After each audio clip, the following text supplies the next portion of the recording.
Up next, a penny goes for millions with NBA draft blue chipper Anfernee Penny Hardaway up close.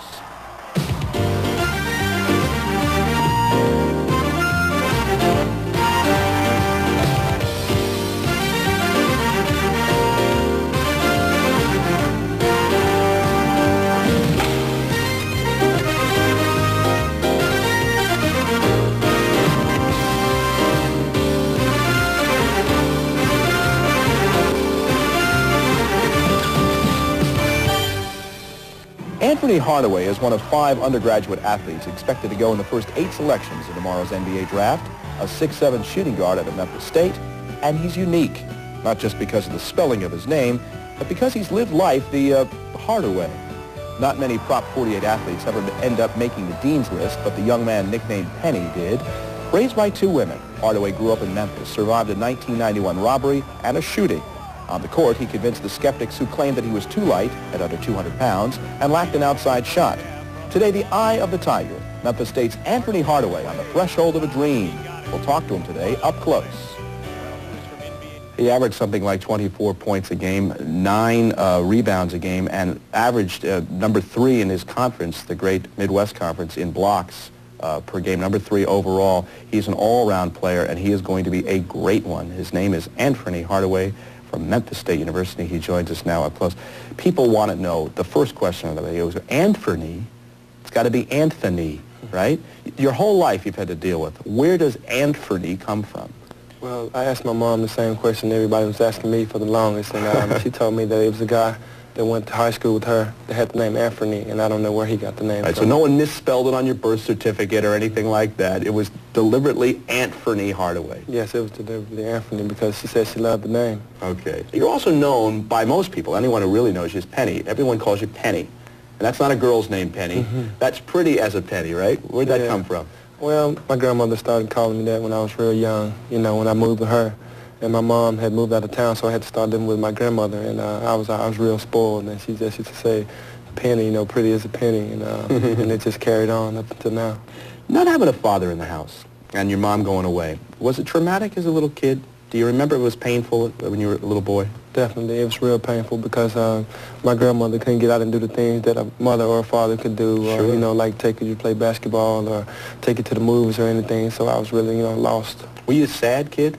Not really, because my grandmother, she gave me everything I wanted. It was just the things that I couldn't do, like I said, like go to the movies or go out, you know, to a concert or whatever, because my grandmother, you know, she wasn't, you know, that type of individual. Like that, yeah. Was basketball then your best friend? Did it bring you out as a person in the things that you didn't have? And your grandmother tried to give you as much as she could, but the things you didn't have your dad around, you didn't have a family around particularly. Did basketball become your best friend, Anfernee? Definitely. It was my way out because I didn't have anything else. You know, to play basketball every day was a big thrill, and it kept me happy. And that's probably why, you know, I worked so hard at it to be where I am today. Do you remember a moment, even if you're playing on blacktop, where you said, man, this gives me so much joy. I love to do this for, you know, for professional. I have dreams. I love to be a Magic. I love to be a Michael, because all these kids have that dream. Do you remember that moment? Definitely. Every day I said the same thing. You know, the same people in my neighborhood were really good motivators to me, because they said you have a good chance to be a great basketball player. Just keep playing hard every day, and that's what I did. Now, I know the story that happens many, many times, not just in the case of Anfernee Hardaway, but hundreds of, or maybe thousands of kids over and over who have that dream. They forsake their academics, they forsake their schooling because they think they're going to be pros. And it's happened to you too.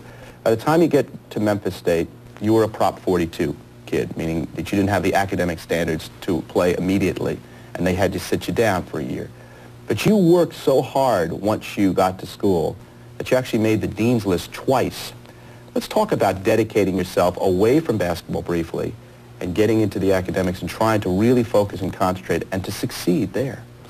Well, my freshman year, you know, I was very miserable. So, you know, I didn't, like you said, have the grades to make it as far as playing for Memphis State, so I had to realize that I had to go ahead and do my work. I mean, it wasn't that I couldn't do it, I just didn't want to do it in high school. You know, I was just spoiled, and the teachers were giving me everything I wanted, and, you know, I was just really lost. So once I decided to just settle down and do what I had to do in my academics, then I did it. And it wasn't hard at all because I knew I could do it. It was just a stigma that they tried to put on me to try to say that I was, you know, I couldn't do it. Didn't have the goods, right? Yeah. Was it as exhilarating to make the dean's list as it was to, say, lead the team or the conference in scoring or a slam dunk? It's the same kind of exhilaration. Do you feel the same kind of joy? Definitely, even better in academics because that's something that I think you have to work harder at academics than you do at basketball. You know, my basketball ability speaks for itself, but then I want people to know about my academic experience also. Mm-hmm. Secondary education was your major. Obviously, you're coming out early, and almost every player says he's going to go back and get the degree. How important is that to you? Oh, it's very important because I promised it not only to myself but to my mom and grandmother that I would go back and get my degree. You know, I'm going to summer school every summer until I finish, and I'm not going to, you know, stop until I do. Mm-hmm. Now, people look at the situation. They said, well, Hardaway's story wasn't utter poverty. You know, they were middle class. You know, maybe had some economic deficiencies here and there, but it wasn't like a hardship case. But you still feel, as most people do, that $5 or $6 million for a couple of years is worth enough to go back and get your education down the road. You got to take the money now, right? Definitely. You know, it's a lot of money out there to offer, but that wasn't the big thing about me leaving. I mean, that was half of it, but Sure. The other half was just wanting to go and play on the NBA level, something that I've always dreamed about, and I felt that I probably wouldn't have another chance, or I'd be, you know, taking the chance on coming back and wouldn't have a chance to play in the NBA, so I just took my chance while I was here. Yeah. Let's talk about the knocks early on, particularly last year. Doesn't have the stamina. He's too light. He's only 195 pounds at 6'7". He's just too skinny. Doesn't have a great outside shot. First of all, any of those true? Were they ever true in terms of you as an athlete? And and if they were true, how did you work on that? Well, people had to realize that I was just coming off getting shot in the foot and then having to sit out not only a year but a year and a half because I sat out most of my senior year in high school also. And just to come in, I sat out the whole summer coming into basketball season, so I just started playing as soon as the season started, really, just getting into the groove. And when they saw me earlier, we was on national television, and I wasn't doing so well.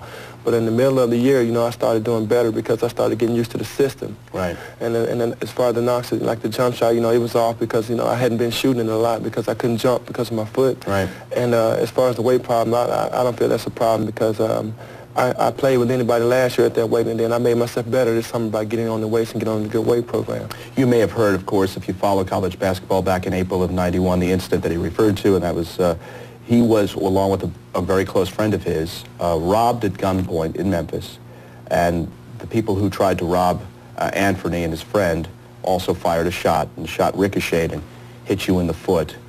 Did you fear for your life, first of all? Do you think he was going to fire the gun again? Definitely. When he shot 3 times before a shot hit me, so the first 3 times I ducked.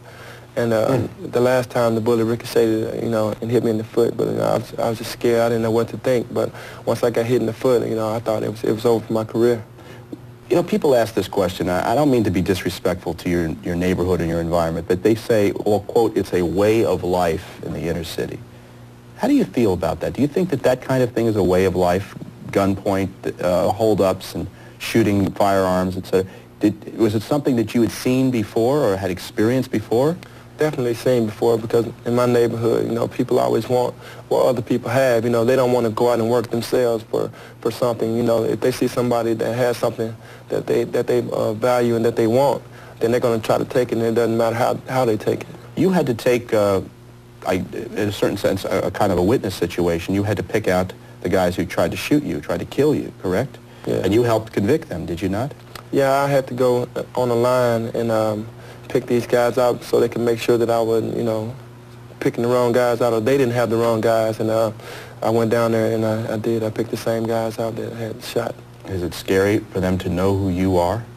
Not really. You know what I mean? No, it's not scary for me because it's just something that I feel that they should feel that they were wrong for doing, you know, what they were doing anyway. Right. They could have killed you too, very easily. Yeah. We're going to come back with Anfernee Hardaway in just a few moments. We'll talk about his game specifically. They are calling him the closest thing to Magic Johnson. Magic's seen his game and commented. Also, Larry Bird says he's the most complete player he's seen in college basketball in more than a decade. With Anfernee Hardaway of Memphis State, we'll do it after this. We're talking to the 6'7" junior late of Memphis State. He is Anfernee Hardaway, and they are saying that he is the closest thing to Magic Johnson. Probably Magic would say the same thing. You had a chance to see Magic play an exhibition game in Memphis State, and he likes the fact that you're a passer. In fact, is passing your favorite aspect of the game? Yes, it is. You know, I've often been chastised for being so unselfish, you know, from not taking a good shot to not taking enough shots, yeah, period. Enough shots, yeah, for passing the ball. What did he say about that? He says it's okay to keep passing, keep the court sense out there? Well, he says it's okay to get everybody involved. You know, that's why I try, you know, not just pattern my game out after, but just watch what he does, you know, because he gets everybody involved, and that's the same thing that I try to do. Mm-hmm. Let's talk about 3 specific moments in your college career that got everyone wowing themselves. The BYU game, I think it was from this year, where you dunked over a BYU player along the baseline, and people were astonished by that play. Well, it was the play that I felt that we needed. It was in overtime when I had did it. We wanted to play in the championship game with the Maui Classic very badly, and I just tried to give it my all. And the shot just, you know, I wanted to get my team, you know, fired up because it was an overtime game, and it did. Mm-hmm. By the way, Sean Bradley's coming out, too. He's the 7'7", some may even say 7'8" center. You played him in high school. He came out of BYU, of course. But you played him in high school, right? Yeah. Was he big in high school? Yeah, he was the same way. Very athletic and blocking a lot of shots. Does that affect your position in the draft? Because some say he could be the outright #1. They were saying that you could have been the #1 guy outright. Does it bother you that somebody could go ahead of you, say? No, it doesn't. You know, I just want to play. I don't feel that I should worry about that. You know, it's up to the GMs or the teams of the NBA to decide that. From what you've seen, though, he's legit. He can play in the NBA based on his ability. Definitely. Yeah. Let's talk about this game against Tennessee Tech, where you lobbed the ball to yourself and then you slam dunk. That was also an amazing play. Well, I saw Isaiah Thomas do a move like that. It was a while ago, but he drove to the basket and threw the ball under his arms while the defensive player was on him, and then he laid it up. So I just thought about doing that on the dunk, and that's what I tried to do. Do you want to be creative on the court, or are you thinking only about the team effort at that particular time? Is it something where it's a spur-of-the-moment thing, instinctive, or what? Well, I want to be creative, but then sometimes it's on instinct also. I'm trying to do something to get the crowd into the game or get my teammates into the game to let them know that, hey, I'm here with them, and let's play ball. The other thing, of course, is your outside shot. This was as close to a buzzer beater as they get against DePaul this year, a three-pointer with a couple of seconds left on the clock. Also a great thrill, too. Well, yeah, we had clawed our way back from a 17-point deficit. They were up 17 at halftime, and the game was getting to the end, and I felt that it was either win or lose on this one shot. And I think we were up 1 point, and the three-pointer just made it final. You know, we were up 4 with like some seconds left, and that's what did it. I hear stories that Spike Lee is going to be your agent, Ralph Wiley, the writer, formerly of Sports Illustrated, going to be your agent, and all the agents are upset. Anfernee can't do this to us. We're legitimate agents. These guys are writers and director. What's true about that? Well, nothing's true about that at all. You know, I read in USA Today that Spike Lee was my agent or was going to be my agent. Yeah, I mean, I've never said anything like that, and you know, Mr. Lee, he's a great guy and everything. I've met him on a couple occasions, and he's came to our game before, but I've never said or committed to anybody. You don't really have a preference where you go, which team you go? Would there be a boyhood dream team for you? Any team? Well, when I was young, you know, the 76ers and the Lakers and the Celtics were the teams. And, Sixers have a shot at you. Yeah, and well, you know, and I really don't have a preference now because there's so many good teams out there. Yeah. Hey, last thing before we go. You grew up from Memphis, obviously, 10, 15 minutes from where Martin Luther King was killed. You weren't even born yet when he was assassinated. Is that a stigma that town has to endure? Obviously, they're very proud of Anfernee Hardaway, but is it something that they have to still, 25 years, this year, the anniversary of King's death, that they have to endure, do you think?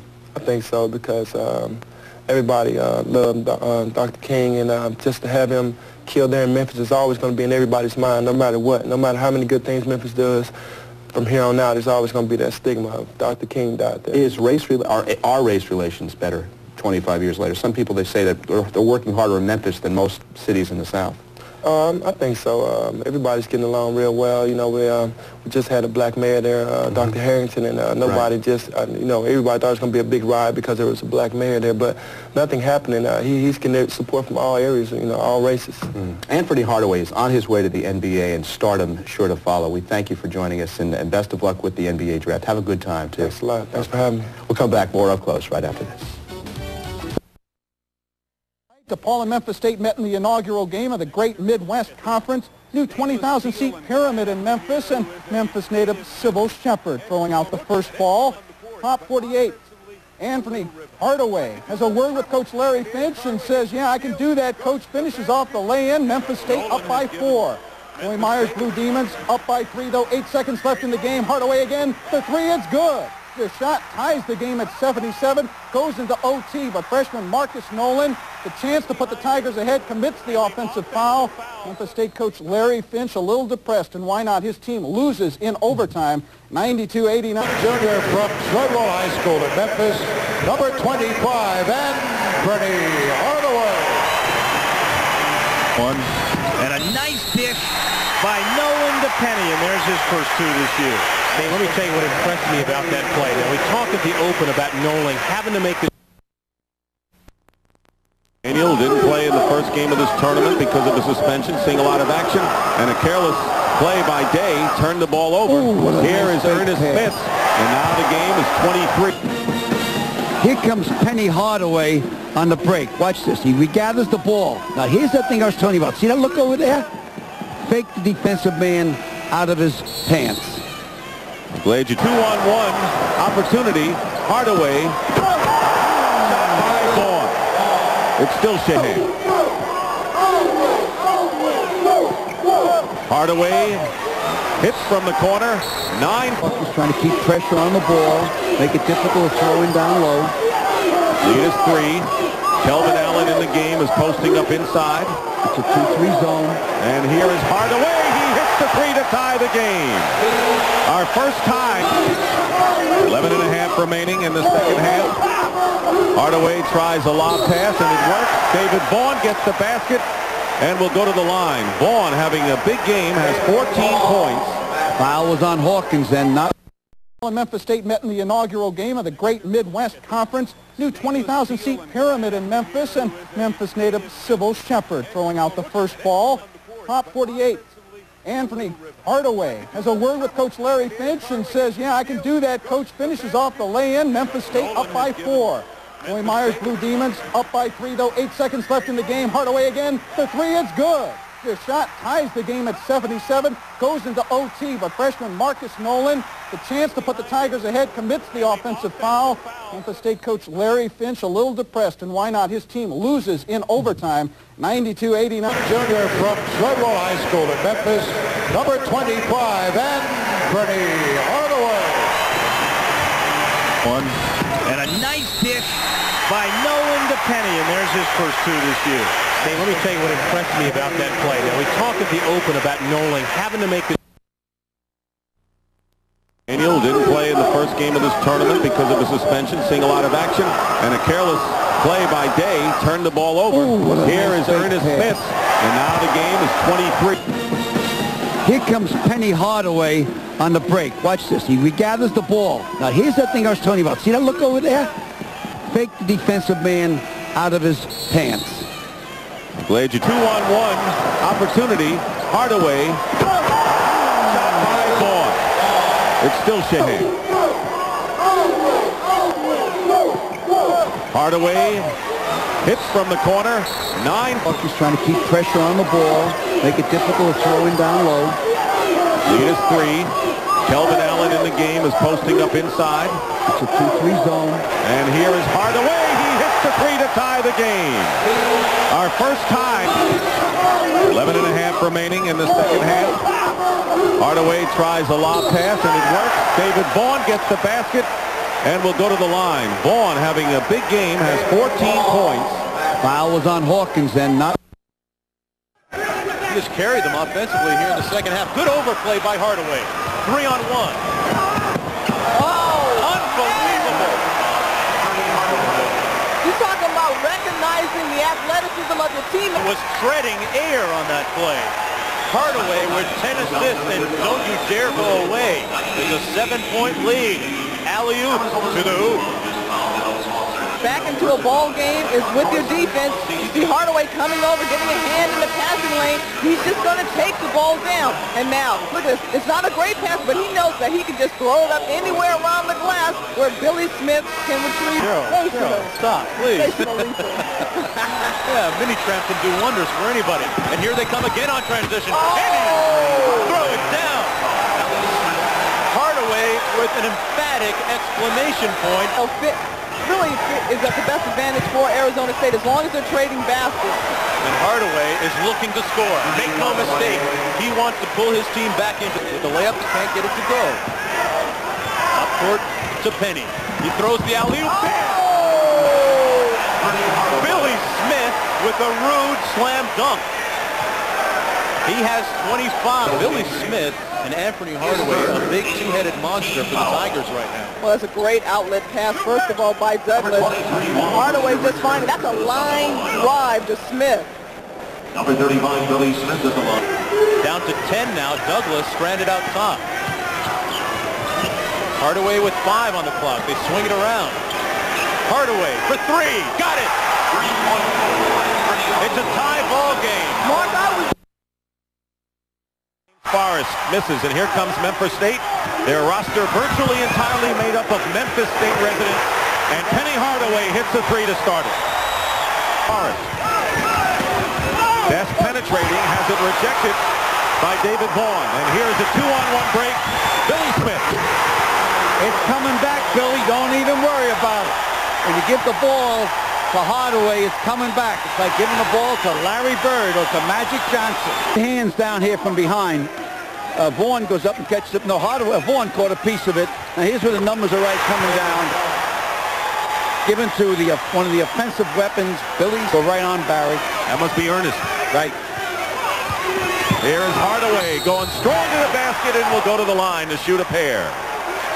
You know, I hate to blow smoke rings so early in the game, but this Penny Hardaway, whatever is needed in a basketball player is inside that body, whatever it is. What a terrific gift he has in court awareness, and for a sophomore, but really a freshman because he didn't play last year. You know, I was talking to his AAU coach in the lobby this afternoon, and he said he's never even heard a naughty word out of his mouth in all these years. Let's just hope that he hits the books and stays academically eligible. You know, a ball player with all this talent has to have talent for other things. And I often thought if I would take a Rhodes Scholar into a gym in a year, I could make him something of a basketball player. So you can't be a one-way guy. Well, I'm saying, why can't the faculty take a basketball player into a classroom and make them a scholar? Hardaway goes in. Oh. Had the slam dunk in his back pocket and missed it. And now a 3. Have made the comparison between Anfernee Hardaway and Magic Johnson. Now, those are tall words, but you really believe that there are some comparisons. Well, Tim, I do, and I think the inevitable comparisons really began last year. You take a look at the size of these two guys. Watch Magic Johnson, and obviously he's at the professional level. A little more weight, a little more size. Hardaway, about an inch smaller, but the hands are just as good at delivering the pass as Magic. The thing about him, as he grows and matures, like Magic did with the Lakers, he'll have that same type of play at the next level. Look at this move on the inside. Very similar to the way Magic handled himself at Michigan. Thumb through the Webster Dictionary and come upon the word versatile. Remember, it's an adjective that has many different definitions. One would be changing or fluctuating readily. Or it could be embracing a variety of skills. To take it a step further, capable of moving laterally and up and down. And finally, having many uses or applications. Versatile, Hardaway, Anfernee, 6'7", 195, Memphis State University. Anfernee Hardaway will need all the facets of that term, versatility, tonight as he brings his 8th-ranked Tigers from the Mid-South into the home of the defending Southeastern Conference champion Razorbacks of the University of Arkansas. In the open floor, Smith can be dangerous. So can that man. Penny Hardaway drops in the first tray of the game, 9-6. You know, it's interesting to know. I asked Larry Finch, I said, how's it been for you in the past? He says, this is my first trip here. I've never been here. Yeah. Douglas uses the window. Nice work by Hardaway. Oh, by Vaughn. What a follow. 3-point arc. It will count for 2, 25-22. Hardaway. Oh, what a move. And the wholesale substitutions continue for Arkansas. And Anfernee Hardaway putting on the show that we mentioned at the top of our show. Folks, watch how high he gets. Look at this lift. Look at this lift. Good body control to avoid the charge or the player control. Points to Vaughn. He says, pal, I'll get you the next time. And Shepard. Vaughn again on the offensive glass. Beats Penny Hardaway. And that's a tray. There's that combination. Hawkins got a hand in there. Nolan retrieves it. Vaughn, and look, it's Anfernee Hardaway's guy for the tip-in. Another empty trip for the Hawks. Hardaway to Smith. Billy. Believe as you can in the locker room. You see the shot clock down to 9, and there's Anfernee. 49-30. Take a look at some of these highlights from the first half. You can see the way Hardaway and Vaughn have played. Now watch the miss. You see Hardaway on the right side of your screen. Look at Vaughn coming with a strong rebound. The look, the pass, the three-point shot, the drain to the bottom of the net. That's part of what Vaughn and Hardaway have been able to do. Take a look at the other end now. Here's a pass down inside. Hardaway with a miss. Look at the follow by Vaughn. These two guys have dominated the first half. But there were some highlights also after you take a look at these numbers for Hardaway and Vaughn. 13 for Anfernee, and David with 12 and 8 boards. Really worked with his players. Family atmosphere. There's Allen. Missed the shot inside. Hardaway collects it. And takes the three. Oh, what a pressure shot. What a time to hit a three. That Massachusetts game tonight at Tallahassee. Hardaway. Oh, what a tough shot. Oh. 71-69. There. Here they go now. It's got to be Hardaway. Anfernee for three. Oh, a third three-point field. Unbelievable. Unbelievable. I think they changed it. They just said it was a two rather than three. Ed Hightower simply overruled. It's a two-point game. 31 seconds left.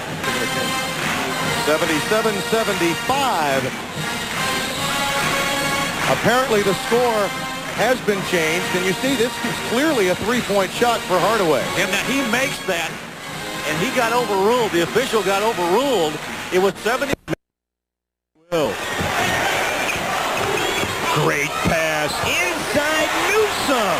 He's got 7. Play. Watch the vision. He's at the top of the key. Watch this pass. The vision. Watch this. It's got to be right on the money. It is an easy 2. That is a thing of beauty.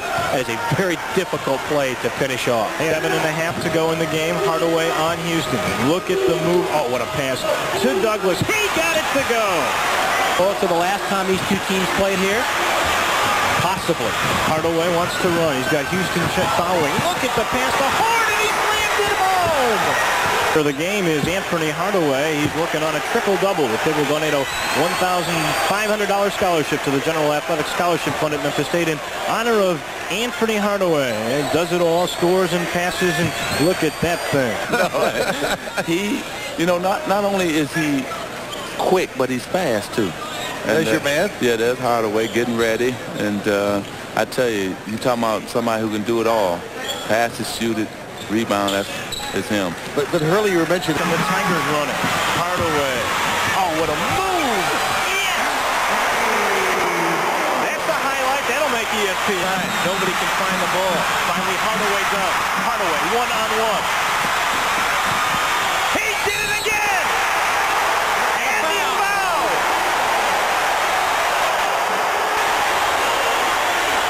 Watch this play in the open court.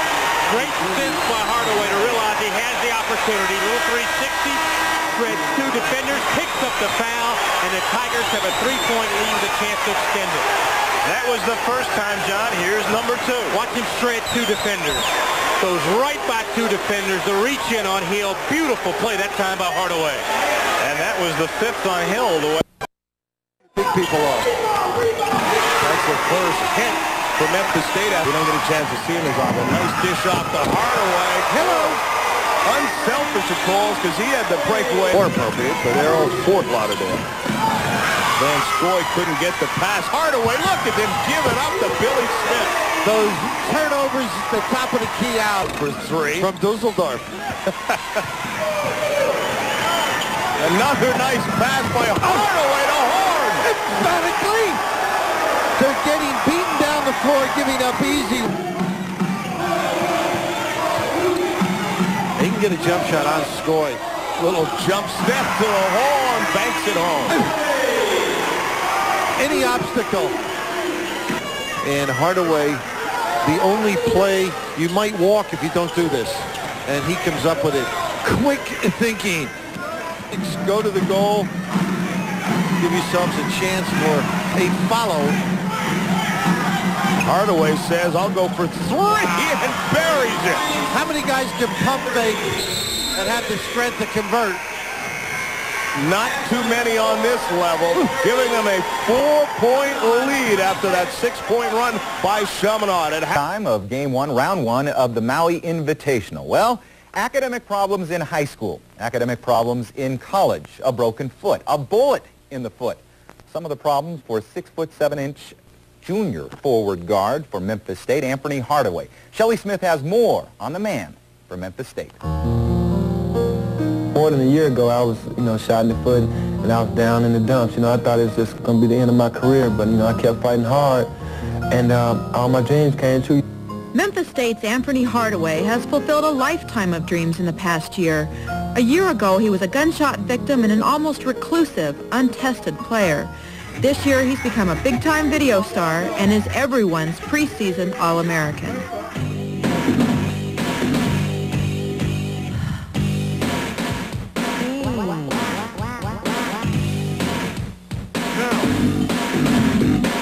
I'm proud of myself, of the things I've accomplished in a year's time. It's kind of amazing. Amazing, indeed. After sitting out his freshman year because of academics, Hardaway came out last season with a resounding bang. He became the first player in Memphis State history to record at least 500 points, 200 rebounds, 150 assists, and 70 steals. He led the underdog Tigers to the Elite Eight in the NCAA tournament, stunning among others their biggest rival, Arkansas. His instincts of Larry Bird, as far as his size and his flair of the game, magic. He's got that flair. And his athletic ability, which is close to a Michael Jordan. I don't want him emulating anyone. I want him to be Anfernee Hardaway because he has a good enough game that someday some youngster will be emulating him. Just as impressive as Hardaway's magic on the court last season was his diligence in the classroom. He raised his grade point average to a 3.2, best on the team, taking some tough classes during the heart of the season. The academics, like I said, they got harder, and I got tough with them. I'm trying to get serious about my education because once I first came in as a freshman, I had to sit out because of academics, and it made me realize that there were more things out there besides basketball.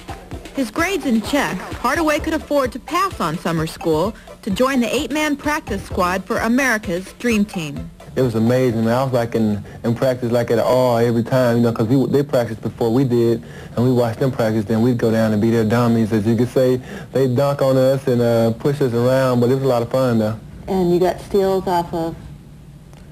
Magic Johnson and John Stockton, and I got a block on Clyde Drexler, so that's the highlight of my life right now. Hardaway realized he wasn't ready for the NBA after last year, but with some Dream Team experience behind him, many think this time Hardaway will make the jump. We don't even address that issue.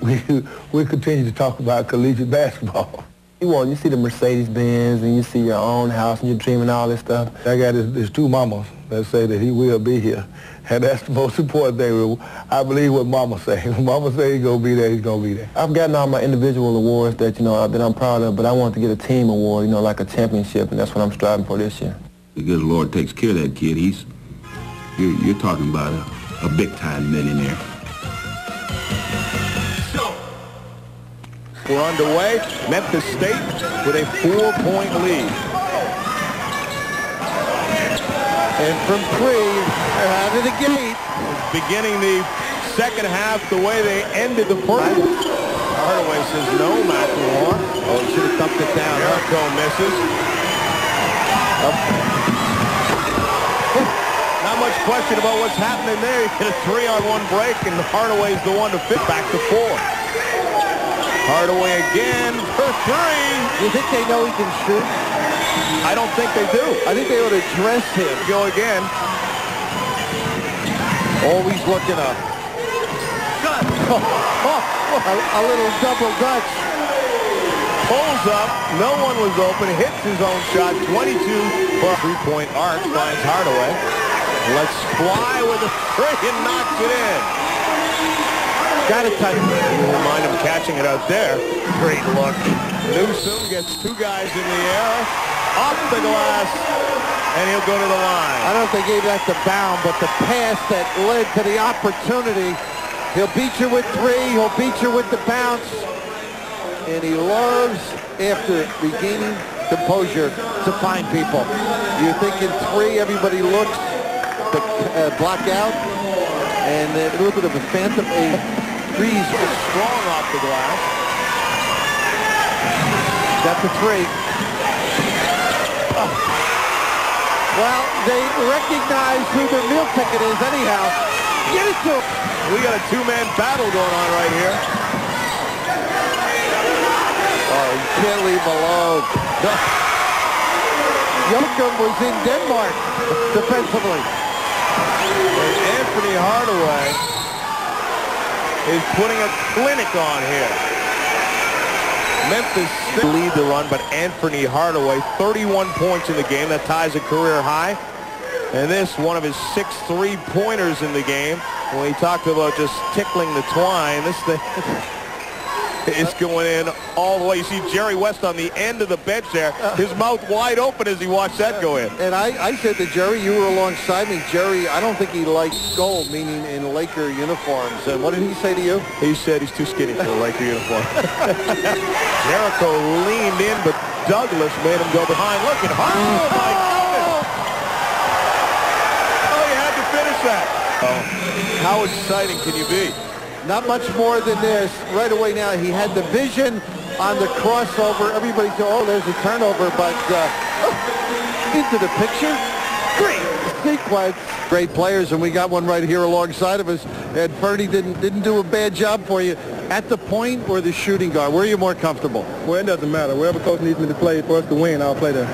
This particular game, I thought, maybe gave you an opportunity to see some new faces and get some guys involved. You play without Douglas. I think guys are going to have to step up to help you if you're going to go any place this year. Well, I think they will. Like Coach said, we have some young people, in the backcourt. And if they understand, like Coach says, how the offense runs and then what to do in certain situations, then we will go a long way.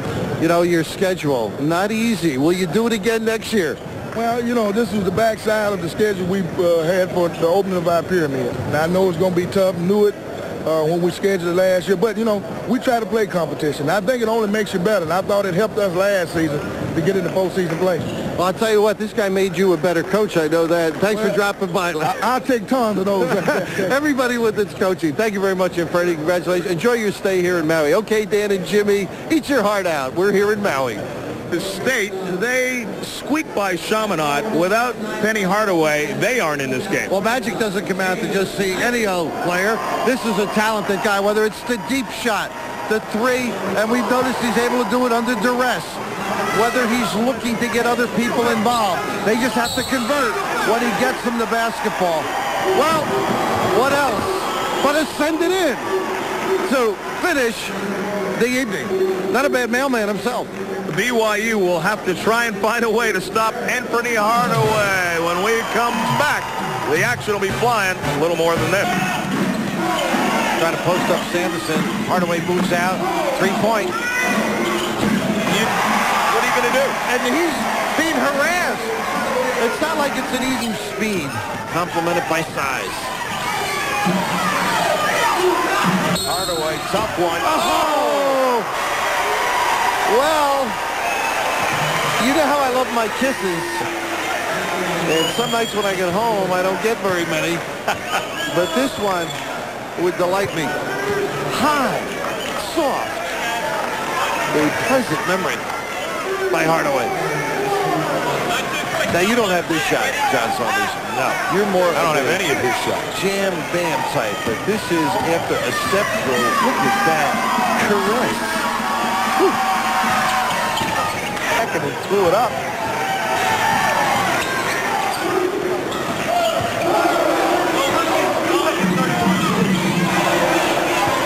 Nice Nolan entry to Hardaway. Nolan, that's a tough distance to make that pass. Say too much. Leave that for the coach. Nice pin down. Look at the hustle by Sanderson. Nice move by Penny to shake free of Sanderson, though. I thought it's good defense to get. This is more like Miller's game. He was another quiet warrior last night. Tonight in the middle of things, frequently. Nolan dumps it to Hardaway. The easy way for Hardaway. Great dish.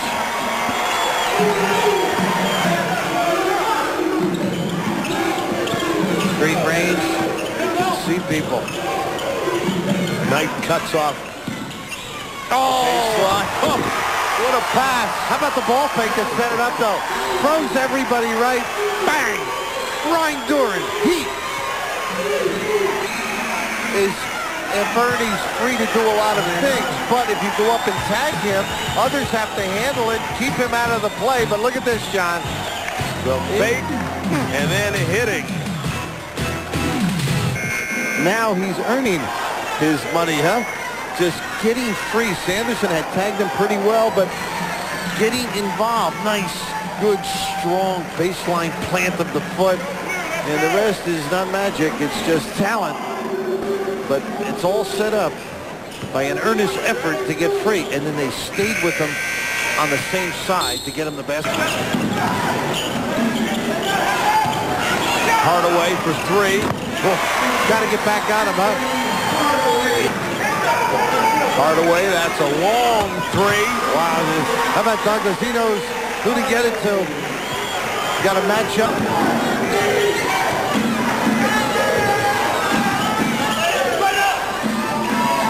He'll play the post guy. He's out on Anfernee earlier. Look at this double up. Hardaway again. And Knight didn't get his hand up. And you can say goodnight if you keep giving him those open deuces and trays. Oh, Hardaway up for the rebound. A little patience by BYU. They could have had something. Oh, this. He just makes you face up. And now you're in disarray internally in your defensive set. There it is. He immediately fires. He's just leveling. Puts that elbow on Sanderson away. Great hustle.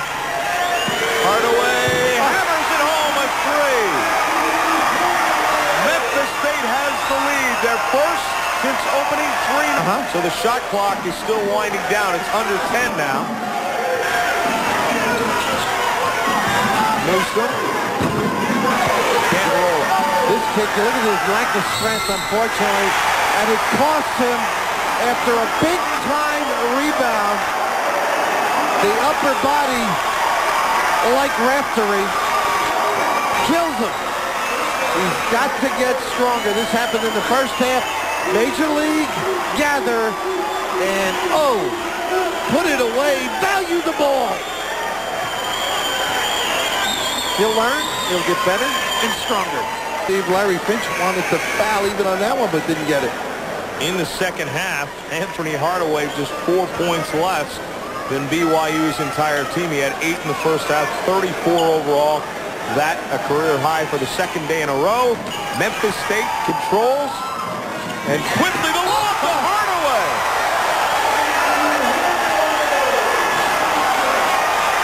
You can't believe it.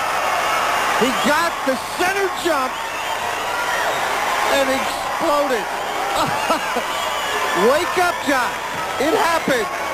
Taking off on the wing. And look at this. Over Randy Reed. He wanted to foul. Well, you deserve a little applause on that one. Stick it in, Anfernee. All right, I'm back, Bill. Memphis State down by 7 without a field goal halfway through the first half. There it is. Until that three by Anfernee Hardaway. He gets in a rhythm.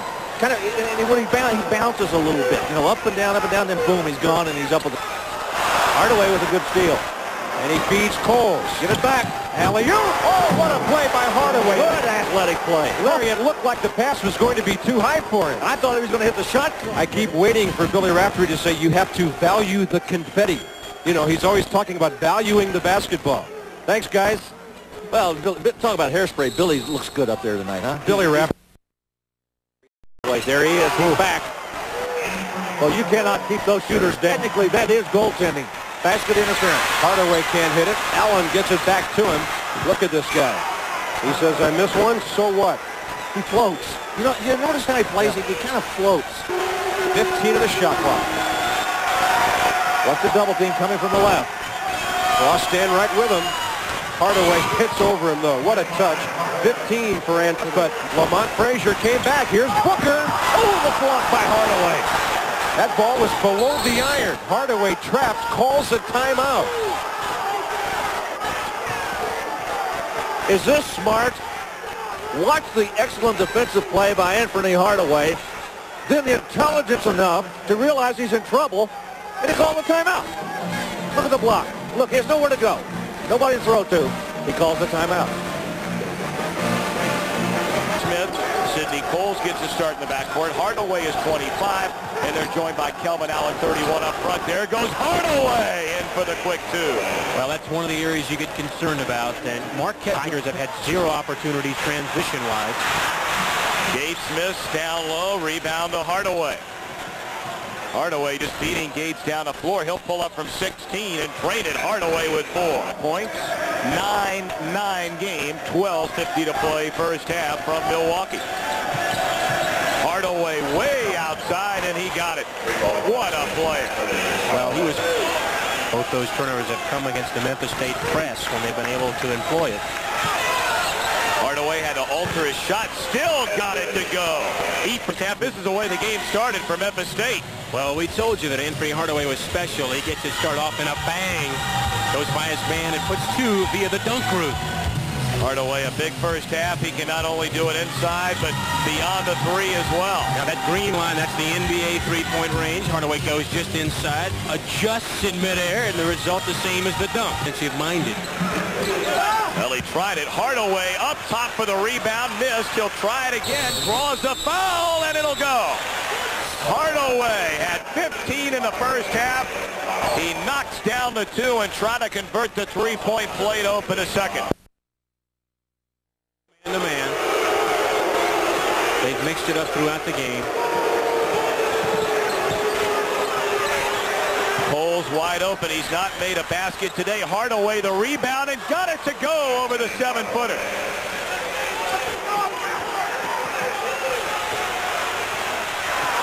Well, it's good. There's plenty of time. You don't start forcing up shots yet. Hardaway, little strong. He'll get his own rebound. Got it to go, and he'll draw the foul. The lead was up to 6 for the Warriors, and Hardaway decided to take things into his own hands. He missed the first try, got it back, and puts it in the hole. He's got that knack of just knowing how to get shots off and then figuring out where the ball's going to go. Watch the ricochet. Somehow he's the guy that comes up with it. Gets the foul, fade away. A little emphasis as he laid down just to make sure he got the call. Hardaway, just a spectacular player. Fires and knocks it in. Quickness factor. Great Midwest. And Ball shared the seasonal championship with Cincinnati. And there's Hardaway. He has all 5 Memphis State points. Both. In and out. Rebound by Hardaway, and he gets the kind roll. He takes some of that pressure off. There's Hardaway, his first 3-pointer. Clearly upset. There's a block by Hardaway. Oh, what a player he is. He'll take it offensively, and at both ends, he can do it all. And most impressively, that's got Memphis State to 12, but he controls it. A block is nice, but if you don't control it, it doesn't mean much. Watch this. Still going up. Watch him control it. He grasps it, and then he goes into transition the other way. And the end result, under control, 1-on-2. That's a high percentage shot if it's Anfernee Hardaway taking the shot, and he's got Memphis State within 12.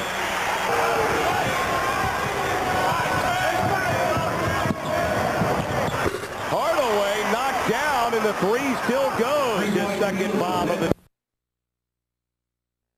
allowing Anfernee to get to the spots on the floor where he can put his shot up. Hardaway, great feed into Allen, and he lays it in. What a pass, and and also he draws a foul. Well, unlike a lot of other players that are great players, Anfernee Hardaway is not one-dimensional. He hasn't scored, but he still has a huge influence in the game. Look at this pass. Threads the needle. Allen comes up with it, and the foul inside on Mr. Bowden. On their feet. 79-78 Demons. Hardaway the jumper. No good. Got his own rebound. Lays it in. Draws the foul. Tom, there's no way that you can measure an individual's desire to win. This is an intangible. Anfernee Hardaway has that desire. One of the highest levels of competing I've ever seen. Look, it will not be denied. There's three DePaul players around the ball. Hardaway's the guy that comes up with it, and a three-point opportunity. So now Hardaway and company a chance to recapture the lead. He jumps it up, knocks it in. Back to action, 1 minute to play. Hardaway from NBA range. Hardaway had his moments as usual. Off Smith's alley-oop dunk attempt miss. He'll go up and throw down on Weatherspoon, the monstrous dunk right here. 17 points for Penny this afternoon. And how about one more highlight right here? David Vaughn with the rebound ahead to Penny. And he'll go up top to Billy Smith, the finisher. And the Tigers blast the Golden Eagles 80-61. He's beginning to do the things that he's capable of doing. Watch this, good hesitation move. Now he penetrates, and you got to be able to go to the basket on him. Great move, great. Good shots. Nice move by Douglas. Wouldn't go. He got it right back. Bodies falling everywhere. There's a tough pass. Look at Penny with the steal. And Penny puts it in. Need we say more? That's Angelo, that hit pointer not troubling him. There's another steal by Hardaway. He's got Smith to his right. He sees him. Look at the way he got the ball back, and Billy Smith shows the athleticism there. That's a good sequence from Douglas. Now in trouble. Cross court, and there's the savior as usual. And he goes for an NBA three and buries it. And Penny has all of the Memphis State points. It's 12-9. Oriented, which puts such a premium on the percentage that you shoot. Hardaway, the three. Yes! His second three of the half. And that was not a good shot. Steal by Hardaway. Smith got the loose ball. Hardaway wants it back. Finally, Billy got it to him. And Anfernee skates along the baseline and got it to go. 14. Tigers intangibles coming up with a steal. They get a good look at the Hardaway move. Hanging at the last minute, altering, getting that shot off. Oh, that was incredible. Good pick by Douglas. And Hardaway, with pressure, got the deuce. It's only two. He's got 16. Good D by Leonard on Billy Smith, who just hasn't been able to get started. Penny works his way free, and there's the end of the drought. It's a big time. Penny with a screen wide open. Here's the three. He got it. Tubbs fought. No. Hardaway got the ball. Triple team. He got it away to Haynes. Douglas wants the alley-oop, and Haynes will shoot. Missed it. There's Penny, and he made it good. Anfernee Hardaway with his second consecutive triple-double for unranked Memphis State. 26 points, 12 boards, 10 assists as the Tigers knock off number 20 Vanderbilt 84-78. Play inside. Smith with the rebound. Here's Cole. Back to Penny. Right at you. Beautiful execution by Sidney Cole. Flips it up to Hardaway, who slams it through. Another look at this. Look at that. Perfect timing. All in motion. Beautiful pass and finish by... Okay, this is really where you'd like to see Hardaway get involved. Thank you. Right on cue. The reason being he's only taken 4 shots before that time, and they really were looking for the... Oh, what a steal. Boom!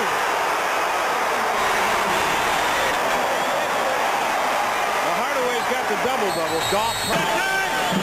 Now, the alley-oop to Mr. Hardaway. Bam! The most spectacular assist of the night, number 6 for Sidney Coles, and Hardaway gets the triple-double.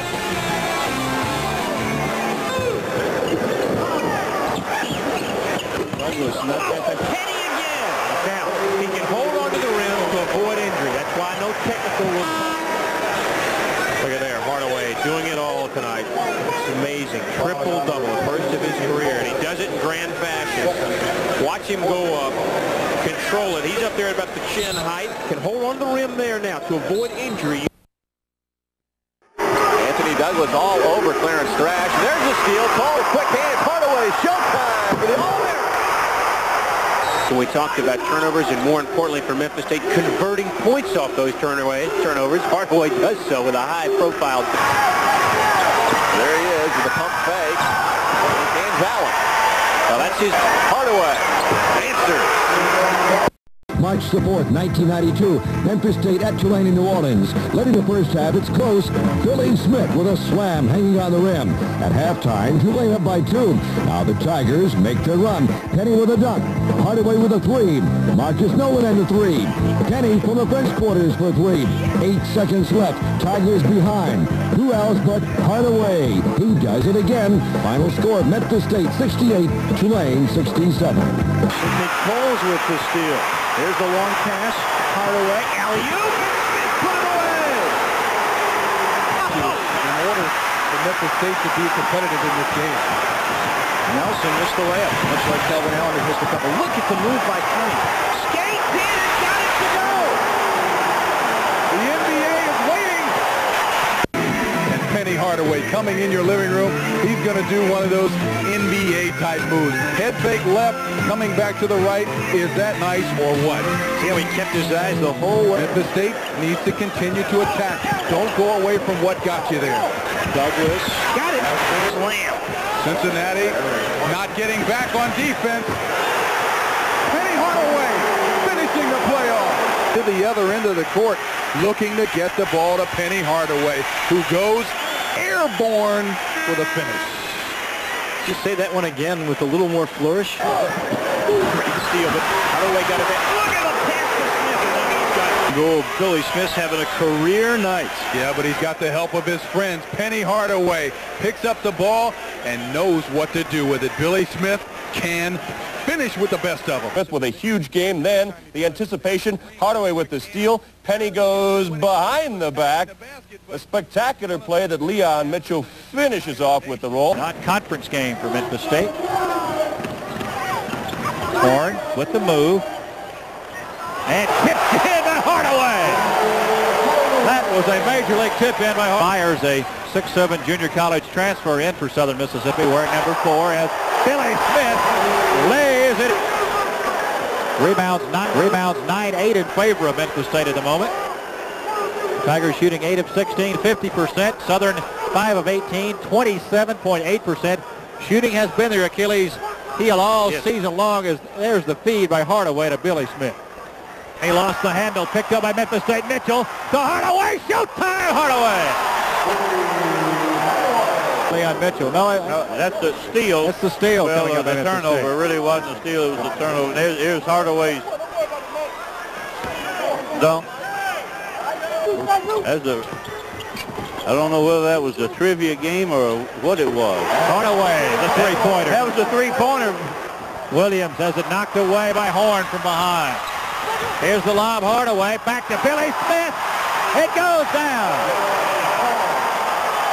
What a play. Miss. This is the Billy Smith shot right here. Rolls. Well, not sure Horn didn't help. Timeout, 11:34 to go. Won the NIT. A couple of times in the NCAA. Had the good life, so to speak. Hardaway! Oh! And a foul at Southern Miss.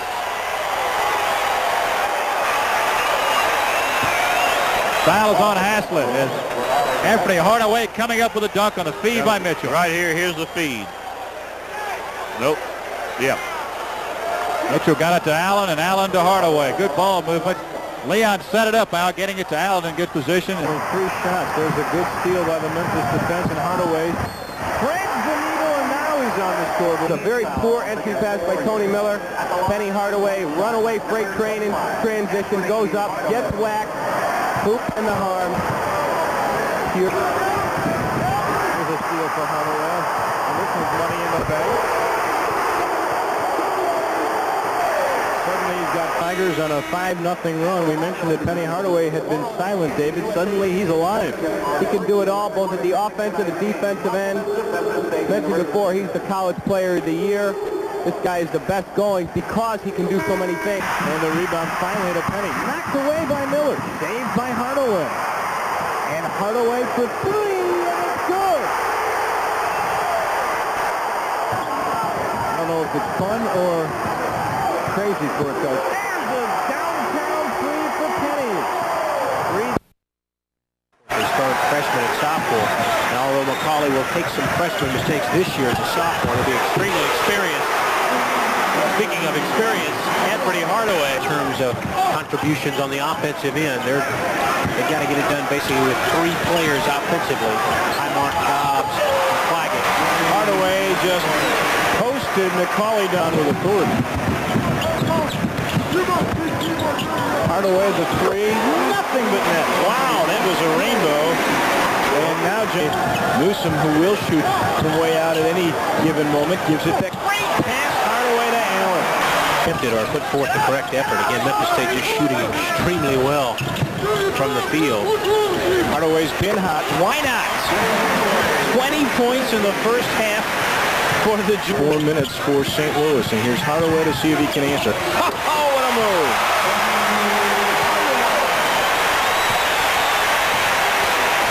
When a little inconsistent, just dial up your... Low to Douglas. Douglas over Grieger won't go. And the follow was up and good nicely by who else? Hardaway.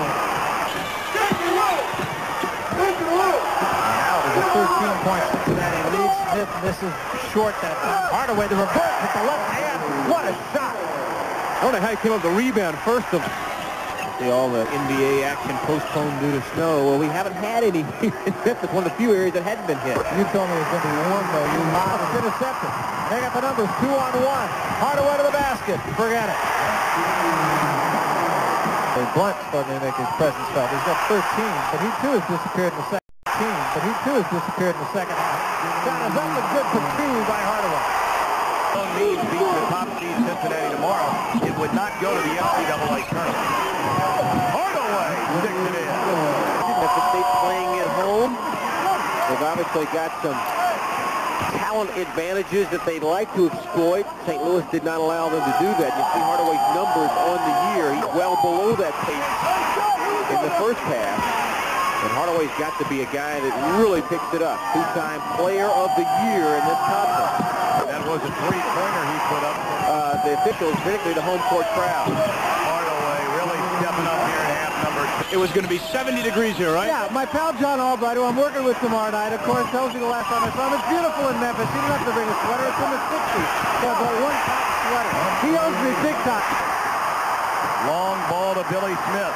What a feed to Hardaway. Oh, goodness. The pyramid.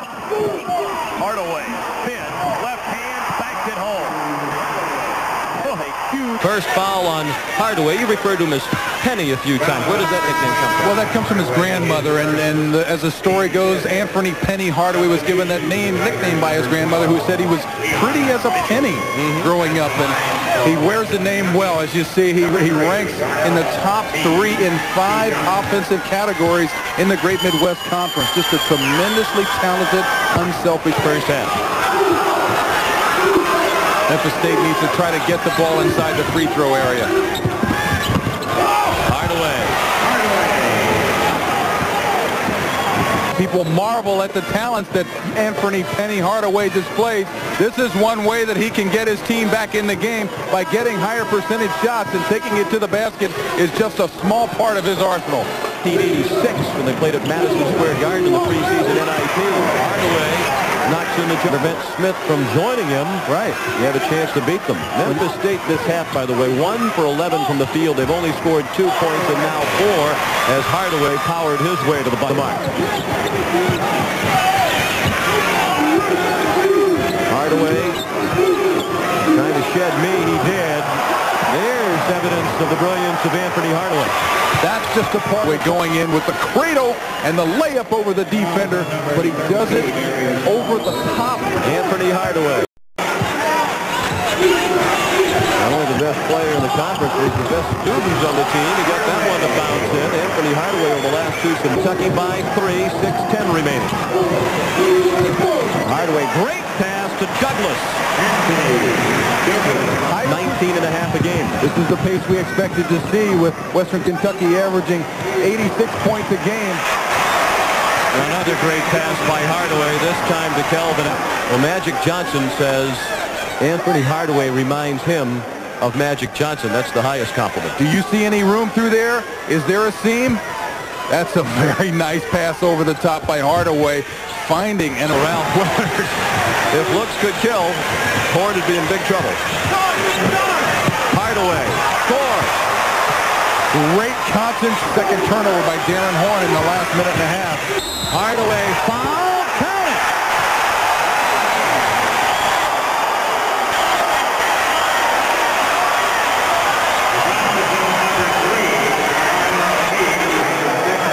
How special is Anfernee Hardaway?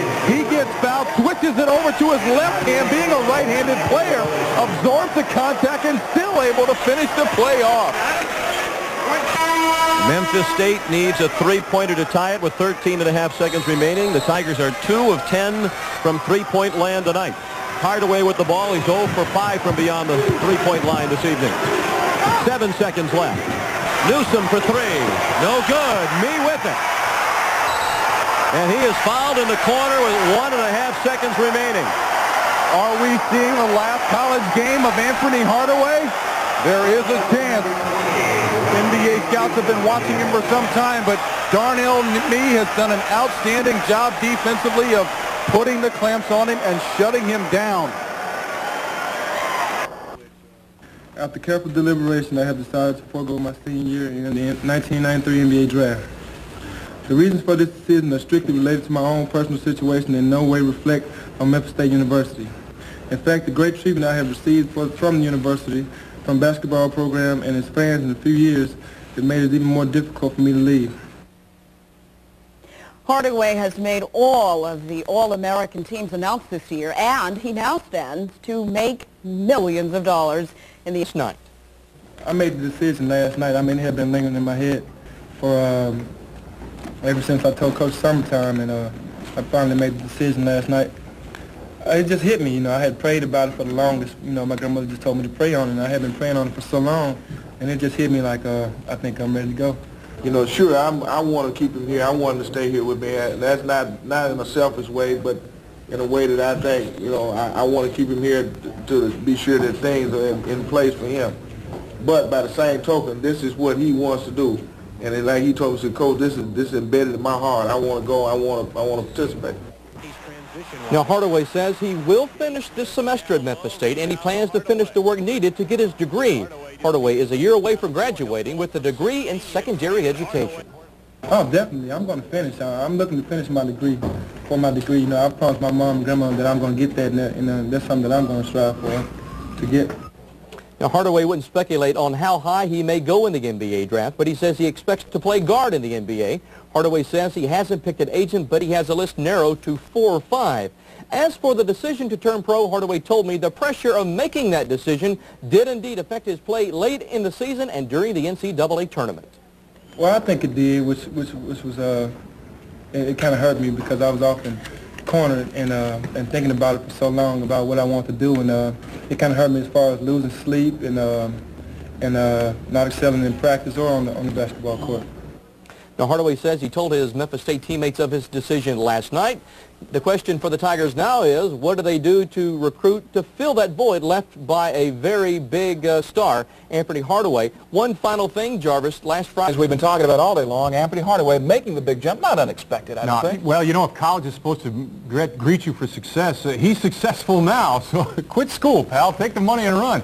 This year's NBA draft has just improved. Anfernee says he'll go pro. Let's blow the dust off of some old highlights featuring the skinny kid at Treadwell High, wearing red and in jersey number 25. He loved to dunk, and everyone who saw him play in person said this kid is going to be something special. The star of Treadwell High, Anfernee Hardaway, had to sit out a year, as you know, at Memphis State, but once he got his grades up, he showed his game, didn't suffer a bit. He was sensational, and still is. This skinny kid from Treadwell High is going to be a multimillionaire in the NBA. This afternoon at Memphis State, I asked Anfernee if he got a chance to talk with all of his Tiger teammates and what their reaction was to him going pro. I talked to him last night. I talked to all of them before I made the decision, and I told them that I was thinking about going. I went to everybody's room and told them, I had to tell them first. They kept a good secret, didn't they? Oh, yeah. I told them to. They kept a great secret. A decision like this is complex, as you can imagine. Channel 13's Eric Perkins has more on Hardaway's decision. Called for a second foul. It was a decision so big, so landmark, you could almost see it affect him late in the season. Now that it's over and done with, things are definitely better. It kind of hurt me because I was often cornered and thinking about it for so long about what I want to do, and it kind of hurt me as far as losing sleep and not excelling in practice or on the basketball court. This is what he wants to do, and like he told me, he said, "Coach, this is embedded in my heart. I want to go. I want to participate." Fine, I ain't got no problem with that. I'm for Anfernee Hardaway.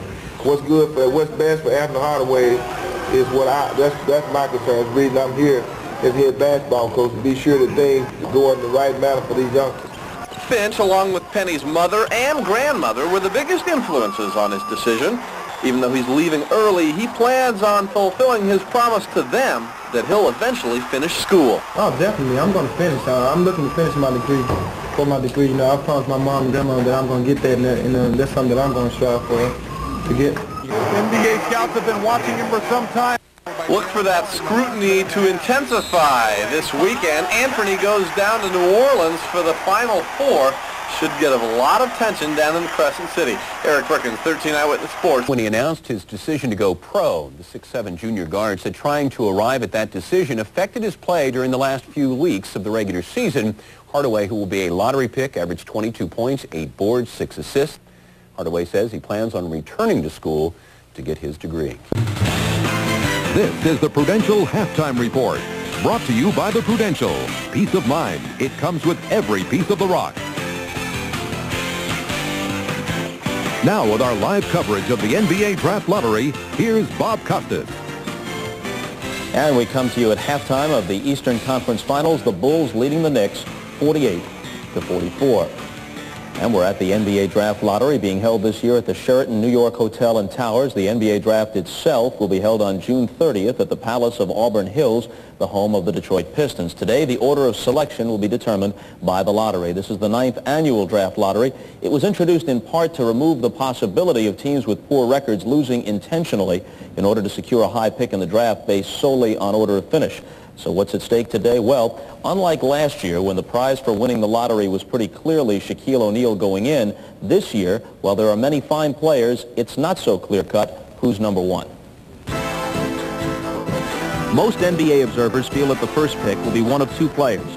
Sean Bradley of Brigham Young, the 7'6" junior who didn't play last year or this, serving a Mormon mission in Australia instead. The other possible number one pick is 6'9" Chris Webber of Michigan, who left after his sophomore year with the Fab Five after leading the Wolverines to the NCAA title game each of the last 2 seasons.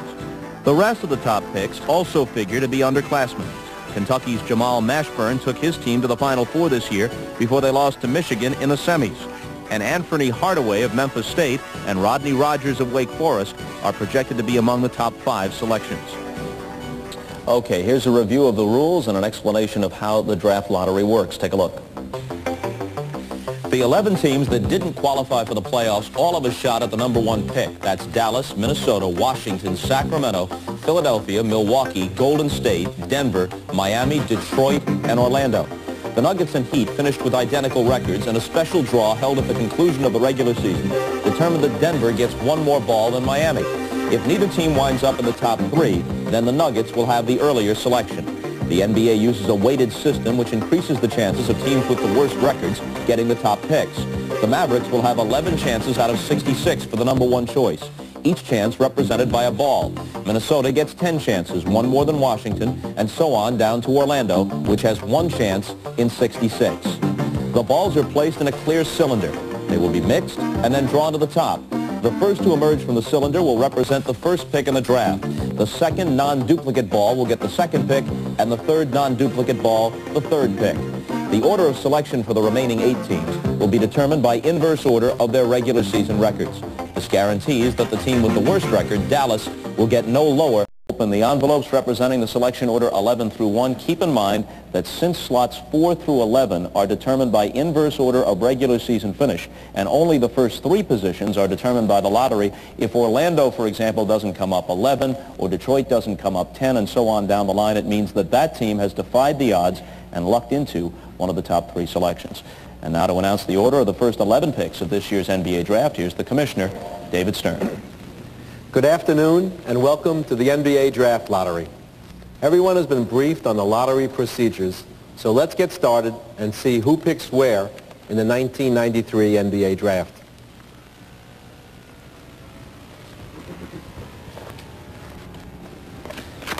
The 11th pick goes to the Detroit Pistons. Orlando, which got Shaquille O'Neal last year and improved to 500, has jumped into the first 3.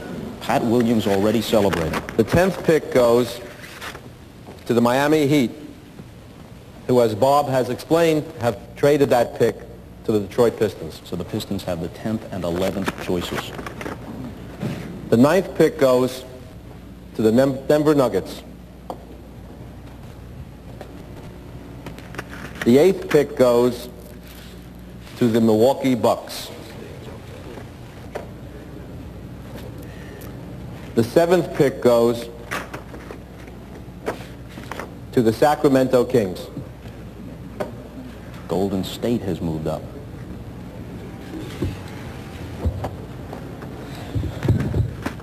The 6th pick goes to the Washington Bullets. Washington, which stood to have one of the first 3 picks, statistically has not fared well, dropping back to 6. The 5th pick goes to the Minnesota Timberwolves.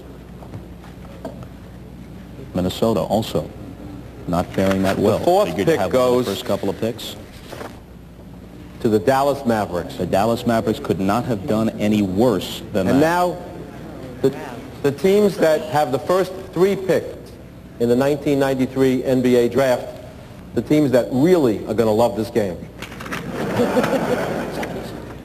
The 3rd pick in the 1993 NBA Draft goes to the Golden State Warriors.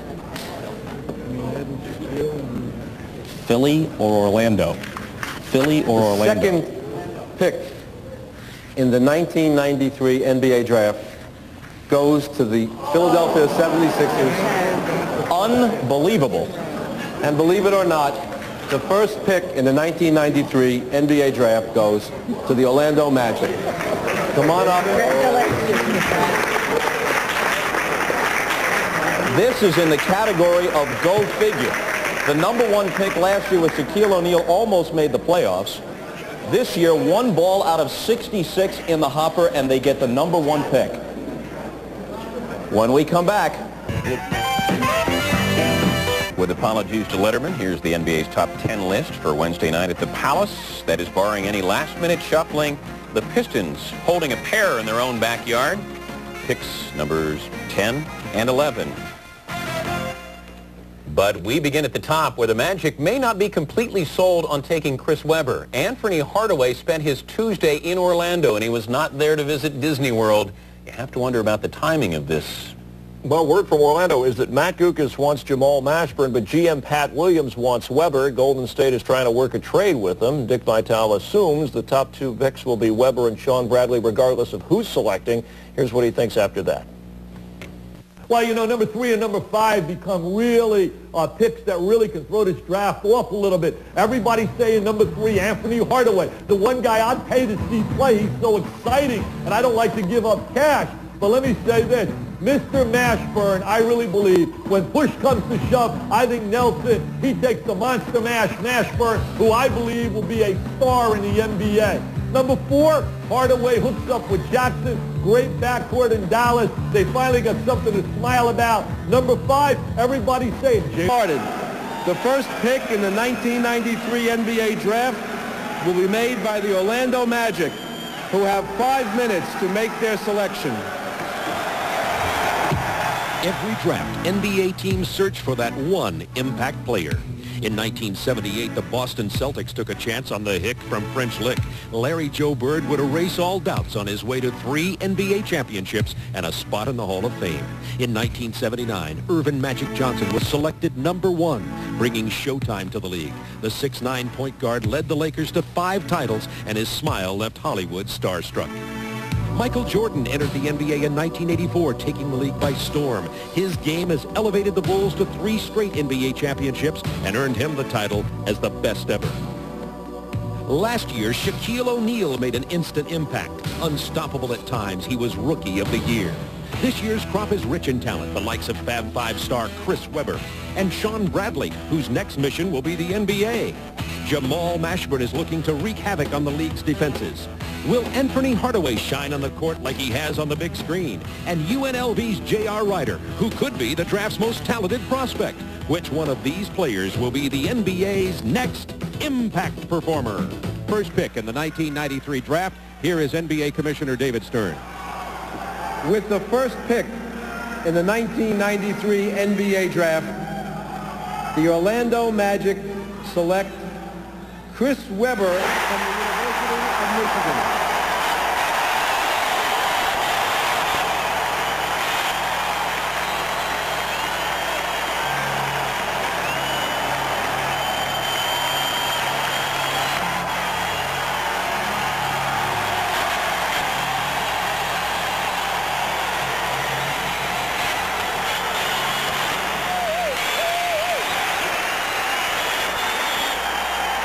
Chris Webber is 6'9",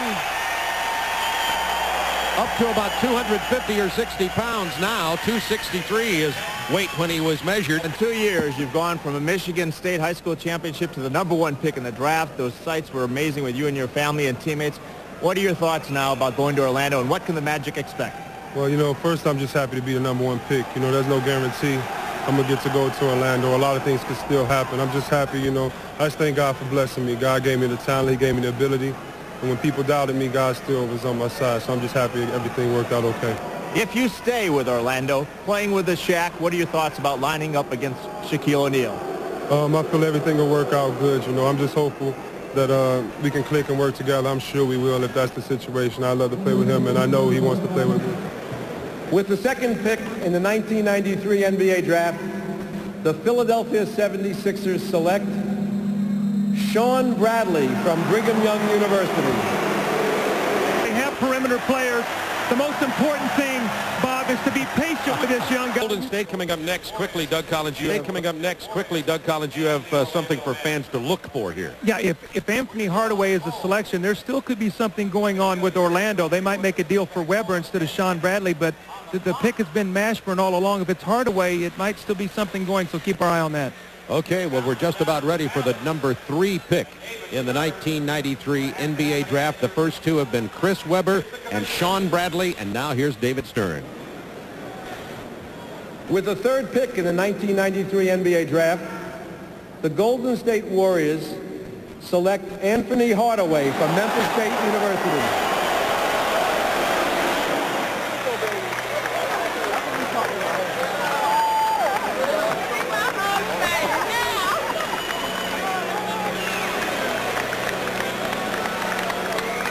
Anfernee Hardaway, the third pick in 1993.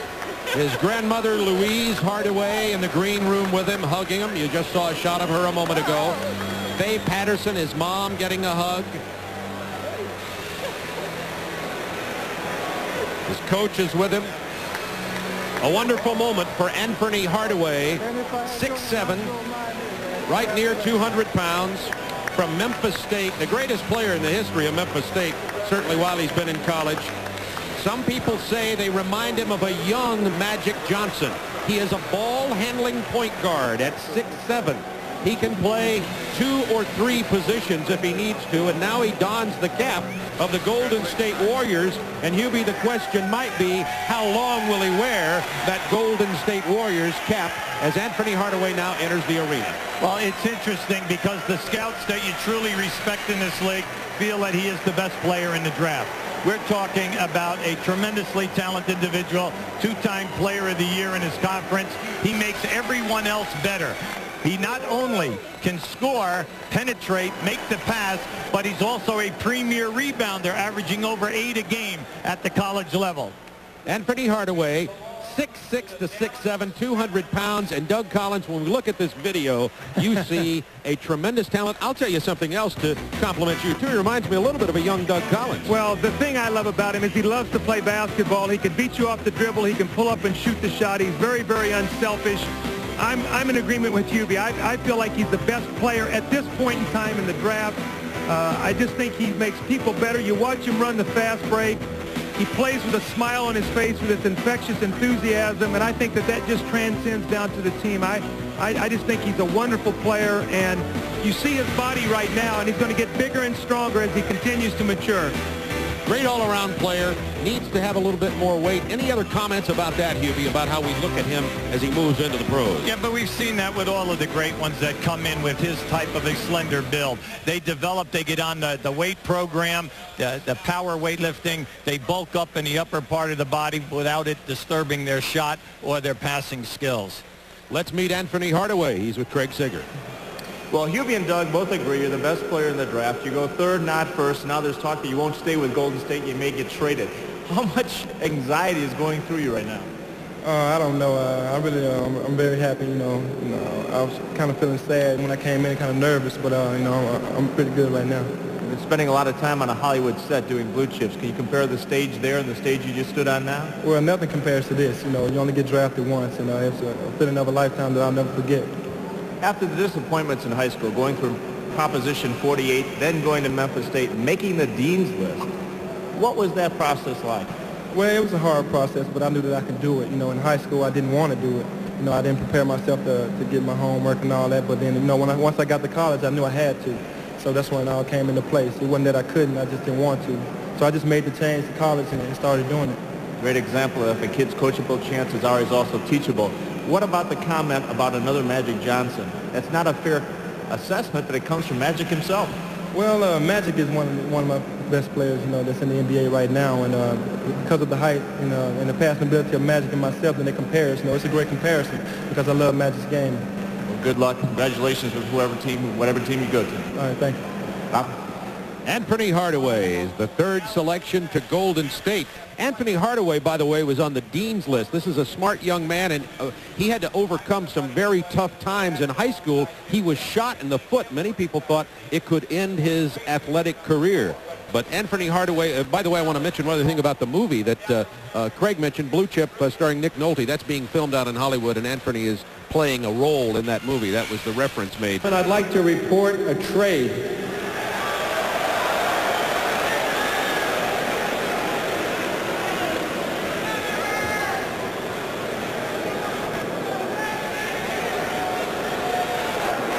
Orlando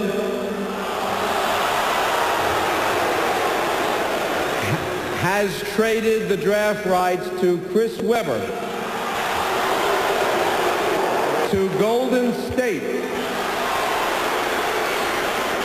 in exchange for the draft rights to Anfernee Hardaway and 3 future first-round draft picks, which will be exercised at the earliest in the years 1996, 1998, and 2000. Anfernee Hardaway, all of a sudden now realizing he's going to be passing the ball to Shaquille O'Neal. Chris Webber from the University of Michigan will be going to Golden State. Doug, we talked about this right at the top. Well, I think this helps both teams because Golden State desperately needed a rebounder. You talk about them getting healthy with Chris Mullin. You've got Tim Hardaway. You have Marshall Onis. You have Billy Owens. I mean, they're loaded out there with talent. Now they've got a bigger guy. You took Anfernee Hardaway. You put him there passing the basketball. You've got Dennis Scott spotting up at the three-point line. You have Nick Anderson creating off the dribble. You have Shaquille O'Neal in the post. I think this helps both teams. I really do, and I think this is a good trade for both people. I know it's getting way ahead of this, but I think of things like Magic Johnson and Kareem Abdul-Jabbar. When you think of the young Hardaway and the young Shaquille O'Neal, that's a powerful 1-2 punch, Hubie. Oh, absolutely. The thing that you always want, especially because Orlando plays upbeat basketball. They're a team that loves to play at 110 to 125 points to begin with. So what you need is a director and also another guy who can rebound for you. And from that point position, he can do that. He can do everything. He can not only hit the outside shots, create off the dribble, but post up. We're talking some king-size cash here. Don't we all? Yeah, exactly. The show was wild in Detroit. The first area player taken in this year's NBA draft is indeed Anfernee Hardaway. Tonight, Penny picked up, taken in the 3rd round in the draft by the Golden State Warriors. Then Hardaway is traded to the Orlando Magic in exchange for the #1 pick, Chris Webber. Plus, some future draft choices are included. We'll tell you all about that later in sports tonight. Right now, eventually anyway, and it's crying time, Penny going to Disney World. In high school, I didn't want to do it. I didn't prepare myself to get my homework and all that. But then, once I got to college, I knew I had to. So that's when it all came into place. It wasn't that I couldn't, I just didn't want to. So I just made the change to college and started doing it. That's Hardaway talking about how he made the dean's list in college when he didn't get great grades in high school. Of course, he's wearing his Golden State hat there. He soon changed hats to Orlando. We'll talk. I feel sorry for Chris and everything, thinking he was going to Orlando, and also, making the Orlando people that think they had Chris Webber. Hopefully they won't hate me. Hopefully I'll be an asset down there for them and give them everything that they need. But at a draft party in Orlando tonight, Magic fans weren't thrilled to hear about the trade, and management was left defending it. We're very excited about Hardaway. We got the best player, and he's going to have a huge impact on our team. He's got tremendous versatility, just an excellent all-around player, and he's one of those players that's unique in that he makes the other players on the floor better basketball players. It's got to be a great thrill, though, to be able to go down now and play with the Magic, and Shaquille O'Neal is the premier player right now. Oh, yeah, it is. It's great. It's great. It's going to be great. I promise you we're going to make some noise in the NBA this year. And heed those words, and Mike, Penny and Shaq have already gotten a jump on their friendship. They're both starring in the movie Blue Chips, and they shoot basketball together out in Los Angeles when they are not working on the film. Bright career ahead of that young man. Yeah, and a lot of turn of events in a very short time tonight. Now, with Hardaway leaving Memphis State early, thank you, Glenn, a career with the Magic awaits, and his followers in Memphis were out in force tonight. Our team coverage shifts now to local reaction. Nita Wiggins is at Melrose High School, the site of the Bluff City Classic. Thanks a lot, Mike. Now, had Anfernee Hardaway not decided to go pro this year, he probably would play in the Summer League. But now that Hardaway is the #3 pick, there are cheers all around. Yeah!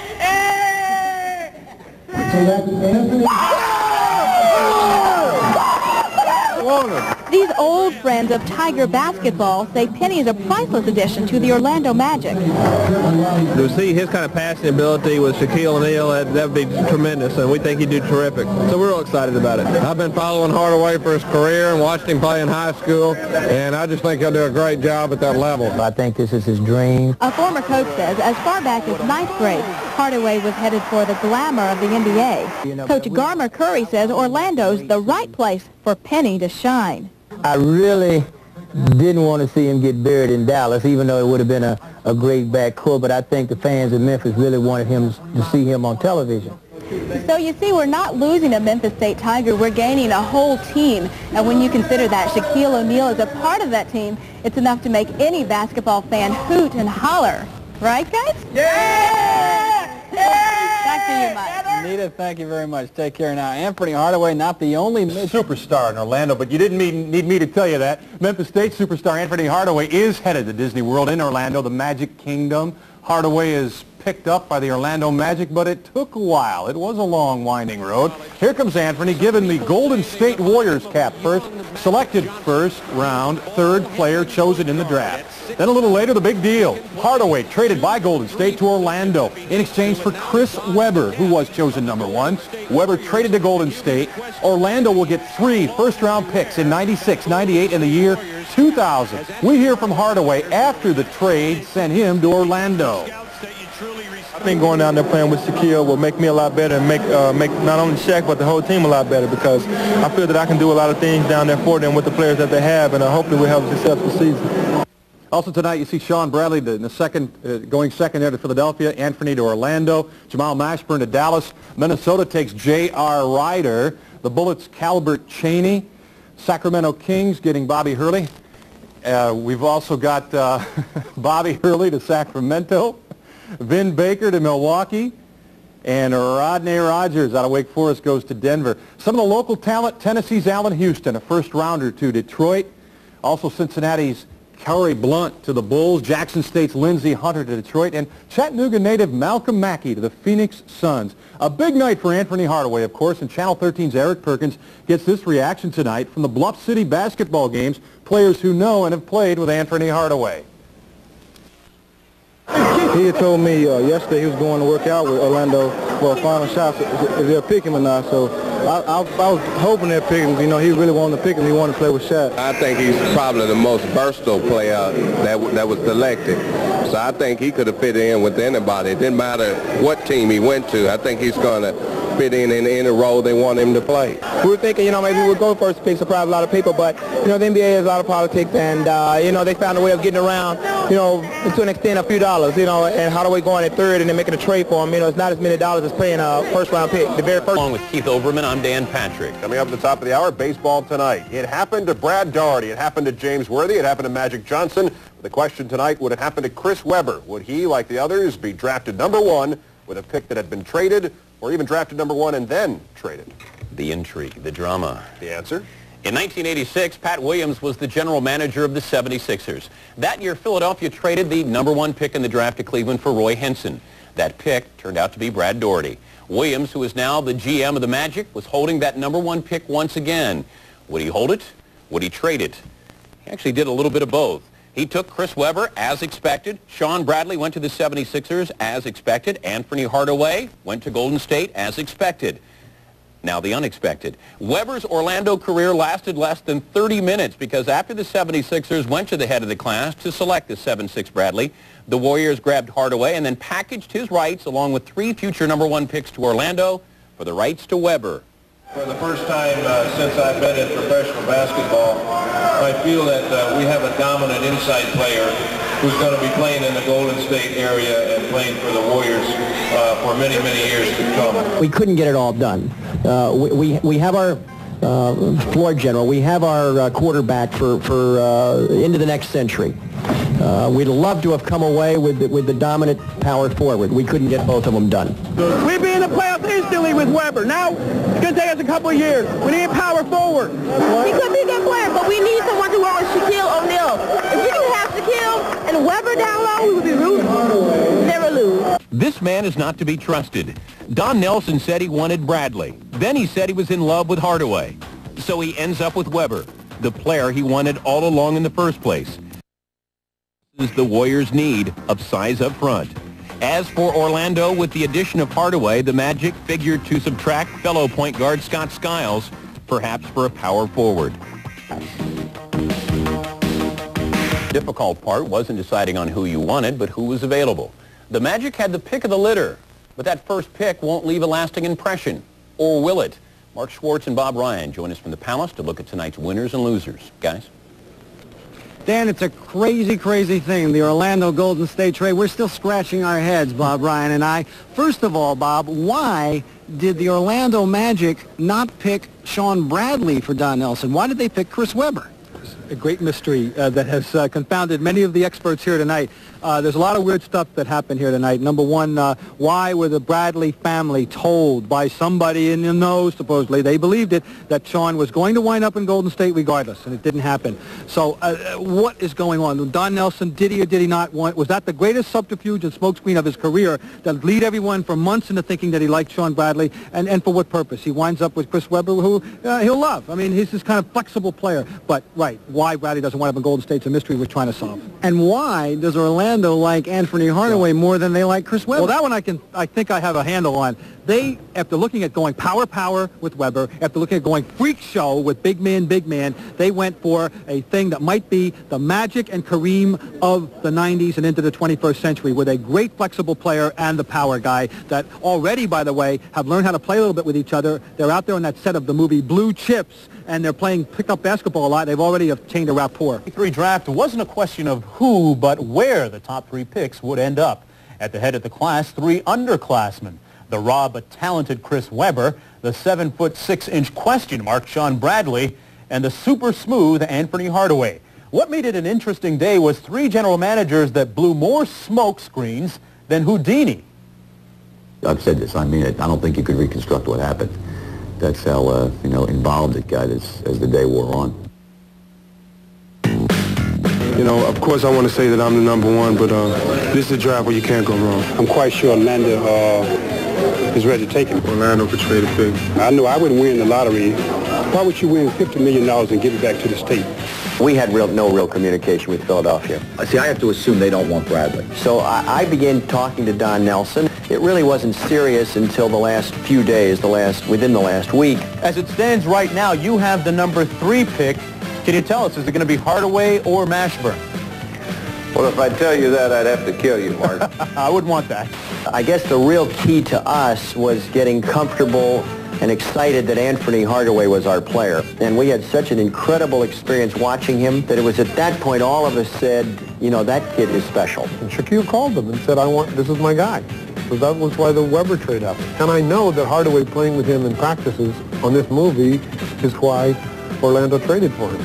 2 hours before the draft, we had some peace about the whole thing, that we would be doing the right thing. I quickly got to Don Nelson, and he agreed to give the 3 #1 picks, and the deal was that we would draft Weber at 1. The Orlando Magic select Chris Weber from the University of Michigan. They were required to draft Hardaway at 3. The Golden State Warriors select Anfernee Hardaway from Memphis State University.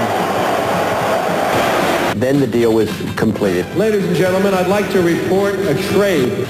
Bottom line was, when we got right down to it with our personnel director, John Gabriel, he said, my heart says Hardaway. It ended up that we got Chris Weber, and I'm just so happy. You heard what he had to say. Let's get your picks now. Which were the teams that you figure will shake down in a very positive way here after draft day? Well, first of all, I think Philadelphia gets a franchise player of the future, Mark, a guy who can carry the team for years to come. He's going to be a great NBA player. But if you're looking for one team that really outdid themselves in the draft, I think you have to go to Orlando. Not only did they get Hardaway, the player that they wanted and needed, but they get 3 future first-round picks. And that gives them 10 first-round picks over the next 6 years. So Orlando came out great. Away from the Knicks, puts it up, no good, and Horn fouled as Smith went over his back. Well, here comes one more player. All right, and it is Anfernee Hardaway. As my old Spanish teacher would have said, Buenos tardes, Senor Hardaway. Here's McClain outside. See if Anfernee's arrival picks him up a little bit. McClain's pumped. He hits the three-pointer. Here's Hardaway driving on Frederick Garner. Goes up and under for the score. Tolbert working against Garner. Lefty hook, no good. Tipped up and in. Who was that? Hardaway. McClain missing. Hardaway with the rebound. Marcus Brown on him. Penny shoots over him and buries it. Blocked nicely by Horn. McClain comes out with a jimmy up court to Hardaway, to Caldwell, to Hardaway. Great feed, Sean Caldwell. Well, taking it himself. There's Caldwell outside, right side to Horn for the jumper. It's short, rebounded by Hardaway. Again, that's why you didn't want him near the basket. That's right. Atron for 2. No good. Fine knockout by McClain. Here's Hardaway. Fine knockout rebound by McClain. The team pulled away. I think 5 points was as big a lead as we had that first half. And an excellent played first half. Good defense, and we can't say that very often, but it has been excellent defense tonight and ball movement on offense for both teams. That's right. And we'll have more coming up in the second half in just a few moments. Stay with us.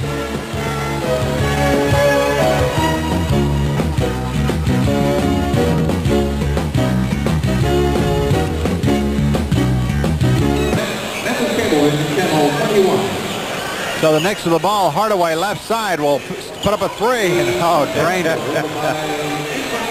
Drained it over Marcus Brown. And Brown got a piece of that one.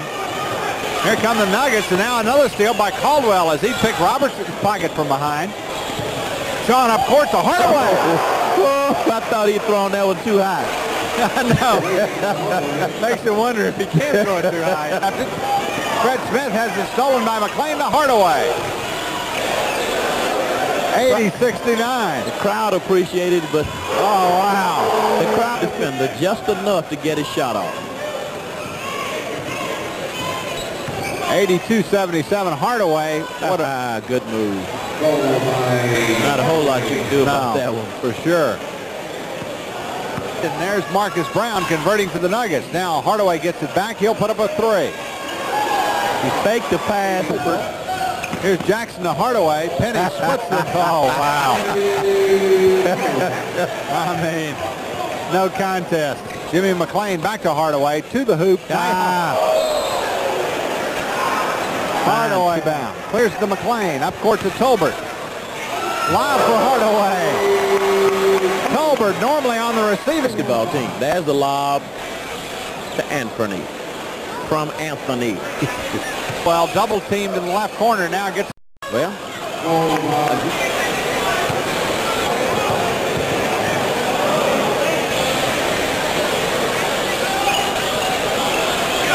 Missed the second. Horn with a rebound. Gerald with his turnaround. And Hardaway, where did he come from?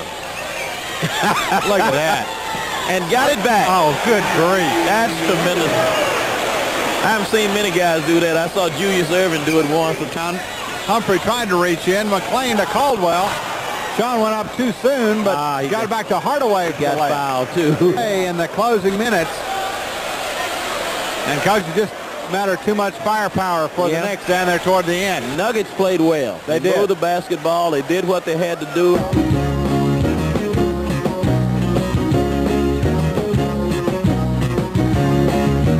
Pyramid. You knew it would be awesome with the talent assembled. As is so often the case with these all-star games, offense was the primary agenda for the players, as Lindsey Hunter proves here.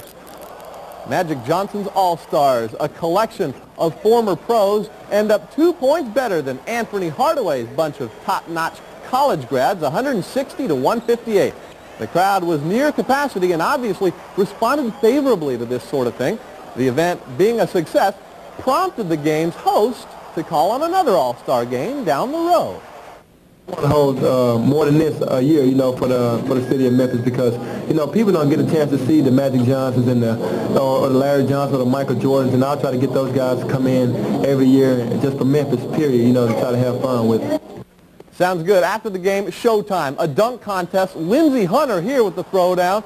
He was the draftee of the Detroit Pistons. Videographer Jeff Gamage got the pictures, and here are his sounds.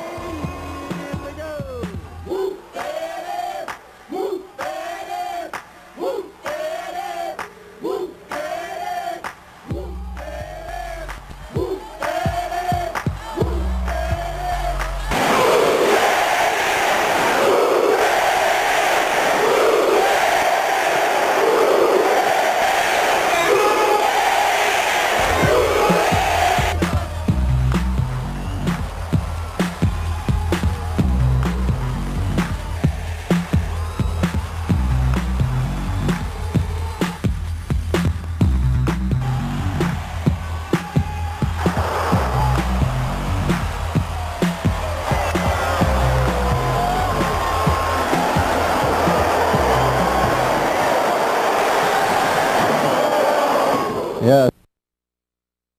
Good. Hardaway land. That's it. Enough money to go ahead and open his own theme park down there. Hardywood. He will pretty soon. Last night it was first reported that Anfernee Hardaway would sign a $65 million contract today in Orlando. The signing, first scheduled for this morning, actually did not happen until just a short while ago. Hardaway, his agents, Carl and Kevin Poston, and the Magic front office finally appeared before the media tonight at the O Arena. Both sides happy to have the ordeal finally over. Well, I think in the last 6 hours I had like 7 nightmares.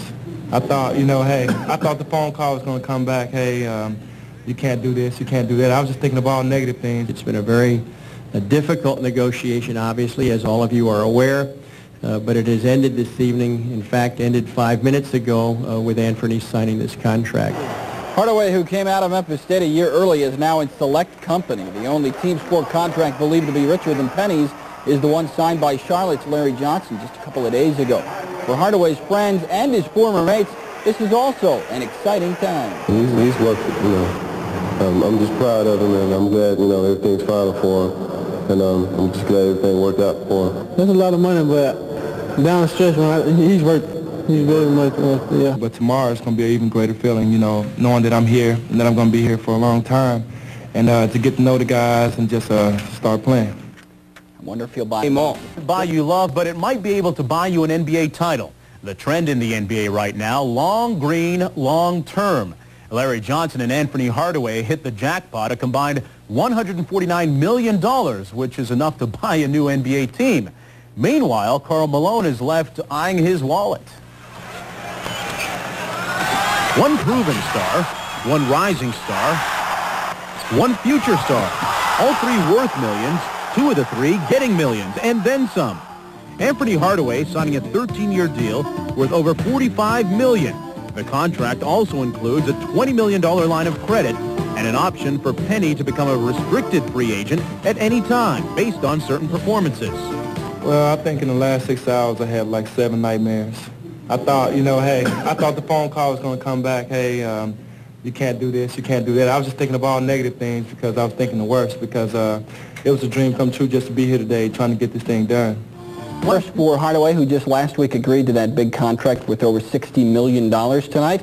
The Magic playing on the road at Houston. Shaq started. Magic did not start Anfernee Penny Hardaway at guard tonight. Scotty Skiles got the nod, but Hardaway did get some time. Watch him getting the pass back here and going up over the top. An NBA dunk for Hardaway, the first of his kind. 11 points on the night for Penny Hardaway, 4 of 8 from the field, 2 of 4 from the free throw line, and the Orlando Magic won. Magic out and running. Terrell Green at the point, goes to Dennis Scott. Oh my! Anfernee Hardaway with the jam. Penny from heavens over Carl Herrera.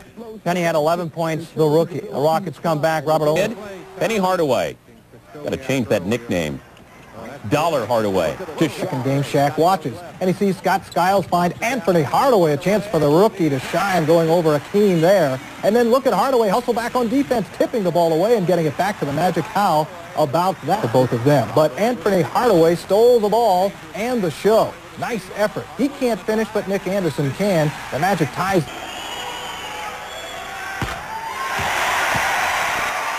Well, in case you're wondering what all the haze is in the background, that is from the smoke they had for the introductions. And like last night, it just seemed to linger for about a quarter and a half. This is a small building. Shaquille beat everybody down court. No look pass. Good cut. Hardaway for the slam. See, you saw Hardaway drop a defensive rebound. He put TNT. We start the regular season Friday night with a big doubleheader. We'll be telling you more about that as the night goes on. Hardaway explosive. See, defensive rebound, end to end. No one stops the ball, takes it right to the basket. Anfernee Hardaway again with a defensive rebound. You saw the little hesitation dribble, takes it all the way to the basket. Just the lane parted for him to take the ball right to the when your shoulder gets sore. You shooters. Oh, my. Leaked out 4 of 5. Nobody took Hardaway the easy 2. I find it surprising, Doug, that the people of Orlando booed on the trade of Anfernee Hardaway, and in an exhibition game, they booed him again this year. They will be cheering this young man for 82 games this season. Timeout. Turner got away with a push. They don't have this. You should pull it back and get one shot. Hardaway says, we've got it. Hardaway with 10. Boy, he's a sweet-looking young player. He's got those long arms. Anfernee Hardaway, the #1 pick. They call him Penny, which was given to him by his grandmother. And we saw the young man last night, explosive, but he played defense, and this is a young man that really has the complete package. I like the way he plays because he's explosive under control, if that makes sense. He does not leave his feet and look to make spectacular plays. The spectacular plays come because he plays the game the way it's supposed to be played, and he makes a simple play. He makes a simple pass, and as his game expands, you're going to see him do some spectacular things. He's already such a steadying influence on this team. They got behind, they brought him in, they ran a play, stepped out, hit a jump shot, got a steal, ran the fast break. He's going to get better and better and better because he also loves to play. He's a young guy, and right now all he wants to do is play basketball. I hope he doesn't lose that love. He's a gym rat. That's exactly right. He's a gym rat. And just talking to him, he said one thing that really was difficult for him early on in the season is the way he was portrayed in the 30-point advantage. But you're not allowed to I'm leave. playing hurt tonight. Well, Gukas is all ready to come in. Yeah, that's why I'm not sitting down. Well, they tried the alley-oop to O'Neal. Basket will go. Anderson being guarded tightly by Farrell. Goes up with the acrobatic shot. Doesn't get it, but Anfernee just puts on a little show. And in life, we have to be prepared. We have to work hard. And we have to use our head. Stay clean. And that means staying away from drugs and the things that can pull us down. Be smart. Stay clean. And keep the dream.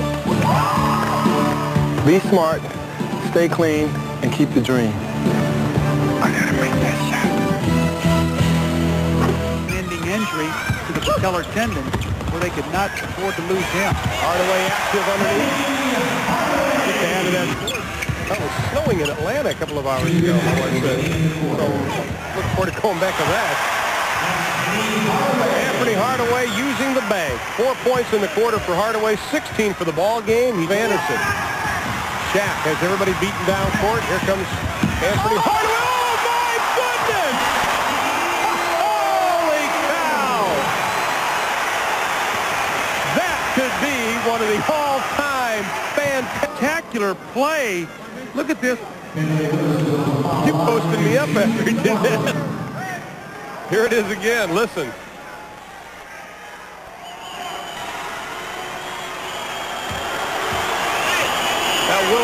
Rookie Anfernee Hardaway, number 1, was taken to school by veteran Reggie Miller of the Indiana Pacers. Miller scored 25 points tonight, but Hardaway came back on the fast break with several slam jam dunks, and he also hit what amounted to be the game-winning play with time running out in the fourth quarter. Orlando leading by 1. Penny stepped behind the three-point line and gunned it down. Orlando went on to win it. That was final was 104-98, and after the game, Hardaway had this to say.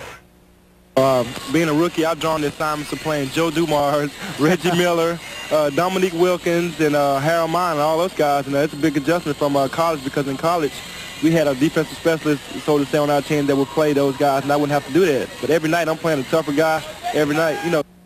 30 seconds to play. Down by 1. Hardaway over to Skiles. Skiles gets it. I can't do it. Over to Hardaway. Hardaway into Shaq. Shaq says, you take it, Anfernee. Anfernee for 3 with 32 seconds to play, and Orlando beats Indiana 104-98. After the game, Anfernee said, Shaq told me to hit it. I'm getting confidence. Evidently, he wanted me to take the shot because he had enough confidence in me to keep giving me the ball back. He kept giving me the ball back.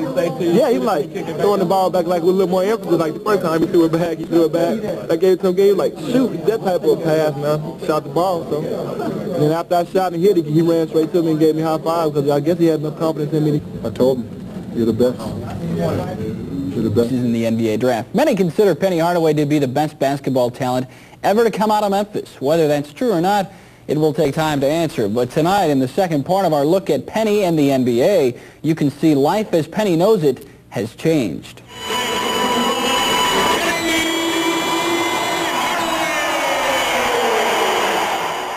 The difference in the NBA is not just on the court. Each game in Orlando draws capacity, 15,291. And they come not just for the basketball, but also to buy. The business of basketball means merchandising. You know, I have people come down from Memphis to come to the games, and they'll go to the Fanatic store and just get all my T-shirts, and they run out every game. Hardaway's merchandising will continue to pick up if he continues to grow into NBA stardom.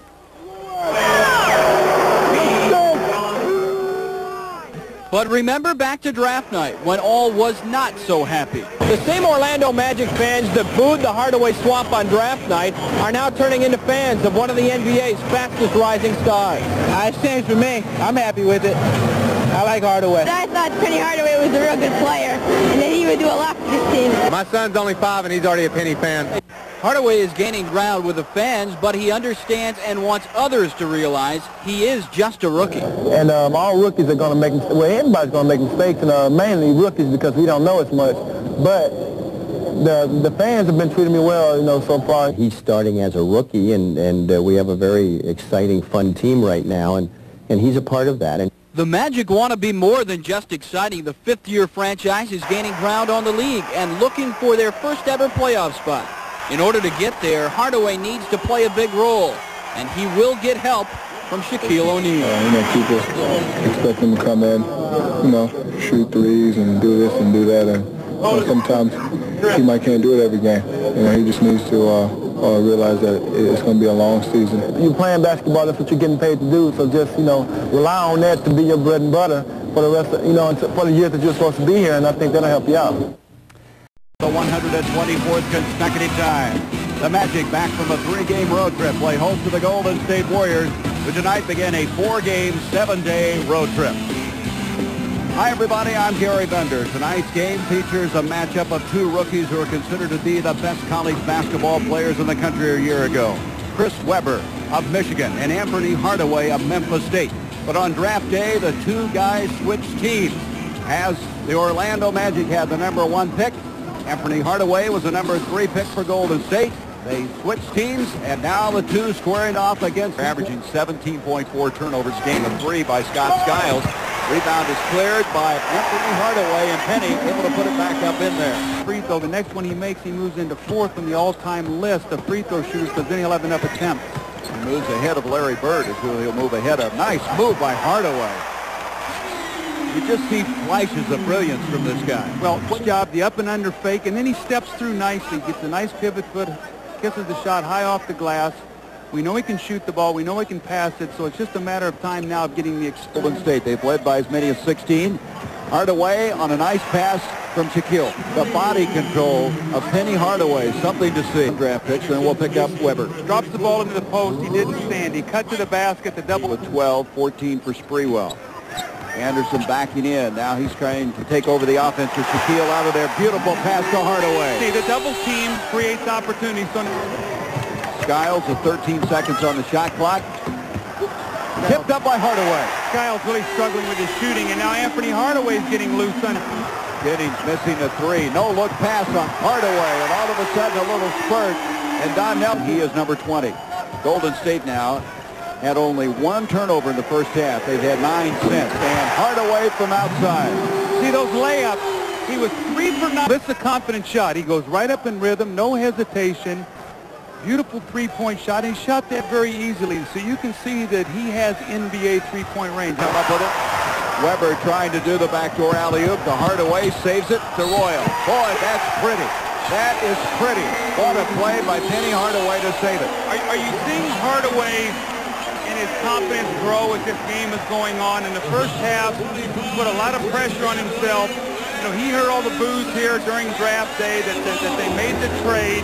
And watch this gorgeous pass. Left hand, and he finds Donald Royal, who's slashing to the basket. And Anfernee Hardaway getting very excited here, making some beautiful plays. And Chris Webber has struggled tonight. There's at least 4 turnovers in this half that he has made. And Anfernee Hardaway has made some wonderful passes. 5 assists for Hardaway. That was the 6th foul. Turning away from the basket, or at least making shots and making moves. To Hardaway.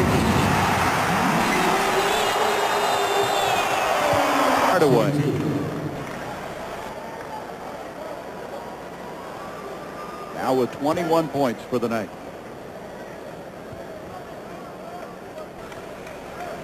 His confidence starting to build, as we mentioned. Orlando's Dennis Scott dribbles in, but the shot won't go. Dennis Scott coming in, can't get it to go. Do you know who rebounds in there with the tall trees? Anfernee, like he loves to play down low. They love him in Orlando tonight. And at the end of the game when they really needed him, they get the ball back outside to Anfernee for 3. He has 20 tonight. Big night for Anfernee. Orlando wins it 91-89, the final of Detroit. Shaq 27, Pistons Joe Dumars 28. Last week, Penny Hardaway, speaking to a group of students at an Orlando school, talked about selling drugs while growing up in Memphis. In the wave of media coverage following, Hardaway said he exaggerated. Last night, the NBA rookie tried to set the record straight. I've never sold drugs, never in my life sold drugs. I was always on the corners where they were selling drugs, and I saw drugs being used and being sold, but I never made a handoff myself, never. The Magic at home tonight with the Detroit Pistons. Joe Dumars against Penny here from the left side for 3. over Hardaway in the first half. The Pistons had a big lead entering the fourth quarter, but with time running down and the Magic down one, Penny drains the three with under 15 to play. That's the game winner. Hardaway finished with 20, 91-89. Orlando wins it. Hardaway ducking inside to Shaquille. Just get out of the way when he gets it there. 8 shots, 5 of them were dunks in that ball game.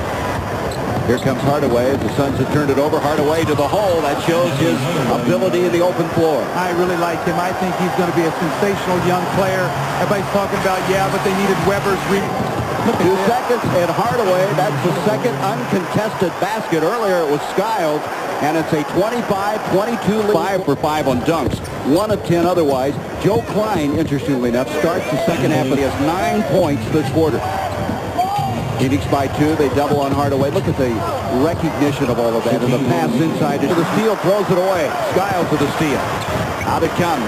The Dennis Scott is checked in. Hardaway challenged Mark West, and they're going to call a foul on Hardaway. They're going to call an offensive foul on Hardaway. Said he used his left arm to push off. I want to see this one. Wow. Did he get up on this, Doug? Did he use his arm to help jump? I mean, he was this one of these Michael Jordan leaps right here. Watch this now, the skip pass, and Penny's going to take it to the basket. Wow. I didn't see any push-off. I didn't, and Shaquille's got to give him some help. A little pushing in the backcourt that time. Hardaway. You tell me you don't think that this kid's got star written all over him. You think how smooth he plays the game? A lot of people say they should have kept Chris Webber, but Orlando's looking down the road 10, 12 years from now, what he can contribute. Down 10 seconds on the shot clock. Trying to post Hardaway against Kevin Johnson. Kevin does a nice job pushing him away. A 3 by Dennis Scott. AC. Oh, what a great rebound. Hardaway, the big rebound. Nick Anderson off the glass. What a rebound by Penny Hardaway. Kicks it out to Anderson. That was sensational. Oliver Miller fronting in the post. Now he gets his position. Hardaway ducking inside on Kevin. Look at the quickness to Shaquille. Shaquille lays it in. Hardaway just a blur as he went through the middle. He's so unselfish. How are you, Mr. Nutt? Now for tonight's lineups. First for the visiting Orlando Magic. At forward from Vanderbilt, 6'9", Jeff Turner. Go JT. 6'6" forward from Illinois, Nick Anderson.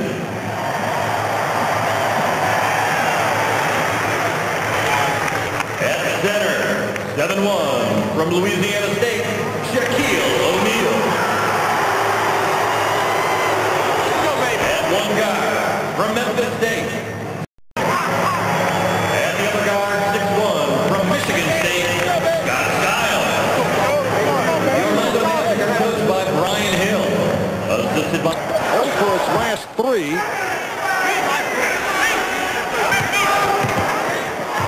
High speed. Shaquille O'Neal comes off first quarter. Anderson played by Pippen. And Myers came over. Here's Hardaway for 3. Anfernee Hardaway from downtown. He has 5. The Magic lead Orlando with 10. Post-up move by Hardaway, and a beauty. Hardaway taking advantage of the mismatch against England. Recovered by Hardaway, went behind the back, went to the left hand. That lead lasted all of 12 seconds. Myers nearly picked it off. Hardaway with the recovery. Super play by Anfernee Hardaway. After good initial down, it's very difficult to keep it from penetrating, but it's difficult for everybody. Hardaway for O'Neal. Good look by Hardaway. Saw that O'Neal had a mismatch. 57. Hardaway gets inside with another hard driving move. Orlando's Hardaway played on the switch by Hardaway. Shot clock at 5. Here's Grant. Good rebound inside by Hardaway. Good defensive sequence by the Magic there. You could hear Brian Hill yelling rotate, and Donald Royal and Shaquille did a nice job combining on that. Again, it's Hardaway on the penetration. He is putting on a show in the third quarter. Penny Hardaway on the two-man play with Shaquille O'Neal. Bill Cartwright just not able to move his feet quick enough, and all Penny really needs is a little bit of daylight. Here you see the crossover. like his other namesake, no relation, Tim Hardaway, who I understand is in the building. Skiles guarded by Kerr. Nice lead for Hardaway. Well done, Scott Skiles for Anfernee Hardaway.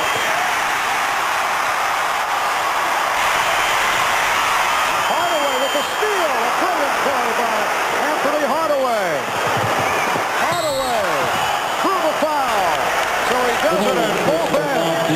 As this game is winding down, this is when Penny Hardaway picks up his game looking to make big plays. He has very long arms and extremely quick hands as he puts pressure on B.J. Armstrong, and he just sneaks up on people with a beautiful steal here. And now the collision between Hardaway and Bill Cartwright. Boom. Cartwright called for his fourth. Of course, you do know, Charles, the reason we chickens cross the road, metaphysically. I ain't talking to no chicken. Your show, baby. I want to talk about stupid NBA nicknames. Baby Jordan, stupid, Penny, better than Anfernee. Stupid, Pimp, that's dumb. The Admiral, well, that's stupid. Stupid, stupid, stupid, stupid. What about round mound of rebound? What about chicken for dinner? Chicken dinner, yes. Absurd. Yeah. Hardaway with an all-star move, rubbing off a pick and past Rolando Blackman baseline. As fourth among centers. The fans missing the boat. Patrick Ewing is fifth. Sean Bradley is second. Explain that. The Orlando Magic, and watch Penny Hardaway here. This is a battle against Ewing. He loses the first two, maybe even the first three, but Penny stays with it, gets it back, gets the finger roll. That was a series. Hardaway had a very good night. He had 17 on the evening. Shaquille O'Neal did not have a good night. Penny helped him out there on the dunk follow. Penny, one more time. Watch the quick cut back, plus the foul in the reverse. But late in the game is tight, and guess who is fifth in the All-Star battle? In the early part of this game, off of transition. There's Anfernee Hardaway with his lay-in, his first behind Atlanta in the Central Division. Penny Hardaway, tough inside. Penny Hardaway and Nick, 97 points a game, which is 2 points lower than a year ago. Hardaway on the drive, goes to the left hand, smooth. Penny Hardaway, and no 5 rebounds for Shaquille. Close to big man. What a pass and catch by Hardaway. He is going to be a great all-star point guard for many years, but just gradually bring him into that. Looking like an all-star tonight. Kick it back out to you, and you'll be wide open with a better percentage shot. Hardaway against Myers. Matched up. Nice. Look at the pass to Royal. He's so fluid. Bob, he's fluid.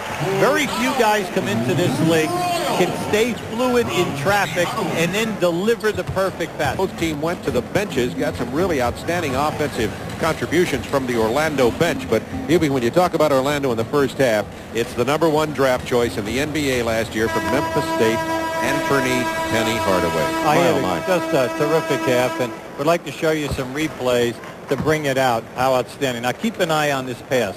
This is going to be a pass in traffic between two guys, put it right on the money. Now he has, in the ball game tonight, he's got 4 assists. Now you're going to see him come in here now and help out on the boards. Now he's 6'7", so you also have that luxury. He's the leading guard offensive rebounder in the league. Now once he gets you down into this position here, remember he's 6'7", and he's got a lot of movement. An excellent dribbler and the explosiveness to elevate and get to the ball. To Hardaway for 3. From long range. That was 27 feet away from the hoop. Hardaway, 1. Do not have a 3-point score this evening. 2 of the best in the league. Shaquille with a slam from Hardaway. 105-90. Orlando beats Chicago, and the Magic now go to 17-13. The Bulls drop to 19-10. Both are in second place in their conference. Orlando trailing New York by 3.5, and Chicago trailing Atlanta by 2 after this game tonight. Our Budweiser player of the game, Anfernee Hardaway, with 20 points, 10 assists, 4 rebounds. Microphone in place. And Penny Hardaway, congratulations, our Budweiser player of the game tonight. First of all, right at the end of the game, before we get to the good news, we saw you holding your hand. Did you get any kind of injury there, Lee? I swelled my thumb right there. I re-injured it. Yeah, hold it up there. Let's see it. It's swelling up already a little bit, huh? How big right there. You keep getting a lot of nicks and bangs like the ankle last night, but you seem to come back quickly from them. Take, for instance, something like this. Swelling usually not a problem and such. What's been your secret of staying healthy? Just trying to play hurt, I guess. I want to play so bad, and I know my teammates need me, so I don't have time really to just sit out. Have to play every night. What's the toughest thing for you this year? Stepping out of college at the end of your junior year, you got a lot of pressure on you because of the contract, but forget about that. As a player, the most difficult thing for you in your adjustment?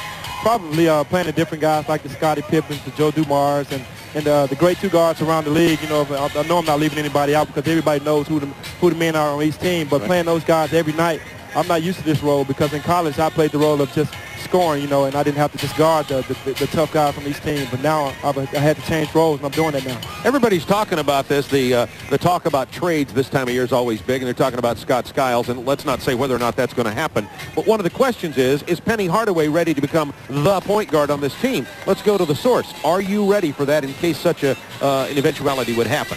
Well, I know I am. I'm a competitor, and I think if the coach puts me at the point guard position, I'll be ready to play it. Tonight I had 5 or 6 minutes at the point guard position. I just tried to show Coach, and give him confidence in me that if he ever makes that decision, that I can, go to the point. What's your personal feeling? Would you prefer to end up as the point guard ultimately in your career? Well, I really can't say that right now because Scotty's doing such a great job for us, and it's good to have 2 point guards in there. I think we remind each other of the Chicago's where John Paxson never had to handle the ball. Michael and Scotty handled the ball. Sometimes I handle, sometimes Scotty handles. So it's working out great right now, but if I ever have to move to the point guard spot, I'll be ready to play. You could also be a politician. Good answer. Not bad, not bad. Where's the pressure for Anfernee Hardaway this year? Where do you feel the pressure? On the floor, off the floor, where? On the floor, because of the contract that I got. A lot of people try to remind me, you got to, this is what they try to tell me. They try to say you got to earn your money. You get this big contract, you got to show us that you can play. And the thing that I'm trying to do is just show everybody around the league that I am capable of coming on this level and playing basketball with everybody that I play against. And right now it seems like I'm not getting the respect that I need, so I just got to go extra harder. We have to go, but I want to ask you one more thing. I know that you have a charity function going on here in Orlando that is looking to raise 10 million pennies for charity, which I think is an interesting idea, certainly from a public relations standpoint. But give us just a thumbnail on what those pennies for charity are about. Well, it's just something just to help the community of Orlando out. Just using the nickname to my advantage, Penny.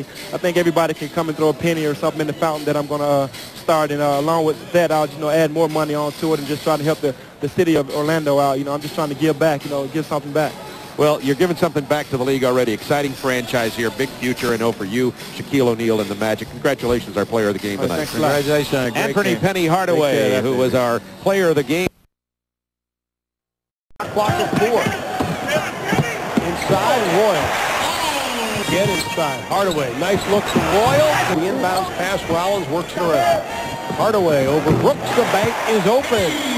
Deposit that penny. He has cash. Hardaway from the arc. Buries the three-pointer. That was critical here in the first half.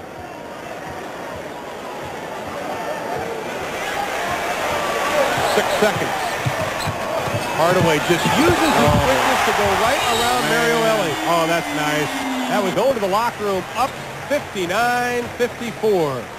Coming up, the Reebok halftime for the Magic in the first half had to be the play of Penny Hardaway. Watch right here as he breaks down Mario Elie with time running out on the shot clock. Just a little bit of a hesitation move, and he is one of the best at getting to the basket. Stays in the ball game. Same starting fives that began the second half. Penny Hardaway over Elie. The basket goes, and we have a whistle. Matchup problem. We talked about it on both ends of the floor, and this is one the Magic have been able to go to an awful lot here in this ball game, and not only against Mario Elie. Everyone that Penny Hardaway has been matched up against because of his size, 6'8", he's been able to have his way with. Nick Anderson gives it up to Skiles. Nice. Great pass. Skiles to Hardaway. Nice. Have to be careful. They're still in it. They don't have to shoot themselves out of this game. Yeah, you're right. Hardaway inside.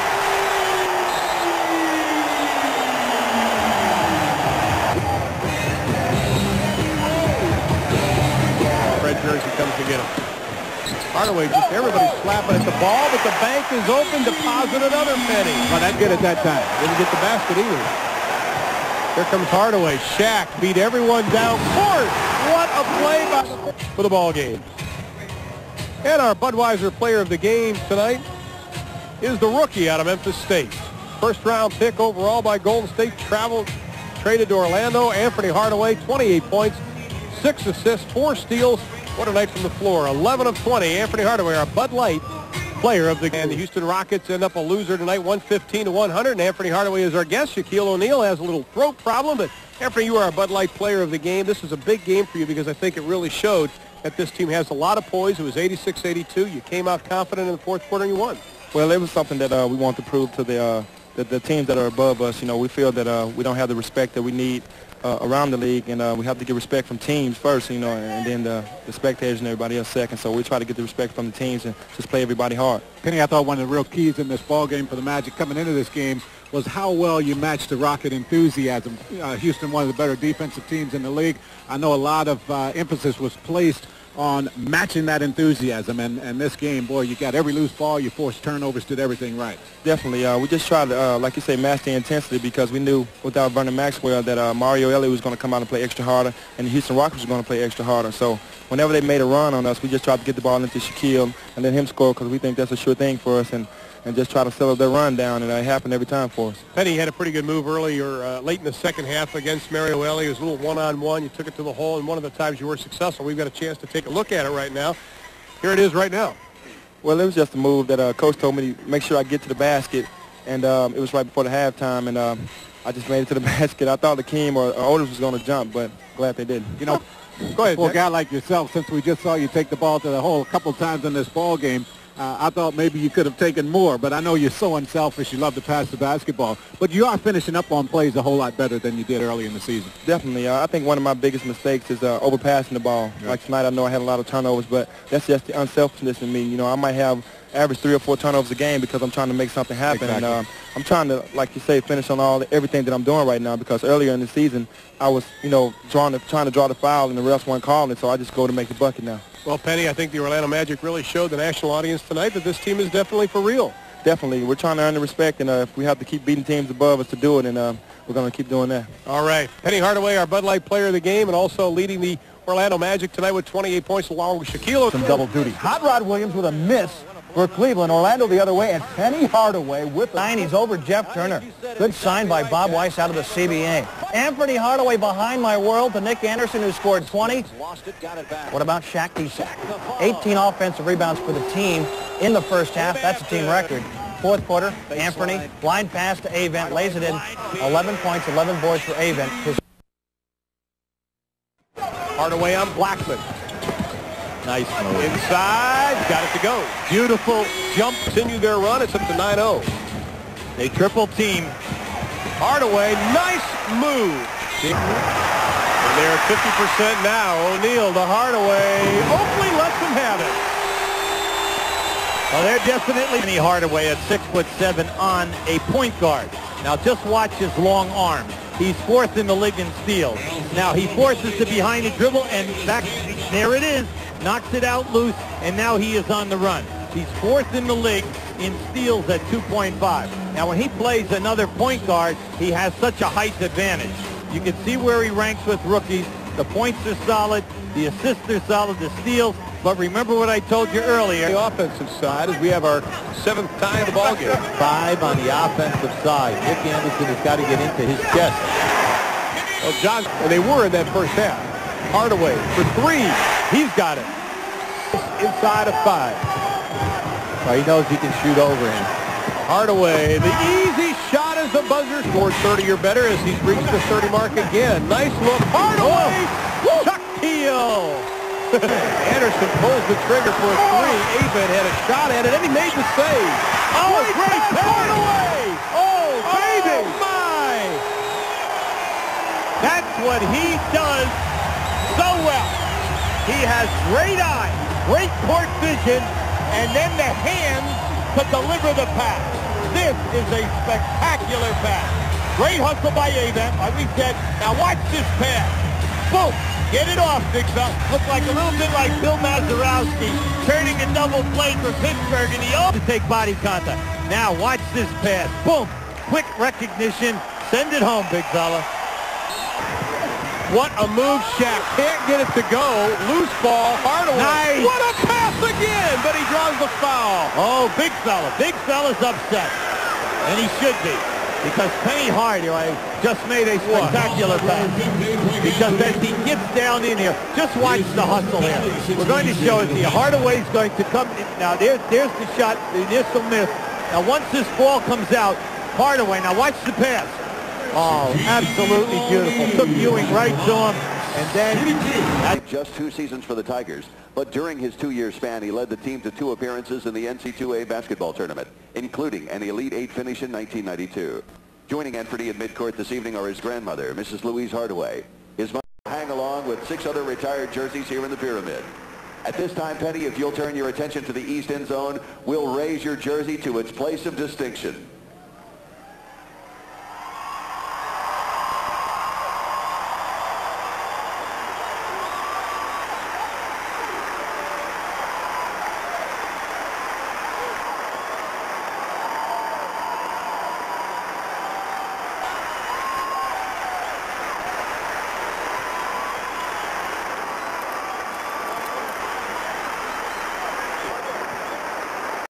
Was there for Penny's special night.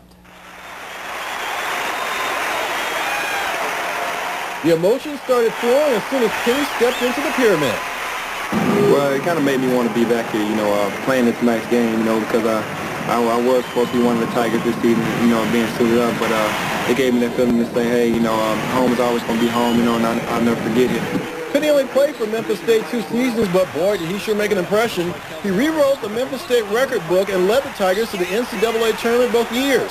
But when he turned pro last April, Memphis State President Lane Rollins said that his jersey would not be retired until he got his degree. So what changed? What changed was Penny Hardaway. That's a position that we had taken a good while back, because I think it's important that we indeed emphasize our academic programs that we brought so far. And one of the things that I think you can do is to have graduation a part of your jersey upstairs. But as I said earlier, Penny Hardaway is an exception. Calm, sane people think there are exceptions to every rule, and Penny Hardaway is certainly an exception to that rule. So with his mother, grandmother, and scores of friends in attendance, Penny's number 25 was retired. My mom almost started crying. I kind of looked away from her, though, but because I didn't want to see her crying. But after that, it was all right. And in the future, Penny wants to have his Orlando Magic jersey retired. I'm Lee Owens, Action News 5. Hardaway plays again in town today. Anfernee Hardaway gets a very warm reception on his day-long visit from Orlando. Last night, he was dunking in Philadelphia. After the game, a win for the Magic, incidentally, Penny spent the night on airplanes, arriving in Memphis this morning, first thing, in town for a memorable evening. The hometown hero, joined by his mother and grandmother, realized fully tonight he is a hero in this city, like it or not. Anfernee Penny Hardaway becomes the 7th Tiger to get his jersey retired. The media mobbed him beforehand, and he shared some of his thoughts. When I first got there, I was just thinking about winning the final and going to the final for, winning a championship. And, I didn't get my dream there, but, once I left there, I was hoping that it would get retired. I think Coach Finch is gonna bounce back with him. It's still a long season. I don't know how many more games they have left, but I don't think they're going to be, the rest of the season is going to be a losing season. Sometimes the refs get hard on the rookies, and it's kind of hard for you to get adjusted to the game, but besides that, everything else is fine. Well, on the floor, we just try to play hard, like I said, all times, and get the job done. And off the floor, we joke around, play video games, and, just try to have as much fun off the floor, too. Everybody gets to fulfill their dream, and I did get to fulfill mine, and so every time, you see somebody that wants an autograph, a young kid that wants an autograph, I try to do that because it makes their day. Or it's like being a role model. Charles Barkley speaks on not being a role model, but, I think you have to watch what you do because people are trying to fulfill a dream. And if they see you living your life right, then they try to do the same thing. And what's a role model without a commercial? Here's a snippet from Penny's latest. When I was growing up, she kept after me to stay out of trouble, stay in school, and eat right. At our house, that always meant King Cotton. I owe my grandmother a lot, and there's not much I wouldn't do for her. But I think she knows that. with his best night as a pro. We've said that a couple times now, but this is true. 32 points, a career high, 9 rebounds, 9 assists, 145-120. The Magic Then explode. Teamwork. Nick Anderson. Hardaway had 30. On the comeback trail, Anfernee Hardaway, the rookie, a fine game. He stops, pops, and goes to the hole. 2 of his 24, the Magic get up. Expect most of the attention concerning today's game focuses on the likes of Shaquille O'Neal. Game focuses on the likes of Shaquille O'Neal and Patrick Ewing. However, Rookie of the Year candidate Anfernee Hardaway could certainly steal the show. Anfernee playing point guard at 6'7", a very difficult matchup as the Knicks witnessed in their last meeting with Orlando 2 weeks ago. And Anfernee having a terrific all-around season, leading to high praise from Knicks coach Pat Riley. I just think he's the second coming of a guy that retired a couple of years ago. You know, Irvin. I really do. I think he has Irvin Johnson type skills, and they will eventually blossom. He's very gifted. I didn't try to base my game after Magic, but I think the similarities of a 6'7" point guard, and he was a 6'9" point guard, and out there giving great assists, you know, at times, and I think that's where it comes in. But to have that said, it's a great honor. Matt, are you surprised that Hardaway has come on this fast? I am surprised he's been this good this soon, and today a dramatic change for the Orlando Magic. Brian Hill has decided to hand the basketball to Anfernee Hardaway, let him be the starting point guard. Scott Skiles becomes the backup. Now, how good do you think Hardaway can be? Well, I think Anfernee Hardaway is one of the 10 best players in the league right now, and with Charles Barkley not playing, I think he's the most exciting player in the league. And some of those comparisons to Magic Johnson, and yes, even Michael Jordan, they're valid. The most exciting player in the NBA. No question. Strong words from Matt Stone on the defensive board. Now, Matt, I don't know about you, but for me, it is always an emotional moment when we turn it over to the Dean of Sideline Reporting. Here's Ahmad Rashad. Thank you very much, Marv. Now, it's interesting that you guys are talking about Anfernee Hardaway, because with my travels around the NBA, the most talked about rookie is, in fact, Anfernee Hardaway. Now, I was talking to him before the game and asking him about the comparisons made between him and Magic Johnson. He said, well, it's mainly because of our physical size and the fact that we both play point guard. But there's one thing Magic could never do like me, and that is jump. And I said, maybe one of the reasons why he can't jump the way you jump is because of the weight of all those championship rings on his hand. He looked back at me and he said, good point. Mark starts to pull him down and could handle the pass, so Hardaway's in. Team fouls, and we're early third quarter. Hardaway swinging it. Yes, it counts. What a shot by Anfernee Hardaway. And fouled by Ewing. On the post up by Penny Hardaway, able to get inside and spin it off the glass against Greg Anthony, who put his hand up to send out on a switch and able to hustle back.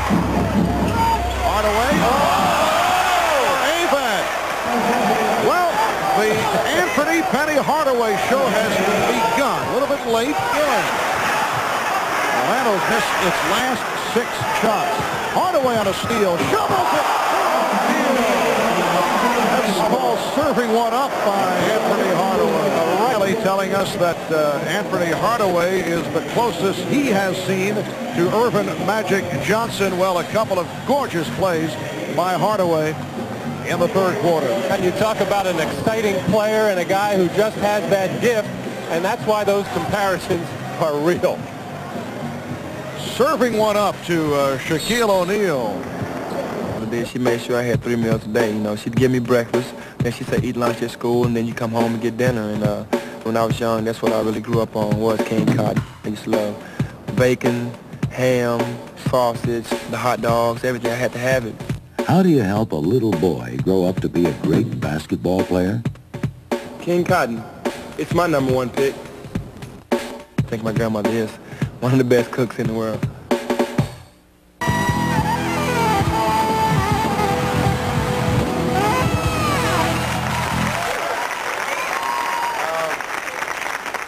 My next guest's nickname is Penny, but after signing a deal for approximately $65 million, we should change it to Dollar Bill. Forget Penny. Brother is paid. Check out this clip.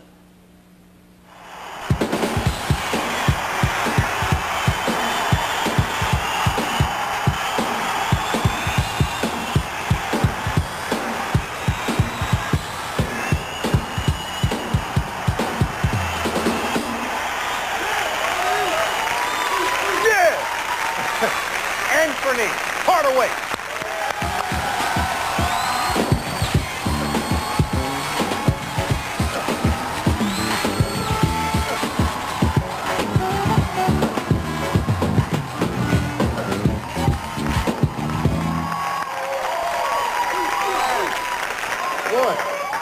First of all, where did the nickname Penny come from? Well, I hate to say it, but it was a nickname that my grandmother gave me when I was very young, and the reason why she said she gave it to me was that I was pretty as a penny. So I'll never like to say that, but I think that's kind of a goofy nickname. That's grandmother for you know. Yeah. Let's see. Playing in the NBA is so different than college. Who's the toughest man you've had to face? Without a doubt, I think Joe Dumars. Really? We were at Detroit early in the season, and I was trying to guard him, and I got 3 fouls in a row against Joe Dumars. And I had to miss the whole first half, and I was over there thinking, man, this guy's tough. Yeah, what is it about him? What did he keep throwing at you? I don't know, he kept driving the ball on me, and I never could stop him. I mean, that's the only person in the NBA right now who I've had the most problems with. Yeah. Magic said to me one time, he said, when I watch him play, I feel like I'm looking in the mirror. What do you think he means by that? I don't know, I guess the passing ability, you know. I was with him this summer and everything, and he told me the same thing. He was like, man, you remind me of myself so much, you know, the height and running the point guard position, like the more Showtime style of play. Mm-hmm. Okay. You're with Shaquille. Somebody said he might have had a little bit to do with you actually being there in Orlando. I think so. We came here for the movie Blue Chips, and we were on Paramount Studios, and we played basketball together every day. And he started liking the style of play that we were playing together, you know, reminding each other of a Kareem and Magic type deal. Mm-hmm. And he said, I might want to ask Orlando to take another look at you, because I had already been down once in a tryout to work out for the team, and it didn't work out that well. So he said, I'll ask him to have you back down again, and that's what happened. And I think he was a big part in that. Let me ask a question. This may have an obvious answer, but somebody who goes to Orlando and the tryout doesn't work good, then he goes back and they give him $65 million. What happened that first time, or who was smoking crack that second time? I mean, it's like, that's a big difference. It is. Like, it was so intimidating. I mean, I went in there the first time, and like, the head coach left, the general manager left, and nobody watched me work out. So I told Shaquille what happened, because we were doing the movie the first time I went down there. I said, man, nobody watched me. He was like, okay, I can handle that. You know, Shaquille, nobody's going to really tell him no too fast. So he called and got me down there again. So it was good for me. Yeah. You've mentioned this movie a couple times. Did you have to take acting lessons?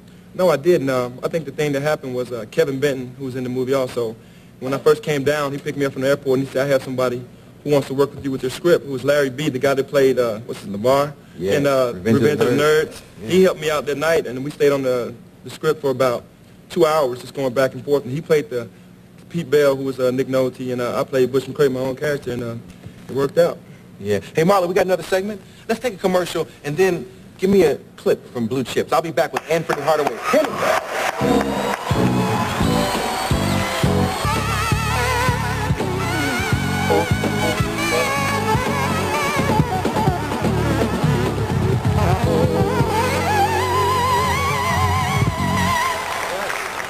Oh, I'm sitting with Anfernee Hardaway, who has a movie called Blue Chips that opens nationwide February 18th. Shaquille O'Neal is also in the movie. Nice film. Let's show them a clip. What is it, Butch? Coach, I need to talk to you. Sure. Go ahead. Coach, I'm homesick. Well, homesick? Homesick, huh? Well, let me tell you something, Butch. Every year a couple of guys come in here and tell me they're homesick. Now, everything is going to be fine once the season starts. You'll see. No, Coach. I mean, I don't belong here. I mean, I've never ran the motion offense. That's not my style. I need to be in a 1-4 offense where I can handle the ball and dish to other people. I mean, that's my style. Butch, let me tell you something. You know, I don't know if it's the right way, but damn it, it's my way. Coach, I don't belong here. I guess what I'm really trying to say is, if I left school, would my mom lose her house and job?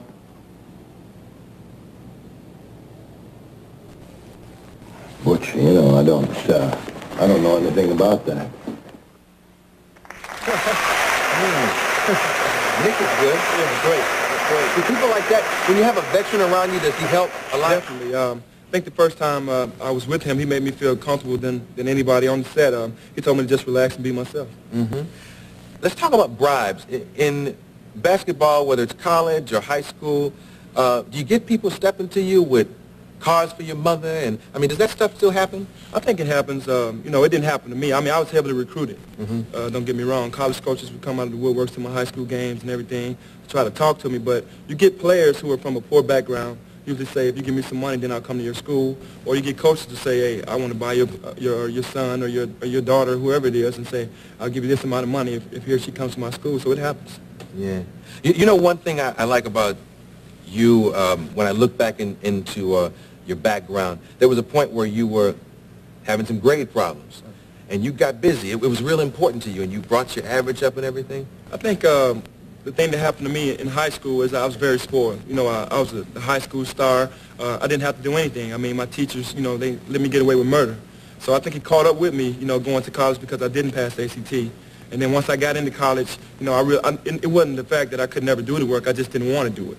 You know, and I got caught up with the girls and everything. And once my grandmother, you know, we had a serious talk when I was a freshman in college and said, this is where you have to do it because you can't rely on anybody else. And came out made the dean's list 3 semesters in a row. Yeah, that's very cool. Very cool. Good for kids out there to get with. Also, there was a period in your life. What happened with you getting shot in the foot? Well, Memphis is pretty rough, and it was this day after I had just got finished, you know, playing basketball, and this car kept passing by my home, and so I was already outside, and the car stopped and approached us and said, could we find a certain neighborhood? And we knew what was about to happen, so we just tried to get them away as soon as possible so we can just try to run or get away or something, and they pulled guns out on us and said, hey, just get on the ground, and took all our valuables, and then they hopped back in the car, and then when they drove off, they started shooting back to where we were. I mean, I know I wasn't going to chase them, so I don't know why they started shooting, but the bullet ricocheted off the ground and hit me in the foot, and from then on, you know, it went downhill. Yeah. Now, does that foot ever give you any problems? Not anymore. Once I got shot, they couldn't operate and take the bullet out immediately. They had to leave it in for like 6 months. So I had to walk around with a bullet in my foot, and people started making jokes about, could I go through airports and could I, you know, and everything. Yeah. And, yeah, it was. Wow. So I guess that probably motivated you to get to another neighborhood and succeed or something. What did it do to you? I saw the car passing by. I mean, I wasn't noticing it. It made me notice a lot more things nowadays because if I'd have been aware of the car, you know, it passed like 6 or 7 times, then it probably wouldn't have happened. I probably would have went ahead and went into the house before anything happened. But it made me realize that I can't go out anymore because I was going out all times of night, going to different nightclubs, and it taught me not to just even go out anymore, just be aware of things. Mm-hmm. Yeah. Well, continued success. We'll be watching you, and we're going to go check out the movie. Okay? Right, tell Grandma we all said hello. Anfernee Hardaway!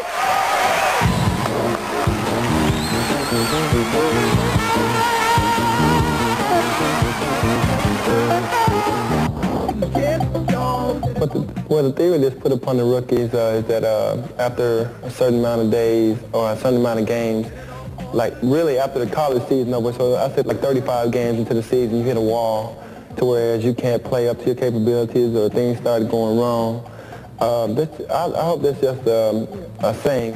Chris Webber, Anfernee Hardaway, dazzling inside and outside. Some say the next Magic. For now, the second Hardaway and the first and only Anfernee. If you look at who's had the biggest impact so far this year, there's only 2 guys, Anfernee Hardaway and Chris Webber. I think everyone else is sort of jockeying for that next level of having an impact and getting their feet wet and all those sort of things. You know, those 2 guys are going to be legitimate perennial all-stars. Everybody else is jockeying for the next position. You gave him an A+. He just jumped out the building on you. I had to give him an A+ because I was a fool for saying that he had to show me anyway. I wasn't sure about Anfernee Hardaway. He never did it at college. He never dominated. He had the ball, and he still didn't win at the college level. And that concerns me because most great NBA players, you can see it. I didn't see it with Anfernee Hardaway at the college level, even though he was on a subpar team. So I gave him an A+. I think that they made the right move to trade Chris Webber, and so did Golden State. They made the right move to acquire Chris Webber. They didn't need Anfernee Hardaway. They already have Latrell Sprewell. There's no question that this was a great trade for Orlando. Not only one-on-one, but people forget they got 3 first-round draft picks in that deal. I noticed Hardaway's talent from the minute he arrived at Memphis State. I know that when it came down to winning big games at the college level, he didn't do it on a regular basis, but I have not seen anyone take the floor, see the floor and play the game that way since Magic Johnson. And I thought that once he got to this level and played with better players, he's very fortunate to be on a team with a lot of talent, that then his game would start to mature, and I think that's what we're seeing. Expect in this game, is it a chance to showcase individual talents, or have you had time to work together to have some plays as a team? You work together, but you got to remember, we're all fans of the game. So I'm a fan of J.R. Ryder, Anfernee Hardaway. I want to see them do the spectacular things, so I think it's going to be a fun game. This gifted guard is only 21 years old, but already one of the best all-around players in the NBA. He brings excitement to one of the league's best young teams. From the Orlando Magic, Anfernee Penny Hardaway. And coaching this for the first annual Rookies game. First of all, K.C. Jones and the Sensations. And Hubie, this is a pretty good, well-balanced lineup here. Well, they're playing their normal positions, and that's interesting that they would be able to form a club that way. Here's Doug Collins' starting lineup. You can see right here, Chris Webber must play center for this unit. Kukoc had a small forward. Raj had a big forward for Boston. So we have the same. We have a nice balanced group. But like we said earlier, there'll be three substitutions for each ball club, and then that's where the players will get out of position. K.C. Jones' team leading with 1:52 to go in the first half. Hardaway beats Kukoc off the drive. It's a 6-point lead for the Sensation. On the Bradley frame. He's only weighing 248 pounds. Hardaway cans the open three-pointer and rebounded this game. Hardaway sees the opening, tried to jam, but he had to go right into the face of Dino Raja, who will be called for the foul. Dino Raja is a tough inside player, and frankly, Hubie, you know, he's been property of the Celtics a couple of years. It works and working and working, and he's starting to really develop. Well, you know, when they drafted him, he ended up as poor percentage shots. That's the first basket in about a month. Popeye Jones was guarding Kukoc, and he never covered him. Hardaway on the break. It might not hurt the team, but at playoff time, they're going to be magnified.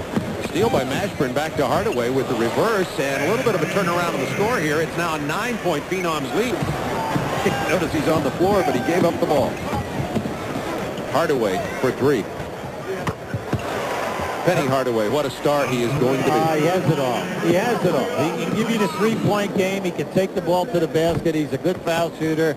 He makes the passes in traffic. Plus, we told you that he's in the top 5 guard rebounders. He gives you over 5 a game. It's a complete package, and he really enjoys playing defense. 22 points, 8 out of 9 from the floor, 4 of 6 from the line, and as you pointed out, the benefit, the actual edge goes to a man who handles the ball in an all-star. The MVP of this ball game, the Schick MVP, and deservedly so, is Anfernee Hardaway. 6 of 6 from two-point land, 2 out of 3 past the three-point line, 4 of 6 at the line, 22 points in 22 minutes. It shows you why the Orlando Magic wanted to team him up with Shaquille O'Neal. And now let's go to Craig Sager, who's with Penny Hardaway. In the twilight of any eras, the dawn of a new one, our first ever Schick rookie MVP, Anfernee Hardaway. First of all, your comments on the tremendous performance here. Well, first of all, I just come to have fun. You know, it was an honor for me to be here, and you could have picked anybody out of the 16 players that were here to get MVP, and I'm just glad it was me. Could have picked anybody, but the two ones with the most votes were you and Chris Webber. Traded for each other on draft day. They've been debating who got the better of the deal. Now you're fighting out for the MVP. Well, you know, I'm lucky because Chris is a great player. You know, I wish I could share it with him because, you know, he deserves it also. But everybody can't win all the time, and this time I did, you know. Thanks a lot. You have a dominant force on the Orlando Magic by the name of Shaq. He is absolutely, positively everywhere. You have to play in his shadow. What about a game like this, being in the spotlight, taking MVP honors? Well, it's great. You know, I just try to come and have fun. You know, I'm going to play hard every night because I love to win. You know, I don't have a losing attitude at all. So right now, just trying to have as much fun as possible. There's no doubt, in my mind, you're going to lead Orlando into the playoffs this year. But how far do you think you can go? Well, the sky's the limit for Orlando. Right now, we have a young team. We're going to get more consistent on the second half of the season, and we can see where we can go from there. Well, congratulations on the MVP. Enjoy the rest of the weekend. All right, thanks a lot. To the Schick MVP of the first annual rookie game, deservedly so, and as he pointed out, Chris Webber also played very Van Exel up top. to the game most valuable player, Anfernee Hardaway, slamming in 2 of his game-high 22, and Jones was indicating he could get some reaction now from the locker room. It is a stepping stone for me to try to realize that I do want to play into the big All-Star game. I mean, we're here now seeing what they go through in the weekend, the media, the meetings and everything, so get prepared whenever you get picked to know what's going to go on. But, get no PT. No, the Legends game and Hunter and all the other rookies. How about Anfernee Hardaway? He hit 8 of 9. The Sensations were up 4 at the half, leading who? Maybe he should have been in the dunking contest. Weber again. One more time, and consider he had 18 points and 10 boards as his team wins by 6. But Penny Hardaway walks away with the MVP for his 22-point effort. Now the shot attempts, which is kind of interesting. He's an excellent three-point shooter, shoots at 35%. Beautiful lob inside from Nick Anderson to the 6'7" 1%. Hits 1 out of 2 this trip to the line. Penny Hardaway for 3. Oh! My goodness. Now you're going to see the problem that this has caused right on this play here. Detlef Schrempf is not the defender of Penny Hardaway. His man is Gary Payton. But you must remember now in this game that Orlando averages 13 three-point attempts a game. The only team who averages more tonight than the Blue Chips with Gary Payton really looks out of sync here tonight. Nice. The jam for Hardaway. Beyond selfish. When you're on that open floor. See it, Bob. Now this is what we mean by the long rebound. Here they come out in this open floor. Give it back. That's fundamental basketball. Make the defender move. Show you a fast break in a 2-on-1. Now watch Nate McMillan as Hardaway looks away, gives up. See, that forces the defender to go. You get it back. You have an unconditional boom. Slam it home. Big time. Hardaway 9 points, 4 assists early in this ball. Talented, very little playing time. Oh, send it out of here, Penny. And the pass was behind Johnson. Defense going, get the game slowed down a little bit. Well, that's certainly no defense there as Hardaway. Yay. The premier players. Hardaway finally rattles out, and the home team is told. Hardaway on a breakaway. The mistake, there's a chance that you're going to end up with a fast break thrown against you this time. Penny Hardaway, just a little extensive. Yeah, it's interesting, too. They played 57 games, both, but it's been his own team. 4 fouls on David Robinson. Hardaway steps up O'Neal. Oh, my.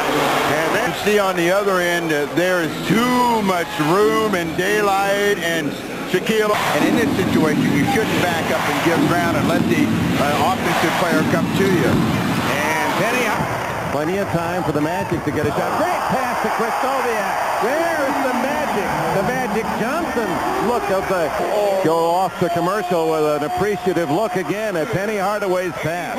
Hardaway seeing Krystkowiak creep right in there and slides it underneath for an easy 2. From the field, Hardaway, but no, he changed his mind and found Avon. Nice play. Something they have not been able to do recently. Hardaway getting inside, making it look very easy. Following the double team, Dan Marley coming down, knowing where the spot-ups are, has Anfernee Hardaway wide open to do whatever he wants. We're all that upset that didn't click. You'd like to keep the defense honest that way. Oh, beautiful move by Hardaway, exploding off the dribble.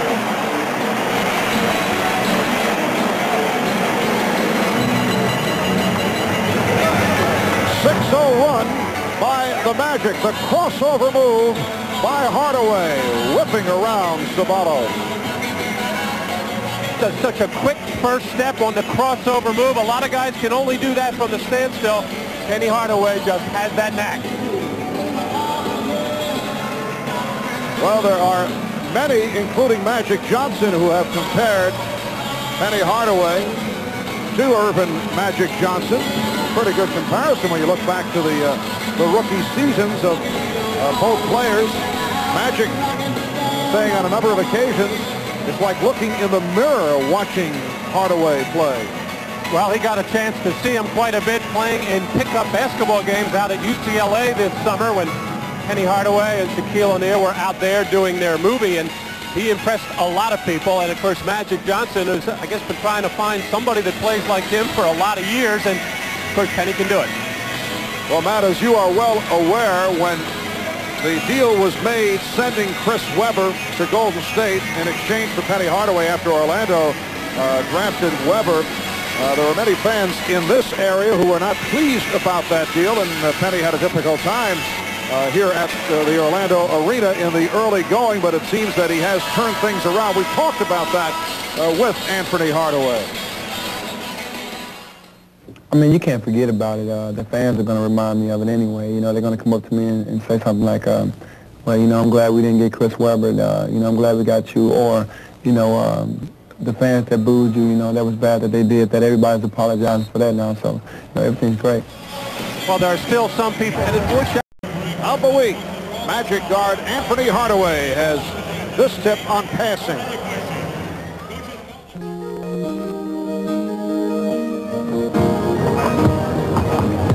Hi, I'm Anfernee Hardaway of the Orlando Magic. I have a couple of tips for you kids to become better passers. First of all, always be aware of where your teammate is. And secondly, be aware of where he wants the ball and make he or she more comfortable.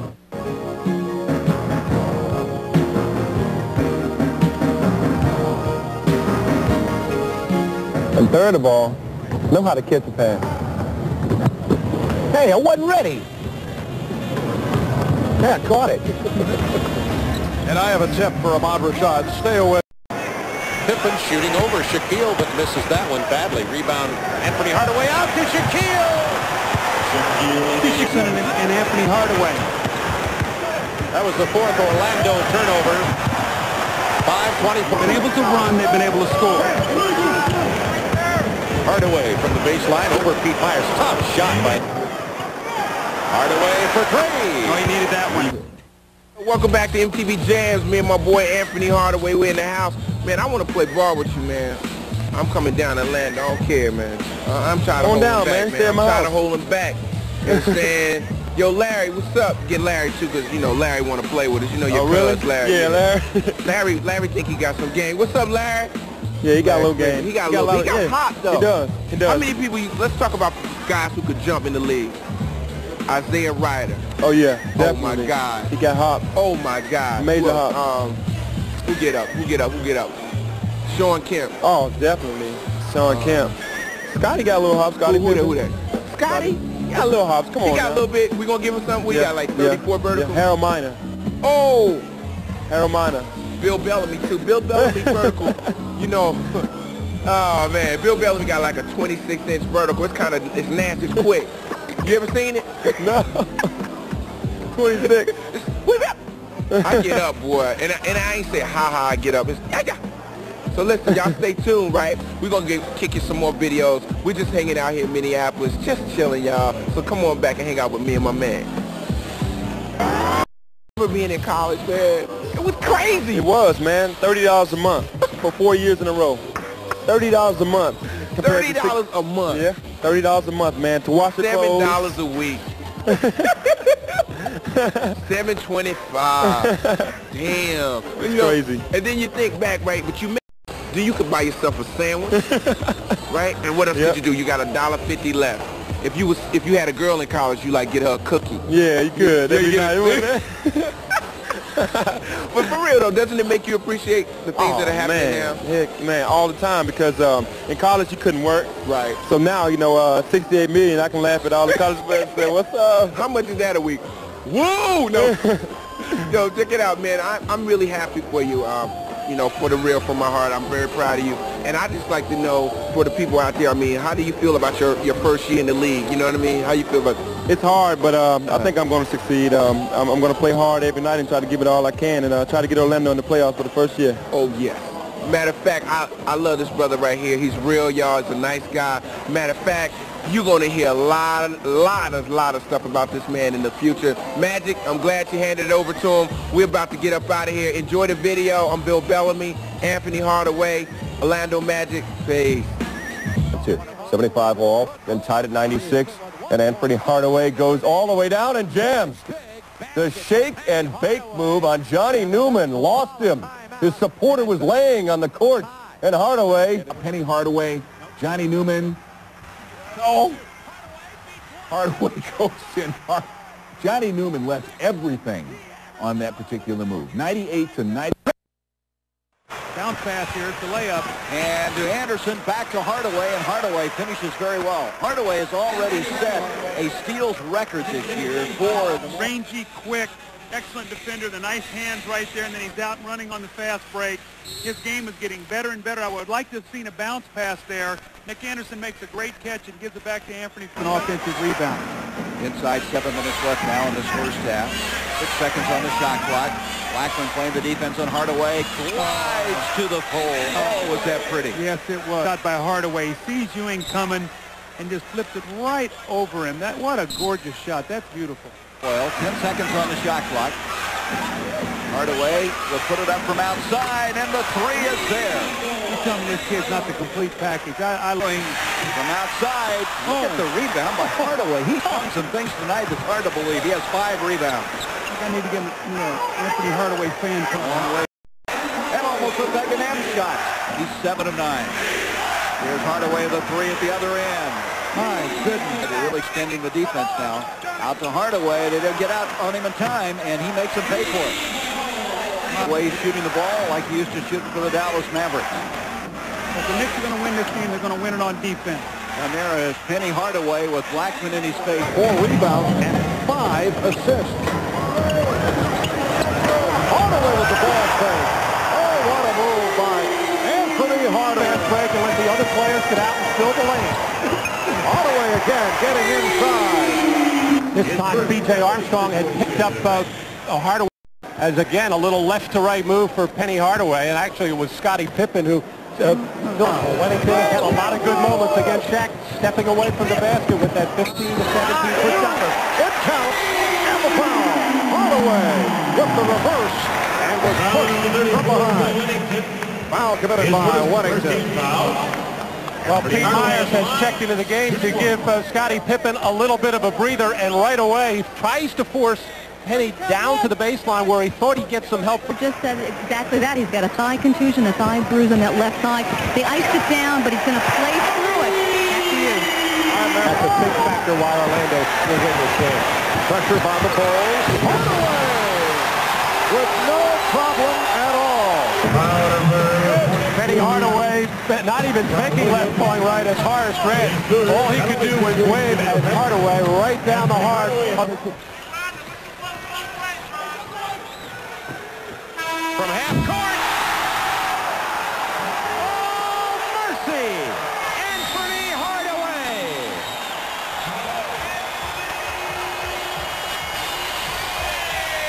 What a shot. Hasn't been able to cut the lead to 6.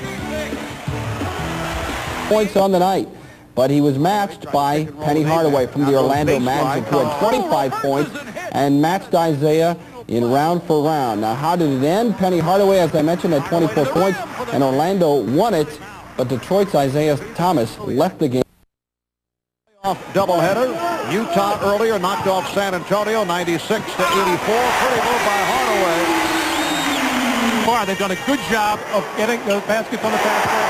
Hardaway hits the 3. Nice ball movement, but Smith's not able to handle it. He thought he was fouled, and here's Hardaway with the breakaway.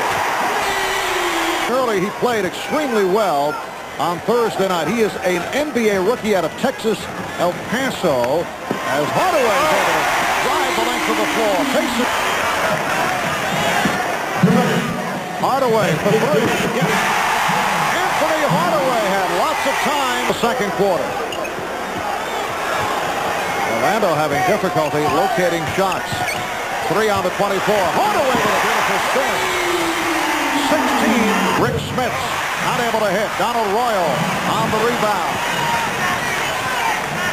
Hardaway for 3. Yes. Boy, is he ever playing with confidence right now? Hardaway taking the smaller workman inside, giving the baseline fake, wheeling into the lane and using the glass nicely, and then pulling up on the fast break, semi-break I should say, eyeing that three-pointer all the way and drilling it. Foul was called on Mitchell. Timeout taken though by 1. And they've missed their last 5 shots. Hardaway with the spin. Hardaway with the bucket. Beautiful move by the rookie Anfernee. The end result, Anderson comes away with the ball. Hardaway wide open for three. Yes. Anfernee Hardaway single-handedly keeping the Magic on the point. He claims he was fouled. Back comes Hardaway. Hardaway. Oh, the crossover dribble. Anfernee Hardaway right in the face of the big Dutchman. In this fourth quarter, here is the play of the game. Hardaway off the crossover, able to put it down. Fast break. Indiana now by 5. Hardaway facing a double team. Hardaway with the spin. Hardaway with the rebound. Hardaway on the follow. Oh, he has had a sensational Anfernee Hardaway isn't even breathing hard. He is just playing unbelievable basketball as he wheels and deals, gets into the lane, misses, gets his own rebound, and takes it up strong enough against some tough pressure inside by the Pacer big men. Anderson backs in on Miller. Has it taken away by Reggie Miller. Hardaway gets it back. What a defensive gem by Penny Hardaway. A terrific steal by Hardaway. Takes the shot too strong. Gets it back. Sparked up three. Nope. Hardaway rebound. 39-34. Oh, was it ever. Beautiful. Was it ever. Anfernee Hardaway. Antonio Davis with a foul. His first personal. Just keep an eye on the head fake and the shoulder fake. The strong move sends it down. The adjustment of the shot. Now you look at Hardaway right here. He's the only rookie who started all 82 games this season. Now in this playoff, he's averaging 45.5 minutes. You see the points, the assists, and the rebound. And adds it down in Orlando. They have the ability to win 1 or 2 games here. Brian Hill said this morning. Not a turnover there because of rolling over. In the NBA, they allow that. Oh, yes.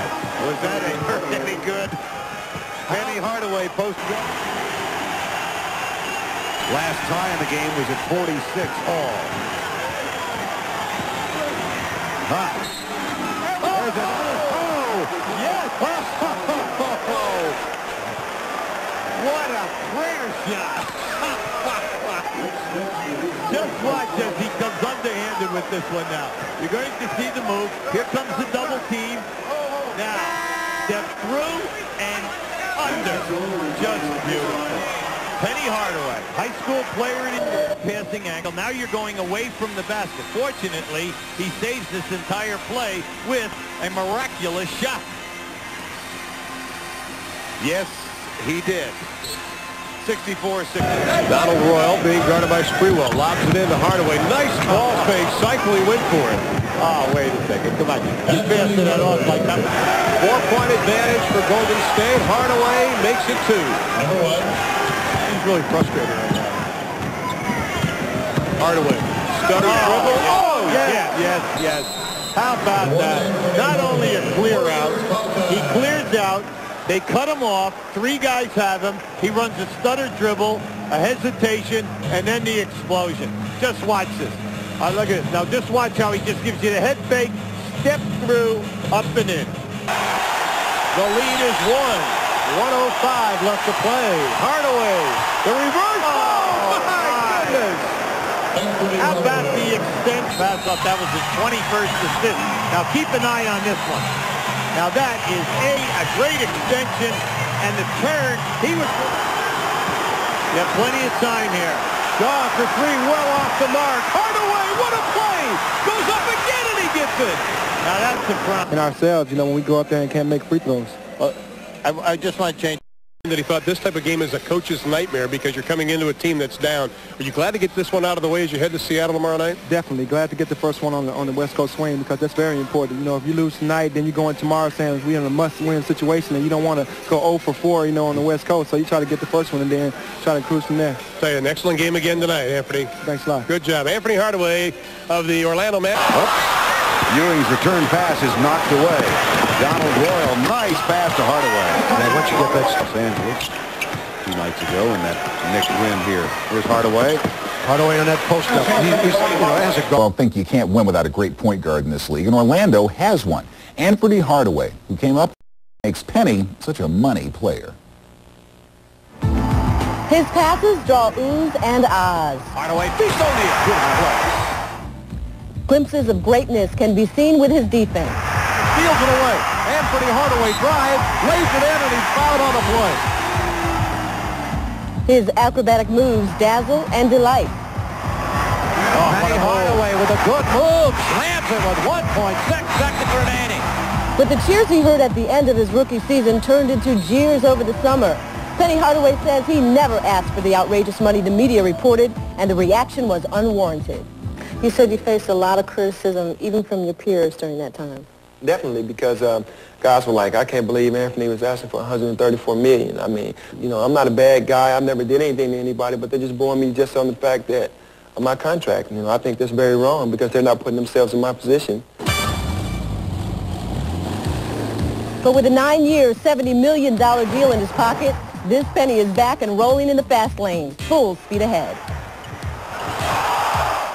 I want to be the best NBA basketball player there is. I mean, I don't just, you know, say, okay, I have a nice contract, I'm through playing basketball, but my work ethics just, you know, speak for themselves because I want to be the best. Take me on the floor. Tell me what's going on when you get ready to go up against a tough defender. Well, if I'm on the offense and I'm coming down the floor, I'm always thinking what the next man, trying to think of what the next man is thinking about me. Like if I'm bringing the ball up the court, is he going to try to steal it? You know, when I'm on the court, I'm just visualizing where Shaquille is, where my other men are, so when I penetrate something, I know where they are. So that's what I'm thinking about at all times. At 23, Penny's one talented ball player with a mature attitude. But at home, a favorite pastime brings out the kid in him. We play the halftime because I don't want to embarrass you anymore. Is this a facade, or is this the real deal sitting next to me? It's the real deal. It's just me. I mean, I can't be any other way but real. You know, I can't be a way that my grandmother didn't teach me to be. You know, I can't say, okay, come and live the life. I have a lot of money, so I'm going to wear a suit every day. I'm going to go into eat caviar and all of this stuff. I mean, that's not me. I mean, some guys think that they have to do that, drink champagne. I mean, I'm just a guy that, just me, the T-shirt and short pants, and I just have to be me. So this is how your hard work has paid off. Is this your dream come true? Definitely it's my dream come true because, you know, never in a million years would I have thought I would have been in this position. You know, I've always dreamed. You can have dreams, you know, and I dreamed when I was little to be in this position, but I never thought I would be. And I knew that basketball got me here. That's why I take it so seriously. This time, he's looking for it. He's looking for it. He's going to back him down. Needs a shooter at the top, though. He got it anyway. Just Hardaway posting up again. What a move. What a move on stuff. Magic 2 of 10 in this quarter.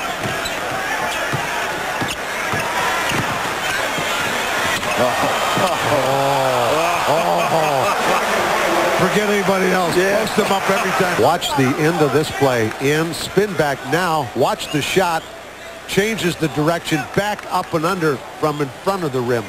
Try that one on tomorrow morning in the playground. Brian Hill said it's just good coaching. Now Anfernee picks his pocket. To Anderson, to Hardaway. Hardaway, third in the league in steals. Knocks the ball loose, and he's going to give it up, and he's going to keep running. Nick Anderson draws the defense right back to Penny Hardaway, the slam dunk. And again, Penny Hardaway triggers this team defensively. He gets them into the running game, and he's become a complete played in the first quarter. Isolation for Penny Hardaway, going to post up against the smaller player. And he has that high-energy group on the floor. Let's see if they can force him to turn. Penny Hardaway got away from Anthony Bonner. Orlando has done just about everything right, including posting up that man, Anfernee Hardaway, who this time can't get it to drop, but he gets his own rebound and putback. Up there, and Anfernee Hardaway says, yes, I can. Patrick Ewing back on the break. Shaquille is trailing, and Ewing goes up, and Hardaway with the vicious slam dunk. Got this jump hook. Let's see this jump hook you got, Tree. I saw that about 17 years ago. And there's the outside shot by Hardaway. It's a three. His third. Doc Rivers looking for his first points of the year. Doesn't get him.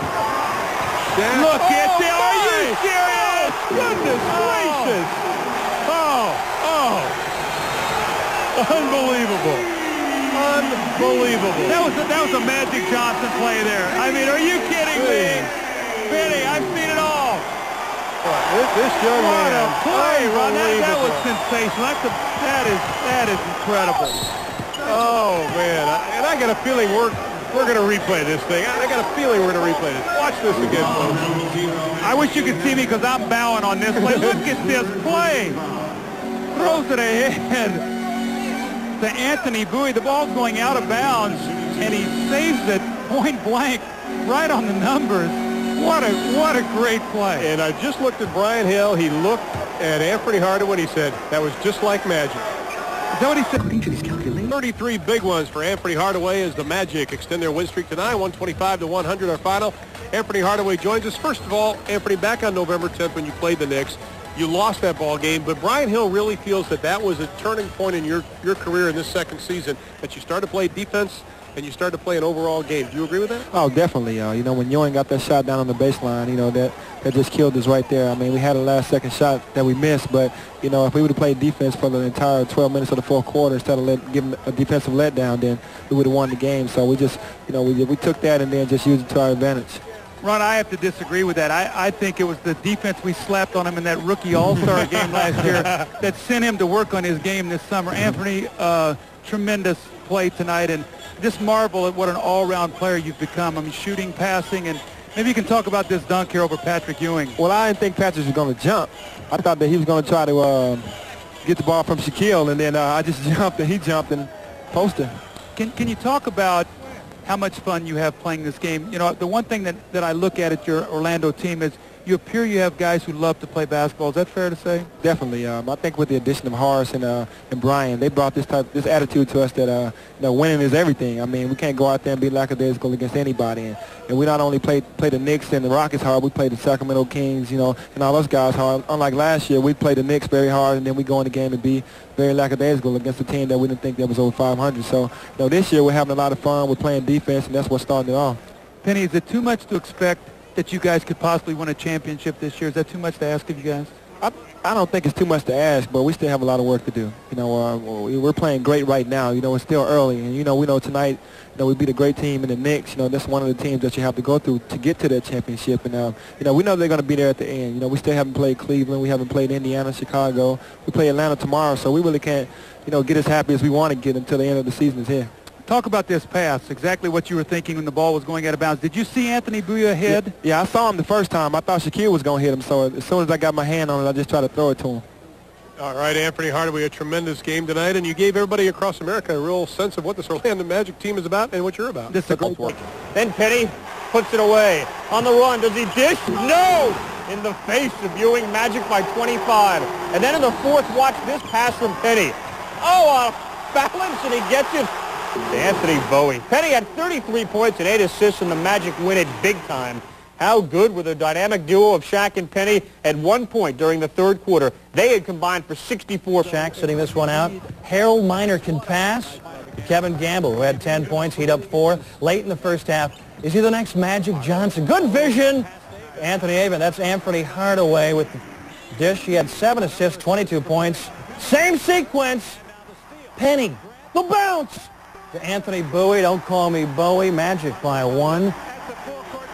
Brian Hill psyched about having Penny back. Hardaway again, the hustle. And then Donald Royal for the flush. Royal had 18. 1.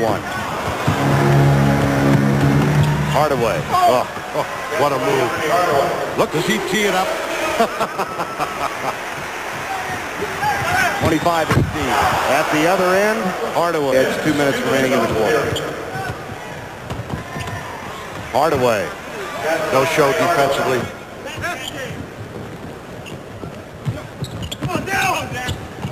Burrell. Stolen by Hardaway. 2-on-2.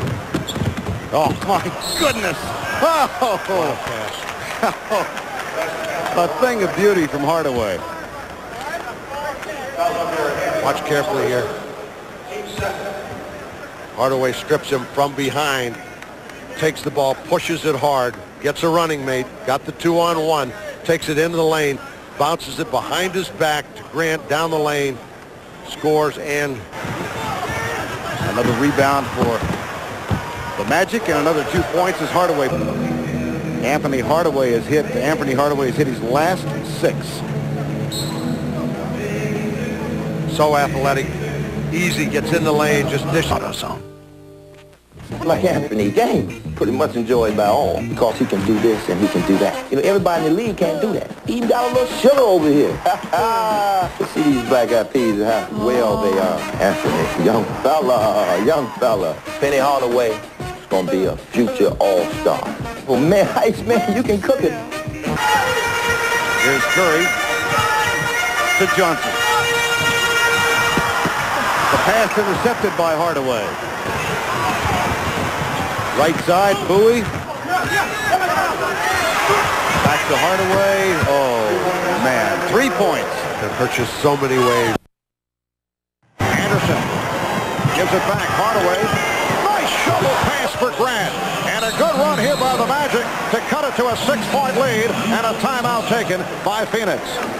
Well, Penny Hardaway with his post-up, it is lethal down there. If you don't get down and double-team him very quickly as he posted up, Kevin Johnson, Danny Manning comes, but way too late as Hardaway with the huge size advantage over Kevin Johnson finishes off, and he'll make about 2 or 3 a game of these kind of dazzling passes as he sees the floor beautifully, finding Horace Grant wide open underneath.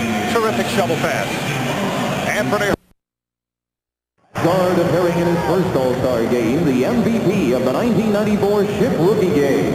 A 6'7" point guard who can do it all. From the Orlando Magic, Anfernee Hardaway. The long-distance shooting. By Hardaway. Matty, you talked about the way that they connected with their eyes, and you said Grant Hill had some problem with the... Hardaway putting the move on Starks. Hardaway with a spectacular maneuver. Oh! Hardaway 1-on-2 behind the back. Hardaway. Marv Albert, Matt Kukas, and Steve Jones. Check this out, guys. A true tribute to Anfernee Hardaway, showing compassion for the couple of stitches over the eyebrow of Hardaway. Now, those are real fans. All block an occasional shot, but just poses no threat inside defensively. Hardaway loved what he saw. He thinks he can elevate his play even more. Pippen with the steal. Trying to save it, but Hardaway picked it off. Has a 2-on-1. Hardaway stopped by Whittington, but able to hit. Yes, and it counts. Well, Scottie Pippen, after an outstanding defensive play, coming up with the steal, falling out of bounds. Normally, the player will try to take the 20-second timeout. Watch it here as he throws it back to the worst guy he could possibly throw to, the guy that can make something happen at the other end. Anfernee Hardaway just goes through 2 Chicago Bulls with a little scoop. Early moments of the second quarter. Longley lost it. Anderson shovels to Hardaway.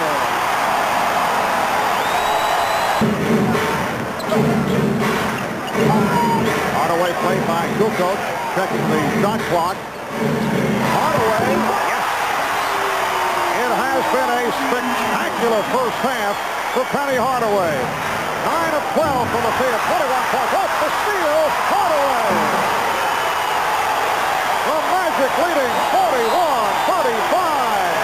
And they are a fired-up ball club. It's going to be a sprint between Nick Anderson and Steve Kerr as Nick was trying to see where the ball was, but out of the corner of his left eye, he spots Penny Hardaway filling the left lane for the easy dunk, and then this telegraph pass by Ron Harper as Anfernee Hardaway had that one picked off very, very easily. And sometimes, Marv, there's a tendency for when key players are out, like O'Neal, like Harper. Now Pippen guarding Hardaway on a switch. Hardaway to the outside shot. He has been unconscious in this first half. 25 for Hardaway. Scoring himself, he's also looking to get other people involved. Here he draws the defense to find Anthony Bowie for a wide open layup, and now he'll just take it against one of the best defenders in the league, Scottie Pippen, as he has Scottie swirling and all turned around as he nails down another jumper. But Nick Bulls alignment. Coco out of two, he lost it. Here's Hardaway racing the clock, and he has Magic leading by 2 with 7/10 of a second remaining. And that is a career high 39 of Penny Hardaway. taking off and nobody can watch Nick Anderson here as he was pressuring Kukoc actually and just squeezed out of Kukoc's hands, and nobody can catch Hardaway as he scores with 7/10 of a second.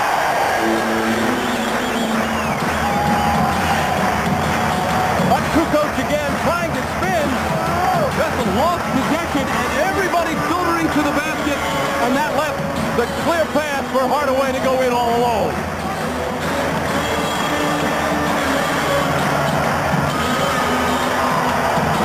Anfernee Hardaway with a career high 39. Now let's go to Ahmad Rashad with the Orlando Magic hero, Anfernee Hardaway. Here's Ahmad. All right, thanks, Mark Penny.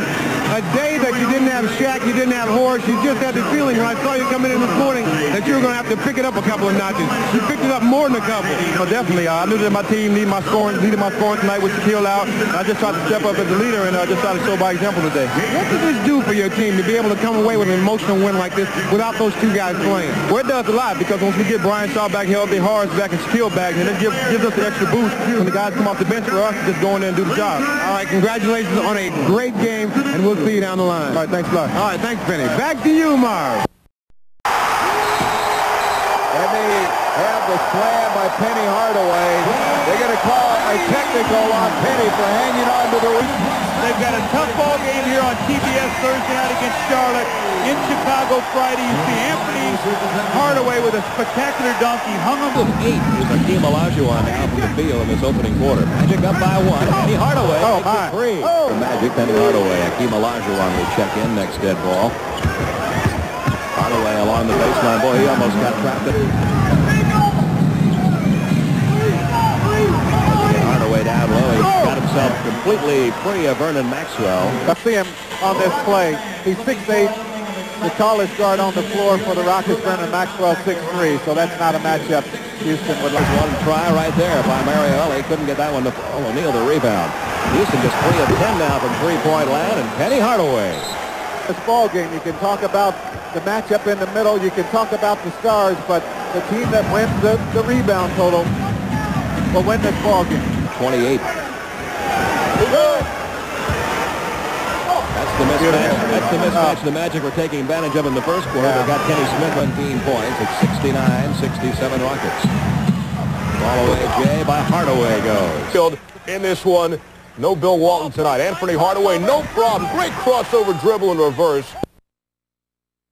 Hardaway being guarded by Elliott. And here's Hardaway. Goal by Penny Hardaway. Every year all the way to the end. The perfect pyramid for Kevin. Kevin will appreciate your pointing that out. As Hardaway goes to his left hand. And this is going to be the kind of pressure by the Spurs.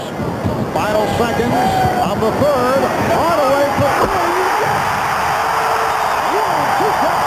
The game at 77 on this shot by Penny Hardaway from three-point land. And Hardaway with a huge third quarter. 23 points off by Shaw. And Hardaway coming up short. Not good offensive execution for San Antonio. And David Hardaway on the break.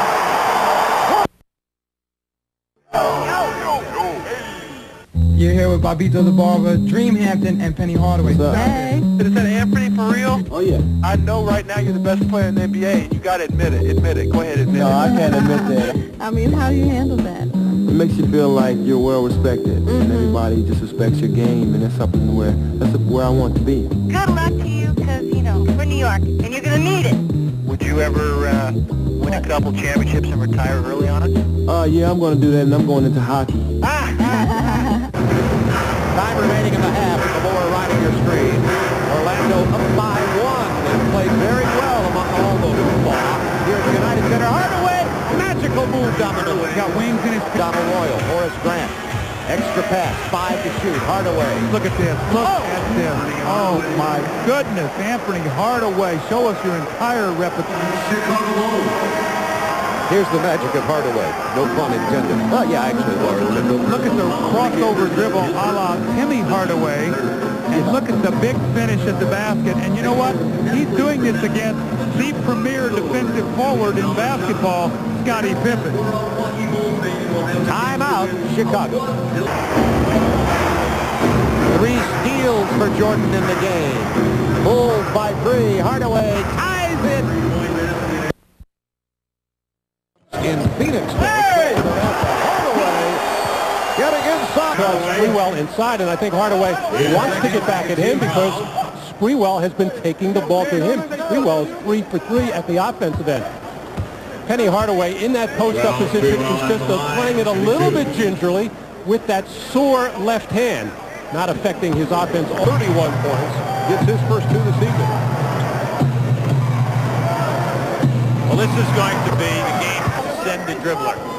Stockton 4th in the NBA in steals as Anfernee Hardaway 16 all-time scoring in the NBA.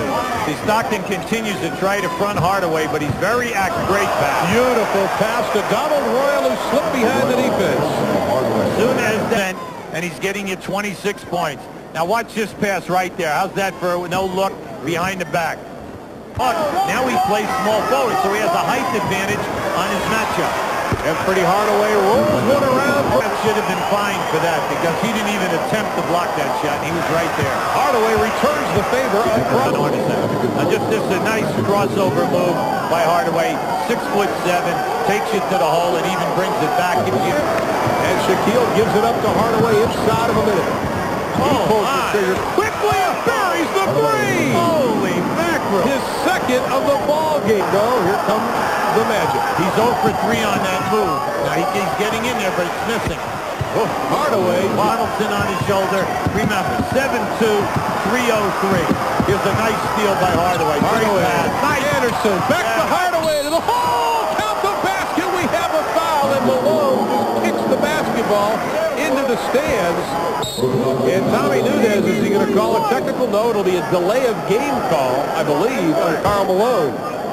Now this is just a great pass, and then how about the return feed? Beautiful move by Anderson. This is a tough shot. That was a difficult angle, and not only do they get the 2, but they get the foul on Malone. Well, I think on the road. We've been inconsistent all year on the road. But, you know, we know what we have to do. You know, when the playoffs come up, we're going to have to sneak wins on the road and beat people on the road. So we definitely have to go at it a different way than we have all year long and just try to get some wins on the road. Getting ready for the playoffs, one of the most important things is to be healthy. Your health has been in question. How is it? Well, it's back to normal now. You know, a month ago I was feeling kind of bad because I had esophagitis, which is like an inflamed esophagus, and, you know, I've never had it before. So, you know, and then Nick went down with a concussion, and we lost like 4 out of our last 6, and, you know, and then we lost again the other day, and we're just trying to get it all together, get everybody back healthy, and we feel when we're healthy we play a lot better. Let's talk about the importance of this game. These are the kind of games that you guys have been having trouble with, losing to teams on the road like Miami. How important is this one?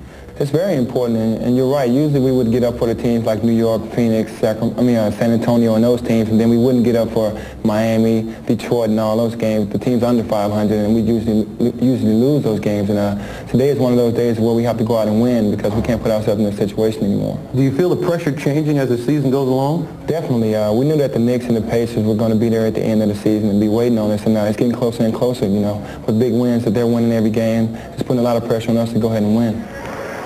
All right, Bob, Hardaway told me that while he was sick, he had lost 12 pounds, but he feels like he's gained most of that back, and he feels ready to enter the playoffs. Bob? All right, Ahmad, thanks, but with the... On fire. He has 10 points. He's at 4 or 5. Whoa. And while you were talking, Mark... he did not make the proper rotation. Heard it from his teammates. Kevin was very... What a move by Hardaway.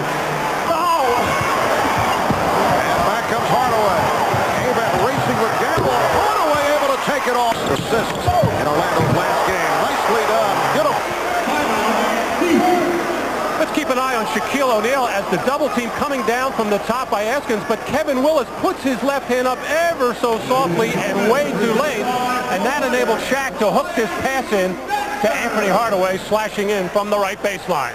Alvin Gentry was telling me it's David Wall saying that I used to have a big point guard like Khalid Reeves, and look at this big point guard. Downtown. And he's not going to be able to cop out of that one. That was just a terrible shot. A little hesitation move by Hardaway and able to get a step and overpower Khalid Reeves. The 2 free throws. We're approaching 2 minutes remaining in the first half. Hardaway for O'Neal. Beautiful play by Glenn Rice will go to the line. Penny Hardaway turns the corner going to his left so well and uses that stride to get head and shoulders by his defender, and once he does that, when Shaq is involved. Orlando has hit its last 5 shots. They're shooting 62% for the game. Wide open. Rebounded by Grant. Nice box out against Geiger.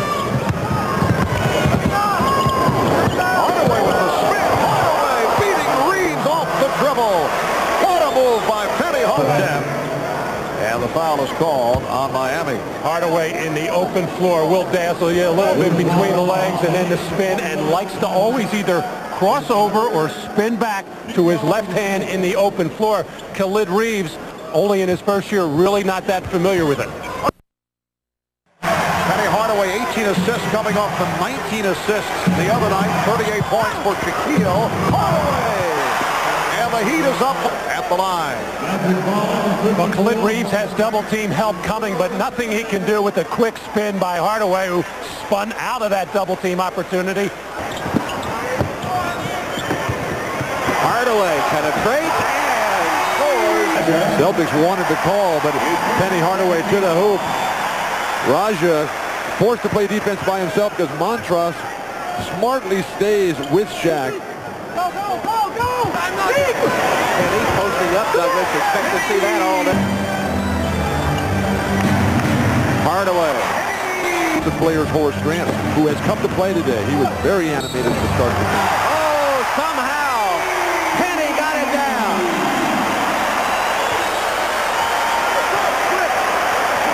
Number 20, Sherman Douglas. Hardaway in the post once again. You're talking 6'7" versus 6'1". Celtics too late to double team there. Plus the fact that Their blue road uniforms, where they have a slightly higher winning percentage for tonight's game. Chuck, you called it. Overs in 2 minutes and 30 seconds.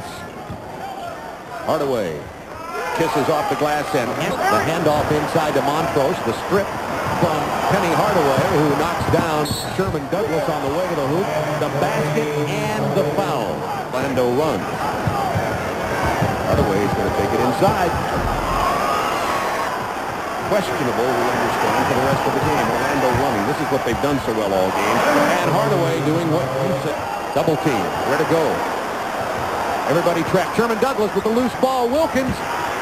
It's blocked. What a block by Anfernee Hardaway. Hardaway has 3 blocks in this game. This is the last one on Dominique Wilkins. there's the block. Not get rid of the Boston Celtics. It will never be easy, especially in this place. You know, I'm proud of myself and I'm proud of the guys. You know, we had a moment of prayer because if it wasn't without the Lord Christ, we wouldn't be here right now. And we came here and played well, and we knew that they weren't going to go down easy, and we just had one more to try to finish it here. You know, you'd lost 7 in a row on the road in April. Your team had lost here April 13th. You're coming into the mystical Boston Garden. You're a young fella.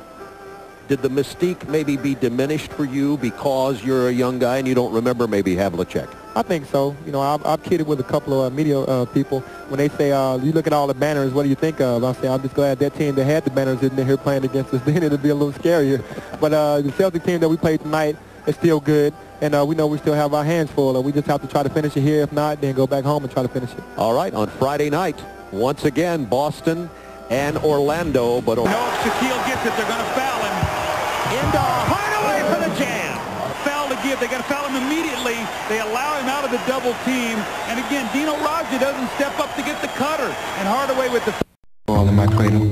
For some believe we come out dunking once we're conceived. superstar, I got it made, right? I went from nothing to something overnight. Well, don't believe the hype. I had to work to get to where I'm at, and that's a fact. Mom and Grandma raised me to be proud and instilled their philosophy in me, knowing no one can take that from me. Nah, I had to work to get here. At the Boys and Girls Club, at Memphis State, I had to work to be great. Field, 14 points. The Bulls lead 80-78. Hardaway got the step on Kerr, went to the left hand. Hardaway, but this guy keeps coming at you. He's going to try to make up for the foul trouble he's in, the free throws that he's missed, the poor shooting, and keep attacking. And the 4. Hardaway looking to post up against Armstrong. Hardaway, yes. Once again, the Bulls playing terribly offensively, but leading in the game, actually by 2. Hardaway posting against BJ. They'll have to double team him. Wennington was late getting 10 to shoot for the Magic. Hardaway has it punched away by B.J. Armstrong down to 7. Tough shot by Anfernee Hardaway. He's got to go to work on out in the first half. He hit his first couple shots. Then he struggled with 3 for 8 from the free throw line. 6 for 17 from the floor. Do you ever question yourself, like, I wonder if I really will be able to get that back? And Michael came out and got into an unbelievable rhythm in the second half. Here's Penny Hardaway with a spinning shot. Michael coming over to try to block the shot. Hardaway wrestled loose by Longley, thrown away, and Hardaway beat the buzzer for the 3. To go in the first quarter. Michael Jordan hasn't missed yet. 4 jumpers and a dunk.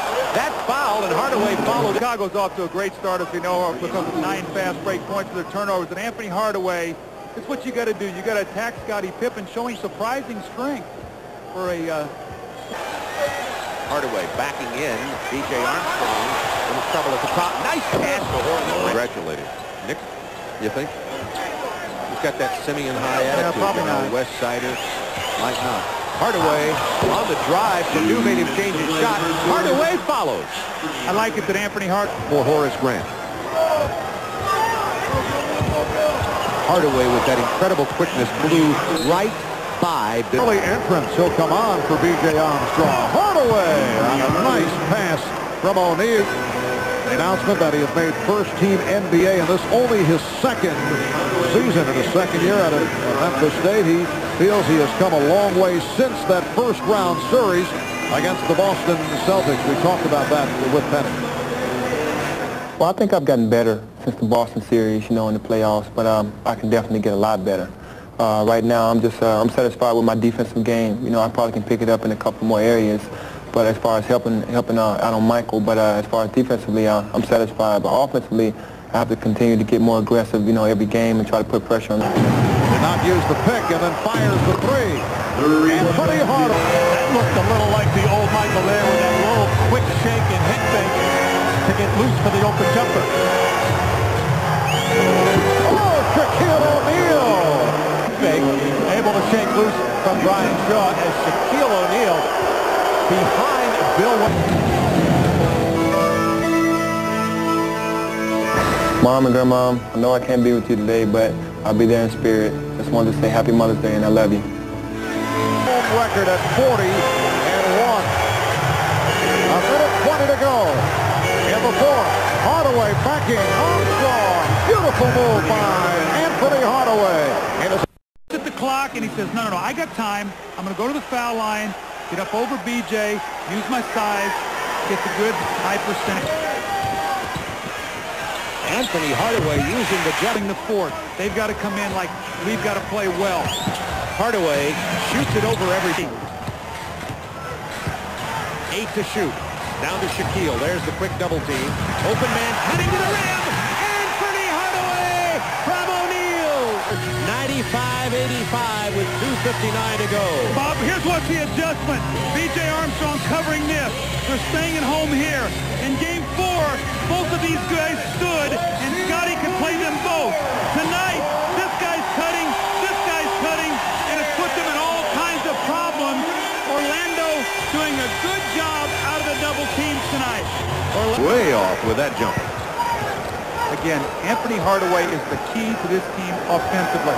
getting off to a big start. 5 points. He played a minute and 15 seconds from the United Center. And here's Hardaway posting. Michael will play him without the double team, and Hardaway can still get the big sign there for Chicago. We've always talked about Kukoc gets a big start. Usually he plays well.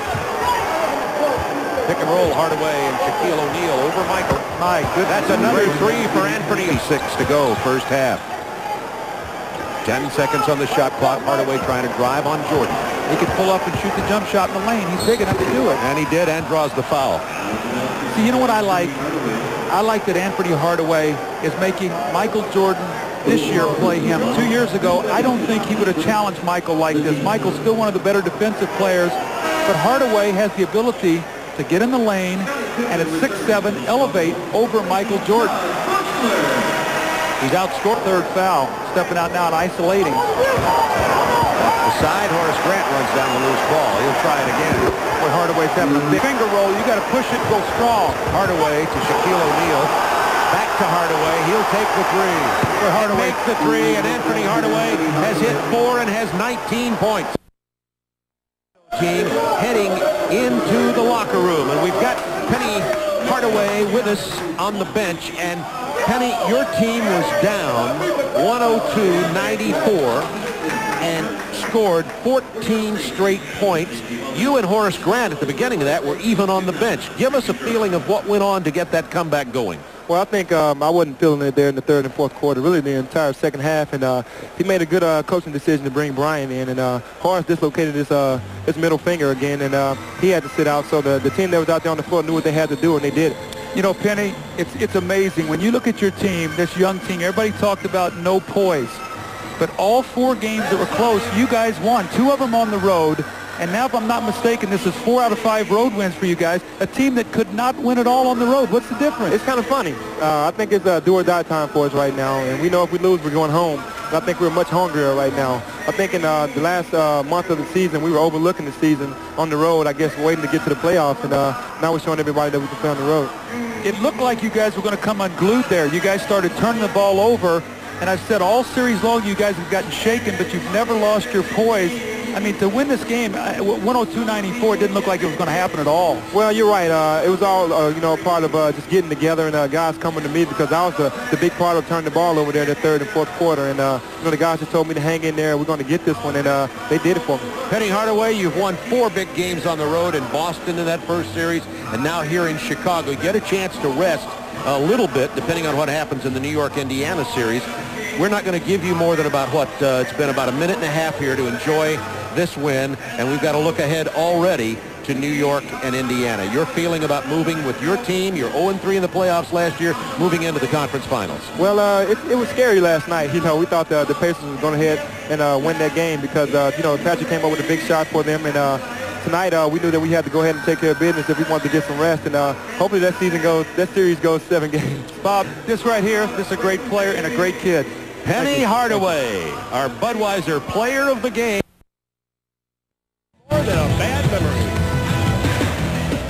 I think last year was last year. They did what they had to do by coming in here and stealing 2 games and then going back home and finishing us off in 3 games. And that was different. That's last year. That's over with. And we've had all season long to think about what happened last year. And now it's a new year, new team, and we feel we have a better chance this year as far as matching up with those guys because last year's team really couldn't match up with them.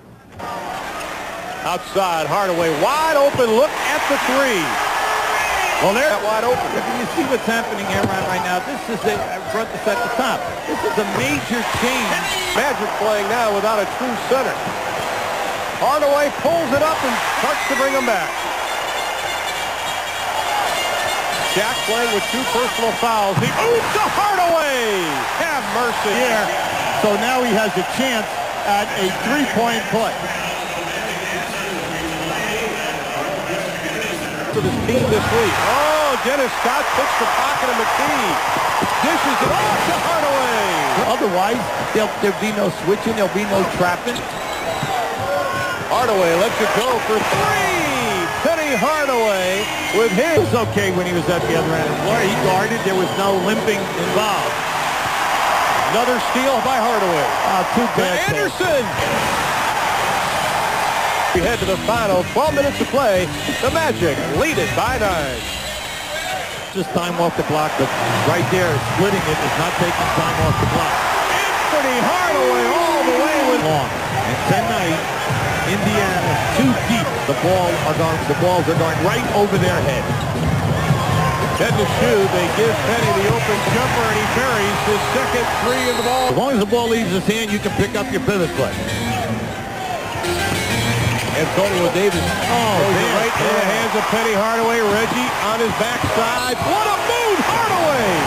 Count it! Reggie Miller is livid.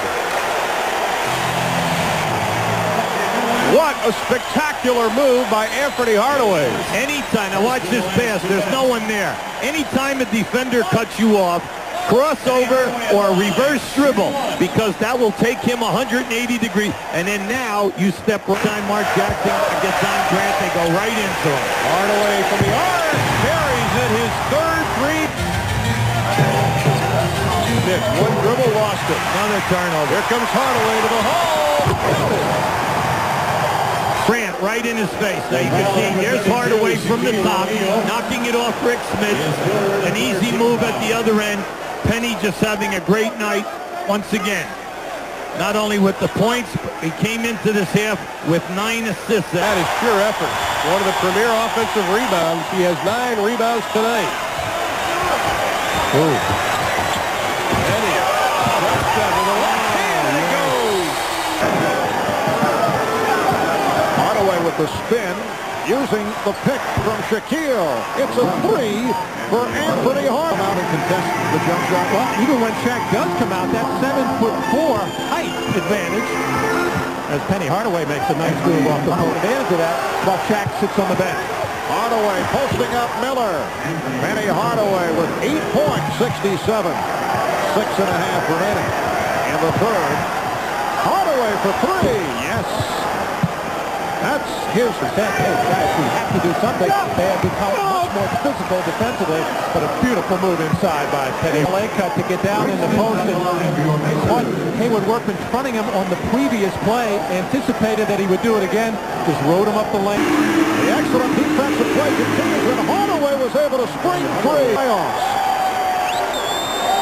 As we head to game number 4 on Monday, Hardaway fires and is able to bank home off the glass, but good execution on the pass and catch, and Hardaway lets it fly, hit the top of the square, and fell in, as we have seen a lot of crazy things happen coming down the closing seconds of playoff games. O'Neal on the rebound. Hardaway racing it down. Hardaway pulls up for 3, and he has been on fire from downtown. Did not Indiana look like the wide open spaces without the big people, Smith and O'Neal, in the game? Nice move by high in the air, so the officials see him possibly not fouling. Byron Scott called on that last foul. Hardaway on a post-up, a beautiful move by Penny Hardaway. The match, and Hardaway with the steal. It's a 4-on-1. Hardaway over Mitchell, serving like a faithful. Whoa! That's the kind of game that Indiana does not cover. That is his second. Byron Scott leaving his feet to make that pass. Hardaway saw it coming all the way.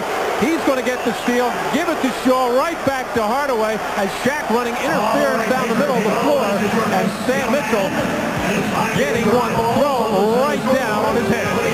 I think Sam was posterized. Comfortable with a three-point shot, despite the fact he is 7 for 10 in the series. Oh my goodness. Penny Hardaway just posting up on the previous play. Reggie Miller got caught in front of Nick Anderson. Here he got caught right in between, trying to get around, and Penny Hardaway on 4 shots. Oh, Hardaway! Anfernee Hardaway with 15, and it brings it Jackson wide open. This time, could not put it down. Here comes Hardaway. Hardaway on the penetration, going all the way. Anfernee Hardaway.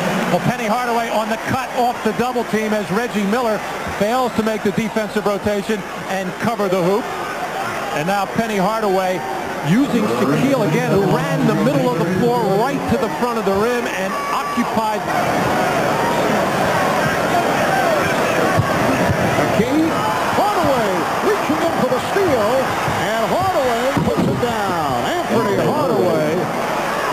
sensational all-around performance here this afternoon. Without Rick Spitz or Reggie Miller on the floor, Dirk McKee trying to make something happen, but everybody's standing around. That enabled Penny Hardaway to get in there and get the strip and the pass back and the strong finish. And Hardaway with his 4th steal of the steal. Alert play by Grant. Hardaway, and he's tied the game at 75 minutes to go in the 4th. O'Neal out to set the pick. Hardaway with the step. Hardaway on the reverse. That was all Penny. Hardaway down to 3. Here is the three-pointer. Yes! With 1 and 3/10 seconds to go. Anfernee Hardaway hits the 3. An amazing finish here at Market Square Arena, Indiana. Now calls for the time, and Coach Dukas right on target. Everybody for the 3. Everybody on the floor for Orlando capable of knocking a three-point shot down. It was clearly set up. Get the ball into Penny and see what he could create. Good defense actually by Hayward Workwith to force Hardaway to his left, and under pressure Hardaway just put a little extra oomph in getting off the floor to make sure he could get a good look and a follow-through on this shot. He pounds both feet into the floor to get up and over Hayward Workwith. Very close to the three-point line, but just far enough behind for Orlando.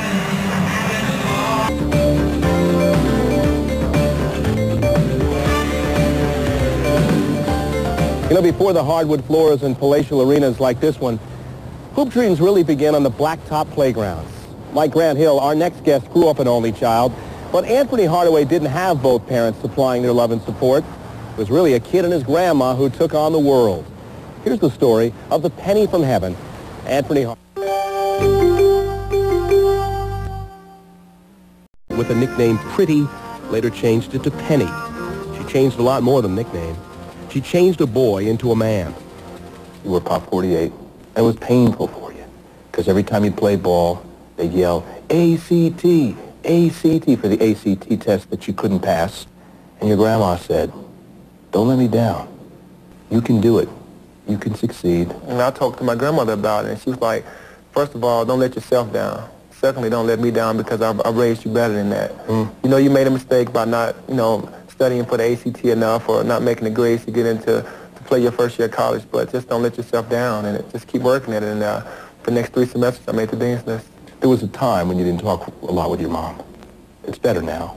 But there was a time, especially when she was gone, that it was icy between the two. Fair? Is that right? As I got older, I was wondering, when my mom was going to ever come home. My grandmother was there for me, and I loved her a lot, but I often wanted to see my mom and dad because I missed out on a lot of things while I was growing up. And she couldn't take me to the ball game.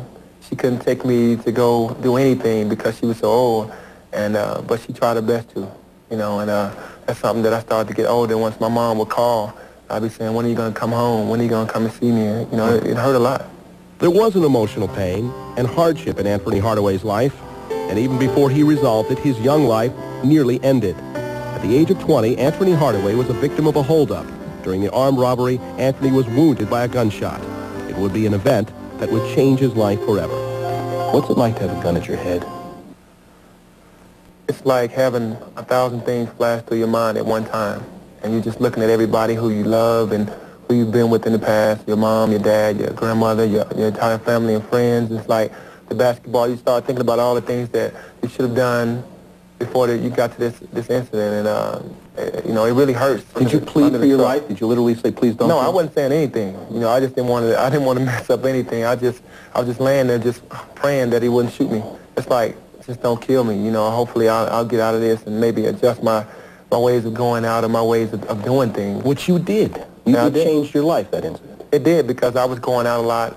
I was a Proposition 48 player, so I wasn't with the team. I was in college, but I was free to do anything I wanted to do. And I was going out a lot, like to movies, to nightclubs, and just being seen a lot. And I felt that I brought that upon myself. You brought the robbery up on yourself? No, I felt like I just brought the attention on myself to being seen all the time, because a lot of people, they tend to think of things. If they see you a lot, they'd be like, I wonder why I'm seeing this guy a lot. Maybe it's for a reason. And I seem to thought that I shouldn't have went out a lot as much as I had. and it just stopped me from doing it. And the guy got back in the car and started shooting, and he hit you. He hit you with a bullet that, just luckily hit your foot. Do you have nightmares about it? Well, definitely. I think about it all the time. Anfernee's life flashed before his eyes that night, but on the basketball court, Anfernee Hardaway has always flashed brilliance. His gifts are astonishing. Power, speed, grace, and a fierce work ethic. At age 14, he scored 70 points against high school players. With one dunk after another, he became the new king of Memphis. When you were in high school, there was a story that you threw a ball down against the backboard. It bounced up and you slammed it. I was in 10th grade, and we were playing against this high school. I remember Westside High School, and I was coming down on a break, and a guy was at the free throw line. And instead of me pulling up for a jump shot or going around him, I threw the ball off the backboard, and he turned around and looked at it, and I caught it on the other side and dunked it in front of the whole crowd. And from there on, everybody was like, that was awesome. Anfernee continued to dazzle at Memphis State University, leading the Tigers to 2 consecutive berths in the NCAA tournament. Although he was called the new Magic at Memphis State, he had his sights on a different Magic before the 1993 NBA draft. Well, I think the thing that made me want to be in Orlando so bad is that the team was on the rise. He kept calling us. He had his workout here. He didn't feel that he had gotten a thorough look, and he didn't think we were serious, and he kept calling us. It's never happened before. I was like, if you pass me up, it's going to be just like the Michael Jordan trade, the Michael Jordan picks when he went third. So the day before the draft, we just basically to satisfy ourselves and to calm him down, we run him in here. And I was real nervous. I was nervous because I knew that if I had a good showing that this would make a big impression on them, and then maybe I'd be in Orlando. We got into a gym, locked the doors, had some of our players, some college kids, skins and shirts. I mean, it was old-fashioned street ball. I kept wanting to play because after one game, I said, let's play again. After another game, I said, let's play again. I kept going and going and going, and finally the guys quit. I could have played all day. I just wanted to show them that, Anfernee Hardaway was worth looking at. 2 hours before the draft, we said, we've got to go with our hearts, and what we really want to do is take Hardaway. Anfernee Hardaway, the 3rd pick in 1993. His grandmother, Louise Hardaway. 15 to shoot. Penny spins baseline, spins away from pressure, up and under, reverse layup. Oh, here's Hardaway.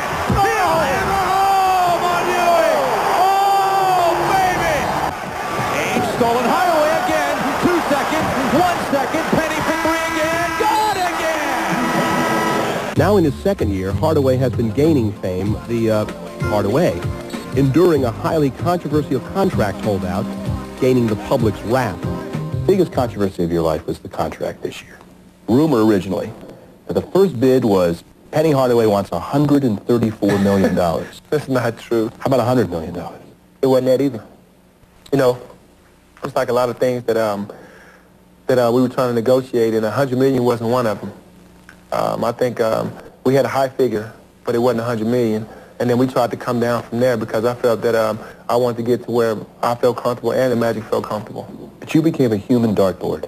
The fans, the press, the media, everybody was writing, who is this guy? And everybody, like you said, wants to throw darts at me and hate me for what I did. Without knowing the true facts, they just started calling in, and the news, the media down in Orlando really hurt me a lot because they had 1-900 numbers and to call in and see if Anfernee Hardaway should get this money and talking about that he doesn't deserve this, and he's trying to compare himself to Shaquille, and I wasn't.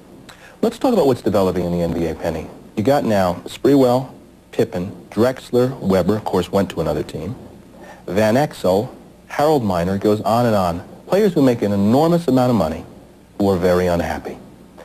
Does that hurt the game? All those guys that you mentioned, if they're not happy, then that's just something that them and their teams have to deal with. I respect that a lot because if you're not happy, you should be somewhere else. I don't think you should play for a team where you don't want to be. Anfernee Hardaway is a very happy basketball player. Happy, but maybe not content with his game. That's what makes him the all-star player he is. I want to be the best. I want to be the best guard in this league, or the best guard that this league has ever had. And I worry about that so much. I worry about how I'm going to fare with the team, how we're going to do and how far we're going to go. Because, I get headaches over it. Because after I leave the game, I'm still thinking the game. After I leave the court, I'm still thinking about how can I make myself better and how can I make my team better. Here come 2 easy ones, baby, right now. Oh, my.